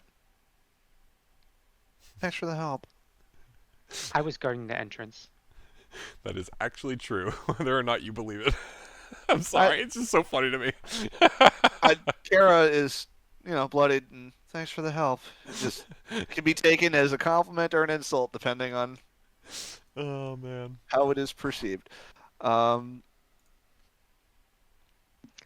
I want to tell Kara, I very badly wanted to light this place on fire. The mummy hears that, Two and it looks around for the source of the voice, like cracking its knuckles. Two things prevented me from doing that. Was one we were in here? No. One is the scroll of Tarask. Yeah, I thought you guys would get out. One is the scroll of Tarask is in here, and two, there's a ton of knowledge and research. I can believe two. The first one doesn't make much sense because the scroll is a magical object that it would survive a regular fire. Who says it's a real fire that's going to start it? Okay. You didn't start the fire. Pluzak started it with his magic. Alright, then the circumstances have changed. We have to search deeper in to secure the scroll, i.e. we're going to save the penguin and then secure the scroll. Alrighty. If it's even here. Yeah. Okay, so with that being the case, I am going to call it at that concept for tonight. If you guys want to chat, plan, figure shit out, totally cool.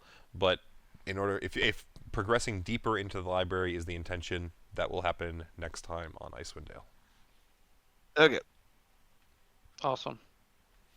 Honestly, great fucking fight though, regardless of how things go going forward, because that thing was not only very magically strong, I gave it a lot of action economy. So it was good. Yeah. We'll see. I'm not going to describe quite yet what I did because you'll probably fight it again, and we'll see how that goes. But it's a crazy creature. I think it starts at a base CR 12 or 13, and it's probably one or two more higher with how I'm running it. So. I think I am familiar with just like it. I don't know if it's exactly what I'm thinking, but yeah, I'm definitely running it more difficult than even as it is base because again, this party just has tons of action That's a lot economy, of power, and I was yeah. like, let me give it enough that like it's worth kind of 2 mages sort of thing. It feels a little better. And the fact that you guys were still Also- like handling it, but it was hurting you back, like I feel like I hit the kind of line I was looking for. So Yeah, for sure. And also, like, usually the predetermined spells for most casters are pretty bad. this one has some nuts So- shit, yeah. Especially with how it's set up and how I'm running it. Absolutely. There's actually one thing I still want to do with it. I'm going to keep as a surprise that if you do fight it again, I'm curious to see how you guys manage, because depending on how things go, it can make a very big change to the party that I do have a solution for, but I wonder if you guys would, or how you would manage it. So, yeah. And you guys are going after it, so we'll see what happens, right? Yep. I fully thought that while he wasn't here, Pluzak was just like pouring gasoline around the building. So you know those campfires he sets? He's just like doing the old RuneScape, setting one every square as it goes around the building, just the entire Yeah. fucking thing. Oh god, that would have been amazing. But no, I actually really appreciate you, Fred. He was sending me messages in the background, of course, of what his intention was and discussing, where he was moving and how. So Bluzak was very much a part of it. And actually, I am going to give you guys some experience for this. Not necessarily the full thing, but that was definitely a incredible fight. So let me choose how much I'm giving you there. And if you kill it in the just future, make there's maybe more. Make sure you write down how many rounds it was. Very good because call. I can do that. Invisibility for an hour. Okay, absolutely. Yeah, and you're definitely going to want to carry it. That makes sense. Okay, so it's got those down, and then... so... Yeah, I think that's probably fair. Okay, there you go. Wow. Leif, I will add the XP to your sheet for both of them for you. Oh, perfect. I was Can just writing you it all guys down. remind me, the earlier one was 1200? 1250? 1250. 1250. Yeah. So let me do those both at once for you. And then get with your brother or Hutch at some point and get yourself signed in again, just so that you're Yeah. back on that. But 1250.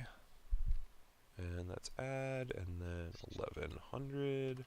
Could have done it once, but my brain is fried. Alright, so everyone should be at 74,350.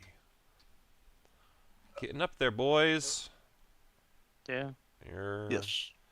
what? 10,650? 10,650 on that next level. And I was telling Chris, depending on what happens, there's a fight that could potentially net you guys like upwards of half of that. Noise. So Yeah, see, my concern right now is by the time we get to Orwell, there's a good chance that we're gonna waste quite a few resources, and that depends on how you want to do very it. dangerous. Especially considering you now know that there's some detriment to staying a long time in the city. So if you want to do a long Exactly. rest before you fight her, that's just as much a risk as anything else, right? mean, So You Or- could use your healing mace to, like, you could spend 1 point of your healing to bring me back up to full. When in doubt, leave me behind to be the meat shield sacrifice and come back. I mean, Look, maybe, but there's yes. also other things. Like, you guys are doing a very good job of 100% clearing the city, but that also means you're going to put yourself in danger of other things because you already know that the city has risk. So, First for of all all- you know, what if something gives you, like, exhaustion or something, Kara? Like, and you want to get rid of that first? That doesn't necessarily come back the same way. You'll get your HP, you'll get your limbs, but will you get exhaustion back? I don't know. We've ever tested that, right? So, it is risk one way or another. It's not like you're perfect, right? So we'll see. I'm really curious to see how things go. Like, really, you guys have done... I think this has been my favorite chapter, just to see how you've interacted with so much crazy shit. And it's been really interesting to me, so... We didn't Yeah, fight it's the fine. flag. Just pointing that out. Mm-hmm. So it's gonna be 99%, and we didn't hit those other towers, so it's gonna be like 98, 97. 89. The outside 9%. towers, I Oh already my told God. Chris in a different point, but the outside towers, don't worry about them. They're all the same as the first one that you checked out, so... They give us a potion. No, I was only going to do that once. And Oh. none of you fuckers have even bothered to test that, so... Not even Well, test. it's not to really a try. test. Yeah. We have to drink it. Yeah, so... it's fully try, I should say, but still. We're getting that I don't even know platinum who trophy, has it. damn it. I think Mace is the one who has it. I have it, yeah. Yeah. and it's interesting. Wait, Fred, for what did you sure. say about a flag? About a flag. You said something like we haven't even done the flag yet. Or maybe I misheard that. Slag. We didn't kill the slag. Slad. No, we didn't kill Slad. it. Slad. Yeah. Sorry. No, you guys we also didn't. technically didn't truly figure out what was going on with the pit bull. So Wait, what's the slat? That So was the it's a thing on giant the, death frog. telescope, yeah. Yeah, it was on the telescope. Okay. It's a frog that can turn you into a frog. What So about That is true. basically, it's the D&D equivalent of a xenomorph. Also true. what about that thing that was behind the ice before we came in here? Yeah, That you we didn't missed a check ton that of stuff either. in the cave. Yeah. We didn't drill a hole in that and look at it. But also, we could, if we want to take a long rest, we could go back to the trees and take a long rest there. And we don't have to spend the night here, which would potentially give us that Constitution saving throw that we That have is to take. true, because I think the effects should be limited to this city. Probably. So, oh, you're talking the trees with the dryad? Yeah. Ah, okay. This is true. We could retreat back to there to do that, but when we took our first rest, we were on the other half of the city. It was less Yes. effective to do so. The, We are now closer to the entrance, and I could technically get most of us across the ice bridge quickly. What was that thing that Pluzak you have? It's like a little house you put down, little safety The- house. The The tiny tiny hut. huts. Yeah. Do those? Can Yeah. you long rest inside of those? Yes, I don't have it. That's. It's just a safe. Mace. It's like an Oh. impenetrable tent. That's all it is. Oh, okay. I see. It doesn't protect. Still, you yes, from- it can be rested inside of. But it doesn't protect you from any like magical things or whatever. It does actually. Oh. No interest- projectiles can pass it. But like, what is happening to us? That's not gonna No, protect no. us from that. Well, shit. I think that's pretty fitting. Well, shit. All right. Well, great. I hope you guys We'll had be fun safe tonight, in though. here, boys. I feel like this whole city has been so interesting. You guys do such a great job with like all the There's crazy just a stuff lot that to gets look thrown at, at you you. know.